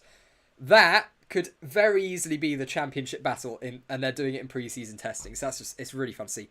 That Haas looks absolutely awful to drive. Every time they've gone on board with Kevin Magnussen, he's doing that. So, yeah, no, that does not look like a fun car to drive at all. I'm quite concerned that Haas is, it looks like it's got the same issue as last year. It's just undrivable. It's got pace though this year. It's showing more pace. Carlos says, yes, I meant that. It's Sainz. Never mind, I hope that. Well, Carlos could easily still be winning the championship. You see, the issue is when we do the morning session, I get all the drivers into my mind, and I can't shake it. It doesn't go. Yeah, it's Carlos, yeah. You said Charles. I did say Charles. What's my favourite ice cream flavor? Chocolate all the way, guys. Come on. You need like your chocolate and then like little chocolate sauce or something. Sorted. I don't like how Mercedes is doing right now. I can see why you would be concerned, but look, seriously, don't be too concerned. It's only testing. The car looks a little bit harder to handle than some of the others, but look, as a whole, it's not horrendous. It's not, it's nothing groundbreaking, but yeah. Yuki Tsunoda on a decent lap on his C2 tyres. He's only, about 2-3 seconds off. Yeah, he's actually a lot slower in Sector 2 now. He set a personal best Sector 1, then was a lot off in Sector 2. Leclerc v Verstappen will be one hell of a battle. Yeah, it will be. But yeah, I know you've got two drivers. Right, you've got, let's be honest, Carlos, Charles, Max, probably George as well when he actually gets in battle. Very similar driving style between all of them. So fingers crossed it results in some pretty mega battles this year. And a lot of controversy, because then, of course, that means we can cover it on the channel. Yay! Isn't that great? Worst thing that can happen is the team's dominating and we've just got nothing to talk about all year. That would be quite bad, believe it or not. Wouldn't like that. Chocolate not gonna hard. How can you hard judge chocolate? Chocolate is like great, What happened to Ocon? Yeah, so they had a they basically. What did happen to Ocon? They broke down, didn't they? They broke down? Yes, they broke down. Yes. Came to a grinding halt. I still can't get into my head the fact that they're the pink car. So I've got this image of the pink car stopped. So I'm like, who was that? Oh, yeah, Alpine, yeah. So that's what happened with Ocon. They did break down a little bit ago, and it doesn't look like it's going to be coming out just yet. I don't think there's any signs of that happening. Be concerned Mercedes are not playing games. Oh no, depends what game they might be playing, Sandbagging and underplaying their performance has always been Mercedes' game plan. What's your opinion? Yes. You know, like, let's get it up again. Let's go to literally this session. Okay, Hamilton... I'll get it up while we're doing this, but Hamilton is on another C4 run. These are the C4 tyres. He's 12... No, these are the C5 tyres. Ah! Okay, so what they normally do on the F1 graphic is they have a different graphic between the C4 and the C5 tyres, but they didn't use it last time, so I looked at it and assumed it was the C4s. But it was actually the C5s. And he's on the C5s again. He's 12 thousandths down in Sector 1. Yeah, he did have a little bit of a lock-up, and that's quite loose into Turn 9 and 10. This isn't as hooked up as last time. Could that be a case that they're on lower fuel, though? You know, it's a little bit more squibbly through the corners. It seems a bit more light. Right, let's see what the Sector 2 split's like. This is the more downforce-dependent part of the tracks. Let's see how much time they lose to Sainz. A lot. They lose 6/10. We haven't seen anyone be able to match the Ferrari second sector. No one at all. So, ooh, Lewis, that's not good. Yeah, got a little bit beached on the curb and just had to correct quite a few times there. That wasn't going particularly well. Where am I trying to go? There we go. So yeah, if we take a look at last year's test, Lewis isn't going to improve here. No, he does not improve here. He's about 7/10 off his previous best. So yeah, there's the pre-season testing times from last year. You had on day 3. You had Max Verstappen on a 28.9, Yuki Tsunoda on a 29.0, 29.6 for Sainz, 29.7 for Kimi, and then the Mercedes were P5 and P16. So it's just, yes, they are known for this. You have a good taste. Roast favourite, that sounds delicious. Will Alpine struggle this year? What's your opinion? I think they might be. I was pretty confident for them before the start of this season, before the start of all of this pre-season testing stuff. But the more I see of the car, the less confident I am that they're going to do well. And that really hurts to say because I want them to do well. I really do. So I've not been here so far very busy. Oh, hello, Morgan. How are you doing? How are you doing, Morgan? How are you? You good? You good? It appears that Guan Yu Zhou is stuck in 4th gear. Not ideal. Yeah, there we go. He's just coasting around in 4th gear. It's great, isn't it? How do I have so much free time? I have a lot of free time because basically all of my lectures are Monday and Tuesday. I have like 8 hours of lectures, like 6 to 8 hours of lecture, Monday to Tuesday. Barely anything Wednesday. I have 3 hours online Thursday and then nothing Friday. So I'm just free today. It's brilliant. Apart from the test that I need to do the second this ends, because I have an hour time limit and it's due at 5 o'clock and we finish testing at 4 o'clock. So I'm going to do that when this ends immediately. So no small talk. But I should get it done in about 20 minutes, 25 minutes. I should be this cocky. It is literally, right, it's a programming exam and it is literally putting it into this software called MATLAB. All you do is just type it in and just put the answer. It is not even a test. It is a... It's more of a diagnostics check on the software than anything, but yeah. Is there anything new in the Red Bulls? Heard about some new changes. Yes, there's some new stuff. They have new elements on the floor, on the front end especially. They did have some flow vis at the back, which I think indicates not that there's changes at the back, but the changes at the front are redirecting the air to the back, and they wanted to see how it's interacting. So, yeah, I think that's what they were going for there. Is Ocon back on track? I think Esteban Ocon is back out on track, so that's pretty good to see. Unless it's a very old... no, it's not an old replay because it's night time. So, Esteban Ocon, welcome to the circuit. He is back out on track after his breakdown a little bit earlier today, which is good to see. Maybe he can chuck in a pretty good lap time. Right, what we're doing. Which uni? I don't really want to say which uni, particularly. I think I have before, to be honest, but I've decided that I probably shouldn't say it. Ocon's back. Yeah, I've got Ocon back on track now. I've got that all. Got him updated, which is good to see. So yeah, we've also got Yuki Tsunoda returning to the track as well, which is again. I don't think we'll be seeing Latifi though, which is a shame. RaceBeacon is exactly what I would expect from someone who wants to work in F1 as an engineer. Looks wise, what I mean. Okay, I mean, I don't know if that's a compliment or not. I'm gonna take it. So yeah, they're talking about some new rule changes. Obviously, they added a new rule with no points will be awarded in a race unless two laps have been completed under green flag non-safety car conditions. So that's a good rule change. Because Spa was just a farce. The fact that they gave away points at Spa is just absolutely ridiculous to me. I don't see how that happened. I don't know if that's a compliment either, to be honest with you. Oh, fair enough. I'm just gonna say it is. Let's just roll with that. I'm just gonna say it is. Thanks. Yeah. Right, so we've got Michael saying, is there a problem with AlphaTauri today? I thought Tsunoda would have the same pace as Gasly's performance yesterday. Well, Tsunoda's only given it a go on the C3 tyres. He's got a lot of laps in. He's done a lot more long running than we saw Gasly do. And yeah, he's got some quick laps in. Of Le Mans race. Le Mans. Would you like to come to my uni tomorrow to do a 24-hour of Le Mans race? That sounds horrible. Not particularly. No, I'm actually I'm going to Nottingham instead, so I'll be a little bit busy. So what a shame. I'd love to have done it, Morgan. I'd love to have gone along, but unfortunately, sometimes these things happen. What is 24 hours of Le Mans? I need to know this. I really want to know what this is. 24 hours of Le Mans has been organised by me. Oh, it's you. Oh, well, if you organise it in that sense, I bet it's great. I bet it's absolutely splendid, and I think it'd be great. In that case, I'm sorry, I just happen to be busy. I'm not good to say. What is it? I need to know what it is now. Le Mans. Yeah, that's what I want to know. What this is. Right. So no side pods. No Mate to Go Max. No Red Bull. Can I have a sprint of maths? Yeah, sprint race of maths.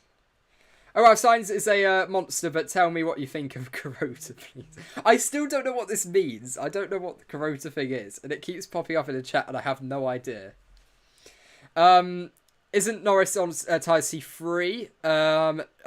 Did he improve? I can't remember. Oh, yes, no, he did. He did C3. I thought I changed it, but I went back because I was testing what it was compared to his old lap time. So yeah, I changed it when it happened, but then forgot to go back. Do the red lights at the back only come on when they brake? No, so red light indicates they're harvesting ERS. That's that's what it means. So they're not using any ERS. They're harvesting it. Quite frankly, I would rather bathe in boiling water. So it's a team event of 3 or 4 people to do lots of maths 24 hours, one at a time, blah, blah, blah. Most marks are 24 hours. I mean, look, that's a genuinely interesting concept. I would absolutely hate doing it, but it's a fun concept. I'll commentate it if you want. Good choice, Stephen. Yeah. Hamilton laps. Yeah, I'll do another lap count. Check quickly. While we're here, we'll do a lap count check. There we go. Brilliant. Right, so Lewis Hamilton is up to... Oh, Lando Norris is on a set of C4s, and he's locked up into turn 1, and that lap is over before it even started. I was getting excited there. I wanted Norris to pop up with like a brilliant lap time. Nope, not getting it. Hamilton has done 42 laps. Max Verstappen has done 78. Carlos Sainz has done 48.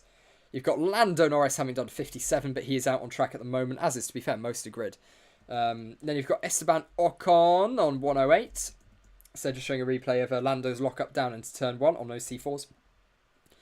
Then you've got Tsunoda. Where's Tsunoda in the order? He's on 115. Most laps for anyone today. Strolly boy. How's Stroll second? I can't get this into my head, the fact that Stroll is currently sitting second. Latifi is on 12 still, obviously after that brake fire earlier in the day. He's not been back out. Guan Yu Zhou 48 laps. And we've got Kevin Magnussen on 34 laps. Somehow in P9. He's doing a pretty decent job, to be fair. There we go. Right, what's I saying? Maths. Here he comes, his final limit of... Oh, he's done it. What? Exactly. So, oh... I don't know how you go about commentating maths, but I'm sure it'd be great. I'll just commentate the little numbers going up at their marks.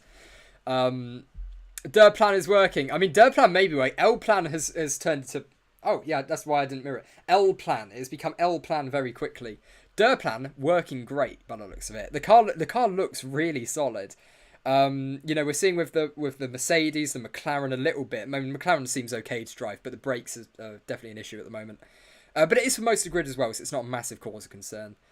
But no, they're doing a decent job, Aston Martin. They're probably like the least busy scary to watch team, I think. So yeah, Lando giving it another go on those C4 tyres as he's running up now, down towards turn 1. Let's see if he locks up that front left again. He does not. Of course, probably braking a little bit earlier just to make sure. So he gets that done. Through turns 2, through turn 3. Nice and neat, just flowing left and right and left again. Sorted. There we go. Bottoming out a little bit, it sounds like, on the straight, but not too badly. Carrying a lot of speed through turn 4. Again, taking some liberties with track limits. He's 1,000th off Carlos Sainz's Sector 1 time, which means he's 5,000ths off of Max Verstappen's and Lewis Hamilton's. So those 4 drivers are split between 6,000ths of a second. 5,000ths of a second, actually, through Sector 1, which is just absolutely ridiculous. That's mad. But here we go, Lando is, they've only got it on half a screen, so it's quite hard to track because I've got a very small tablet showing this at the moment. What are people saying? Sorry. When they break their harvesting electric... Yeah, exactly. So Lando Norris, here we go. Let's see what the Sector 2 split's like. Oh, he's well down. Again, this is a trend we're seeing. No one can match the Sector 2 time. The downforce-dependent sector of the Ferraris. No one can match it. And Lando didn't make a big mistake there, so I think the Ferraris are really on something downforce-wise here.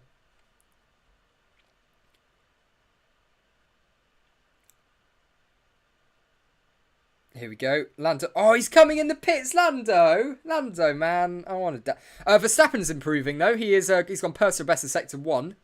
So Max Verstappen looking like he might improve with... Lando's just started back into the pit lane, not wanting to get anywhere near the top of the timing sheets, apparently. But Max Verstappen, that's going to be a different story. I don't think he's going to feel any pressure from that one bit. Of course, the target is very much already on his back, being the world champion. Let's see what Sector 2 split's going to be like. He's coming into turn 11 now. Not carrying a lot of speed through, but that's because there's a lot more unsteer on this year's cars, by the looks of it. Whether that's fuel dependent or not, who knows. So Sector 2 split, he's 3/10 down. Which, again, everyone is so much slower than the Ferraris through Sector 2. So is this going to be a situation, again, where you're going to have like a really dominant Ferrari at the likes of, Suzuka, Monaco, Singapore, Max, no. He's lost a lot of time there. He got a little bit, he bottomed out a little bit on the curb. Across the line he goes. He is 0.479 off the pace, a 134.011. A 134.011. It would have been quicker had he not made that mistake at the final corner. He would have got into the 1 minute 33s. Sector 2 is more twisty too. Yeah, exactly. It's I think the more downforce dependent part of the track, the Ferrari's really doing well on. Oh, that's a big mistake from Max. Yeah, basically the bottom end of the car just completely bottomed out there. How do you think the Mercedes side pods? I mean, it's clever. It's a genius invention. Whether or not it works, we're yet to see. If it does work, genius. If not, rubbish. Oh God, Lance. Big lock-up from Lance there. That's the biggest issue I've seen from the Aston Martin car since yesterday when Seb just didn't make a corner. He was turning like that much, and the car just wasn't turning at all. It was carrying on. That's the worst. Yeah, so Aston Martin, that's probably their biggest issue that I've seen today, and it wasn't really much of one. It was just a bit of a lock-up. Is Haas using the Mercedes engine or still using Ferrari? They're using Ferrari's engine this year. So Ferrari could be running low fuel loads. Potentially, yes, because that would make him a little bit more nimble through the corners. Yes. But I feel like, given it's such a big trend that we've seen with every team, it's about 3 or 4 tenths. That could indicate that they do have a genuine advantage. No one's been able to match it. So no one else on lower fuel has been anywhere near it. Right, Hamilton's giving the C4s another go. Here we go. This is brilliant. Good last 20 minutes or so. Hamilton on a set of C4s. 1.5 seconds down in Sector 1. I don't think he's going to improve, something tells me here. But yeah. Probably not. Is any data on a time broken down into each sector? Not easily found, unfortunately. And whenever we do find it, I'm trying to show it, but it's not particularly easy to find. Testing times means squat. Most teams are running their engines at least 30... Well, 30% below full power. I was going to say, definitely not 30% power. But yeah, you are right. But it's still fun to take account of the testing times. And that's what we're going to do. How about the Mercedes performance today? It's not horrid. I wouldn't put it down as their best day ever on a Formula 1 circuit, but they've got an okay amount of laps in. The car looks a bit of a handful, especially when they've gone slightly more aggressive with it, and the porpoising they're definitely still struggling with more than other teams. They're the only team today I've seen, and Haas, that have properly been doing it. But not for most today. It was only 1 or 2 times, so I don't know whether they've solved that issue, or if it's fuel related maybe. Who knows? Will there be any artificial wet test again in Bahrain? I don't think so. I don't think it's worth it, because just think how quickly it's going to dry. It's so hot during the day.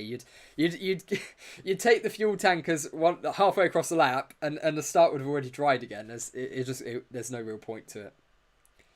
Are testing any indication of real pace of the cars drive? Right, so the thing that we've got here is, historically, if you take a look at the rough order of testing results, about 70-80% of the positions are fairly accurate.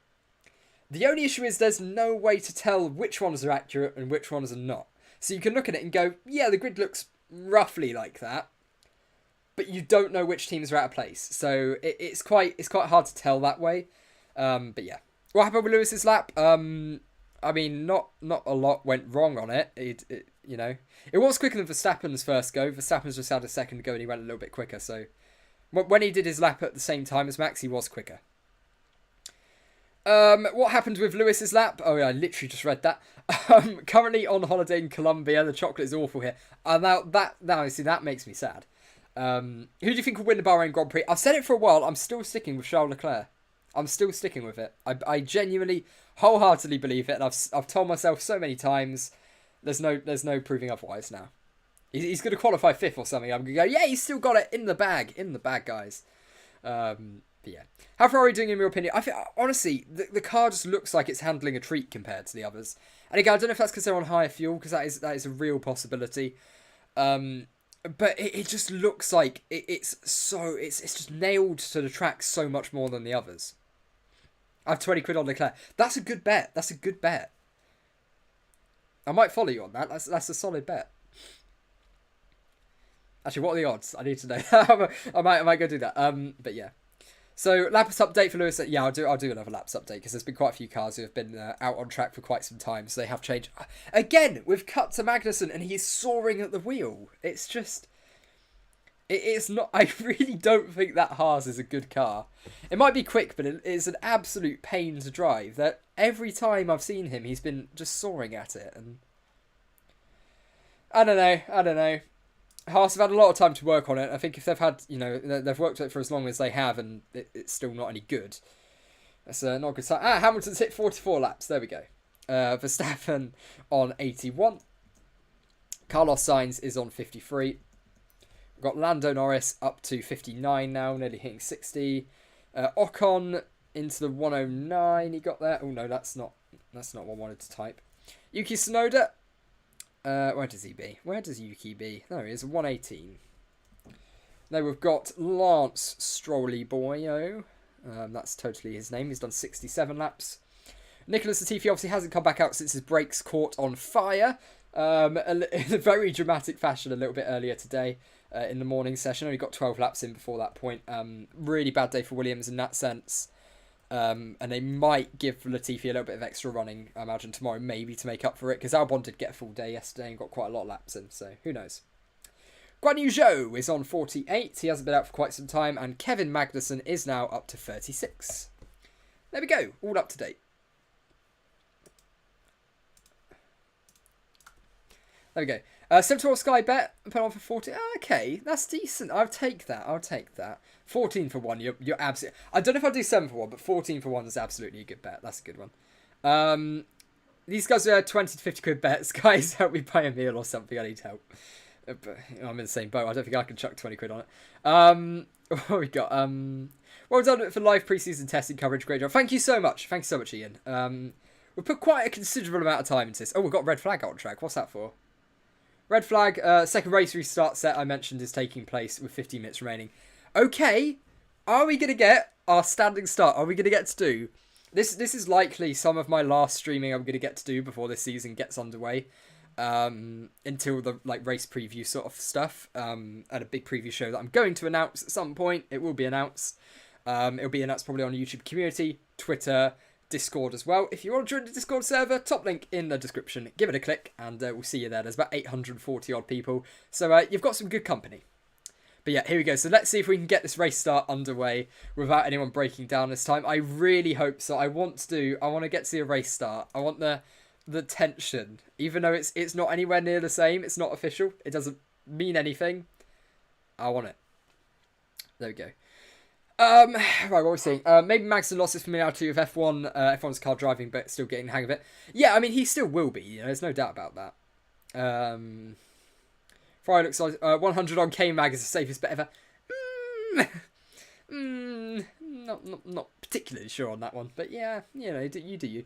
There we go. So right, we've got Hamilton. Hamilton's the last car out on track, so he'll be coming into the pit lane, and then we're gonna get to watch a race start. Well, I'm gonna get to watch a race start. You can listen to me commentate over a race start. Sorry about that. I think there was still high dead true performance during practice. 1:28.3, and we'll show 1, 2, and 3. Right, I was going to say 1:28.3. That's pretty decent. I will show true power of the car. Yeah, again we see that. I remember in Australia in the past, you'd get even sometimes in Q1 and Q2, they'd brake when they're going across the line. They'd lift or even brake sometimes going across the line. But for what need? There is no need at all to do that, and I just find it so petty. It's brilliant. That's how much I love F1 teams. It's brilliant. Race start order. I don't know what the race start order is going to be. It's going to be whoever comes out first. I think everyone's going to try to give it a go. And anyone who can is probably going to try to give it a go.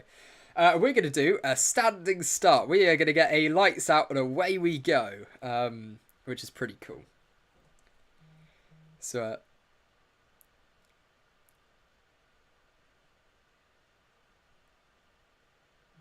It appears.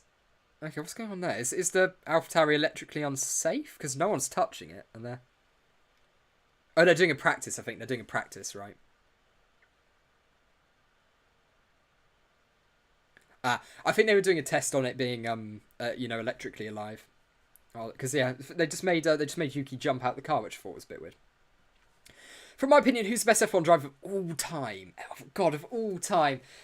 Look, I'm going to give the really boring answer, but that's because I genuinely believe it's true. You can't compare the eras. Modern era, I will go Hamilton, but Verstappen can take that mantle depending on how the rest of his career goes. Schumacher before, I do like Senna. I'll go Senna before him. It changes era by era. It's so you can't compare it, and it's different driving styles. So, like, let's say you put Senna in a car now, he might not do anywhere near as well. In fact, he probably wouldn't do anywhere near as well because he had much more aggressive driving style that wouldn't suit these cars. So, I know it's the boring answer. I know it is, but that's the in my opinion, the right answer. So we are about to get a standing start underway in a minute. We've got the red flag.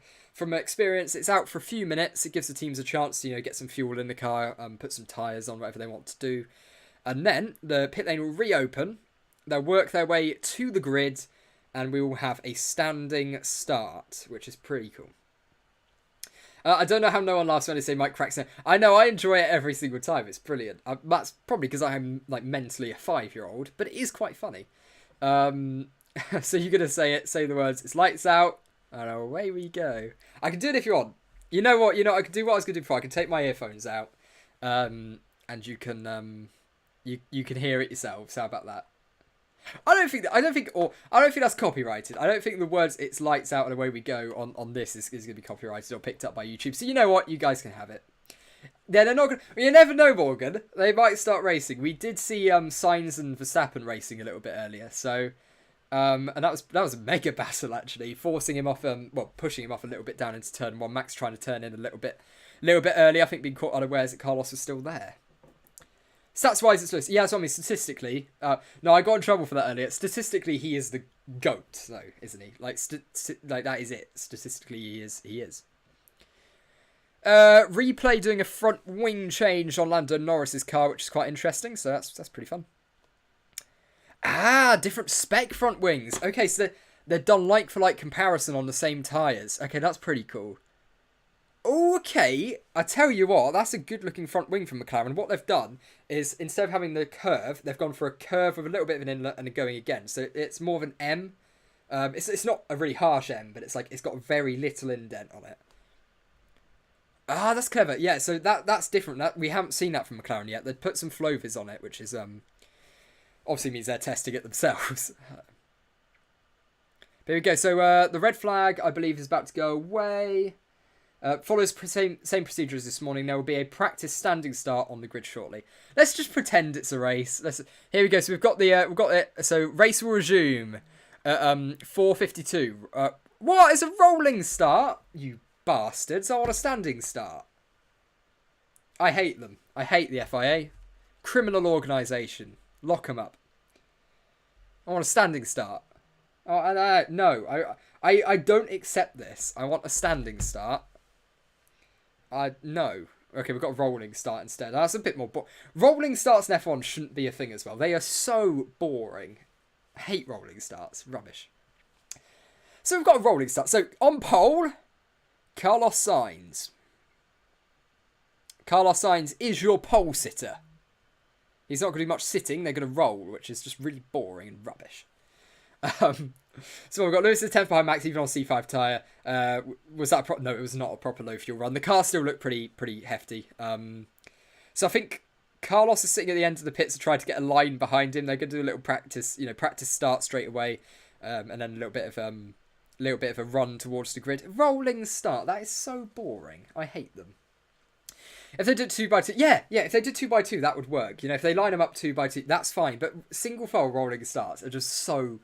You can't give us, if we always did rolling starts, it's fine. But you can't show us how good standing starts are and expect us to be happy with a rolling start single file. No, it's evil. No, evil.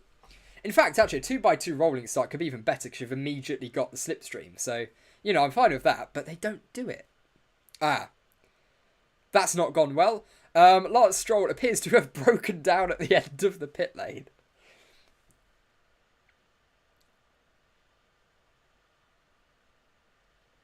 That's not gone well.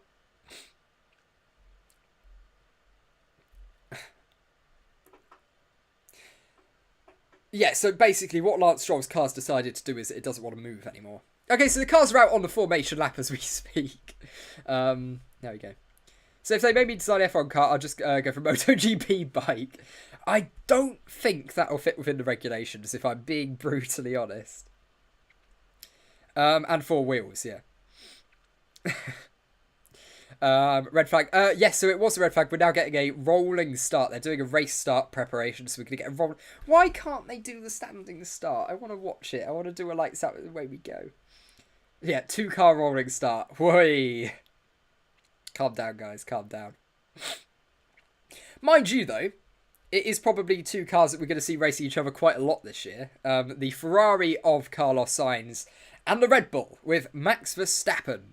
They're separated by quite a large amount, so I don't see how this is going to resemble a start whatsoever. Why can't I have a standing start? That's so boring. That's so depressing. Well, the race has started. Carlos Sainz leads by about 10 seconds down into turn 1, and that is by far, surely, one of the best starting laps we've ever seen in our life. They've ruined that. They've somehow managed to make a start boring.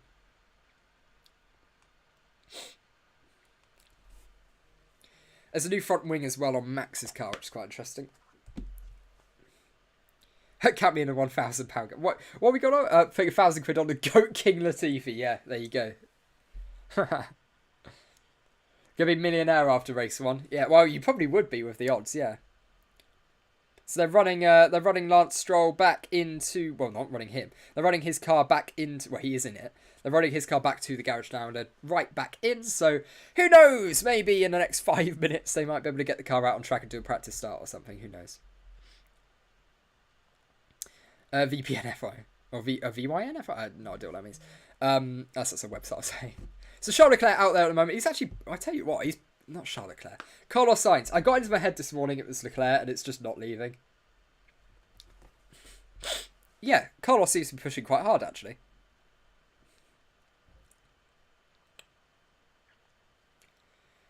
The M-wing is going to create a bigger outwash over the side pods. Yeah, that's what they're typically meant to do, yeah.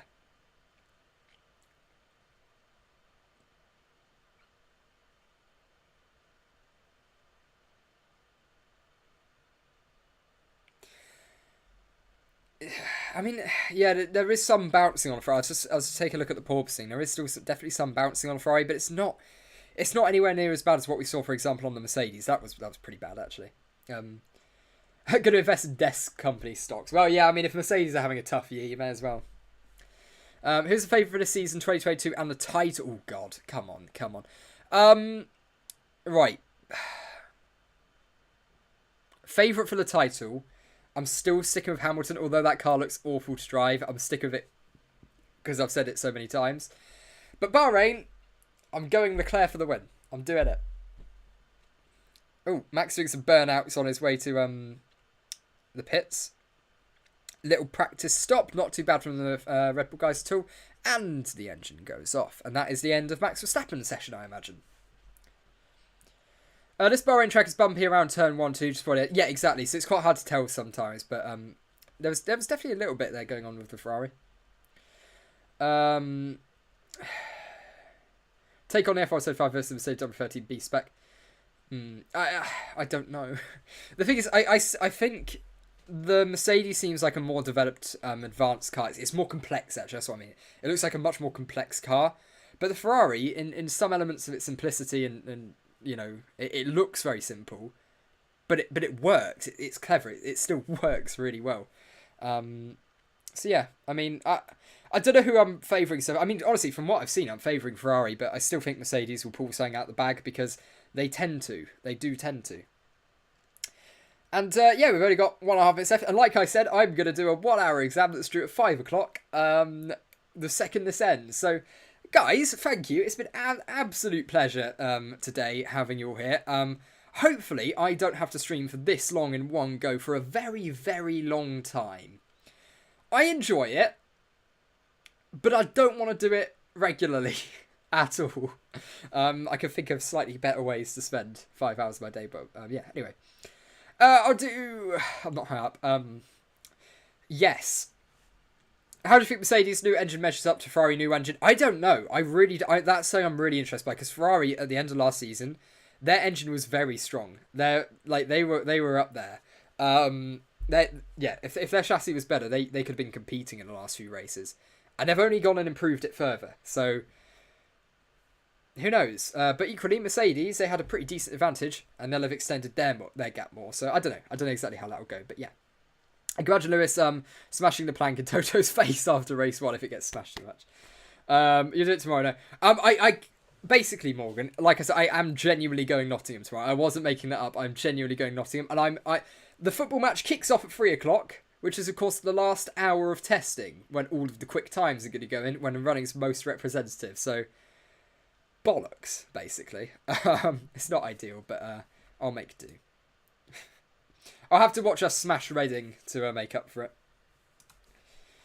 Right, I don't think Mercedes has gone the right way because the porpoising still remains. Well, yeah, it does. And we don't know what on each car's causing the porpoising, because obviously there's different elements on each car. I don't think they know 100% a lot of the time, so it's difficult to tell. But there we go. Carlos Sainz is about to come out and cross the line. He's the only driver out on track. He's the only driver who crosses the line one last time today. And until tomorrow, that'll be it. I might be able to get an hour or two in tomorrow at the end of the morning session, because there will be some performance runs then as well from the drivers who won't get a chance before the season starts. So yeah, I'll try to do an hour or two then, but no promises, genuinely no promises. So yeah, if you could, I don't know, like the stream, subscribe to the channel, whatever, anything that helps it grow. I also have a red flag, even though the session's ended. I guess they just really didn't like Charles Leclerc being out there. Carlos Sainz being out there by himself. I've got to go do a quiz for my university stuff. So thank you guys so much. There is a big announcement coming up fairly soon once I've got replies from everybody who's involved. Let's put it that way. Yes, and we'll get some graphics made up and things like that. So thank you guys so much. It's been an absolute pleasure today. About 6.5 hours streaming, something along those lines. See ya. Not sure what that was, but bye.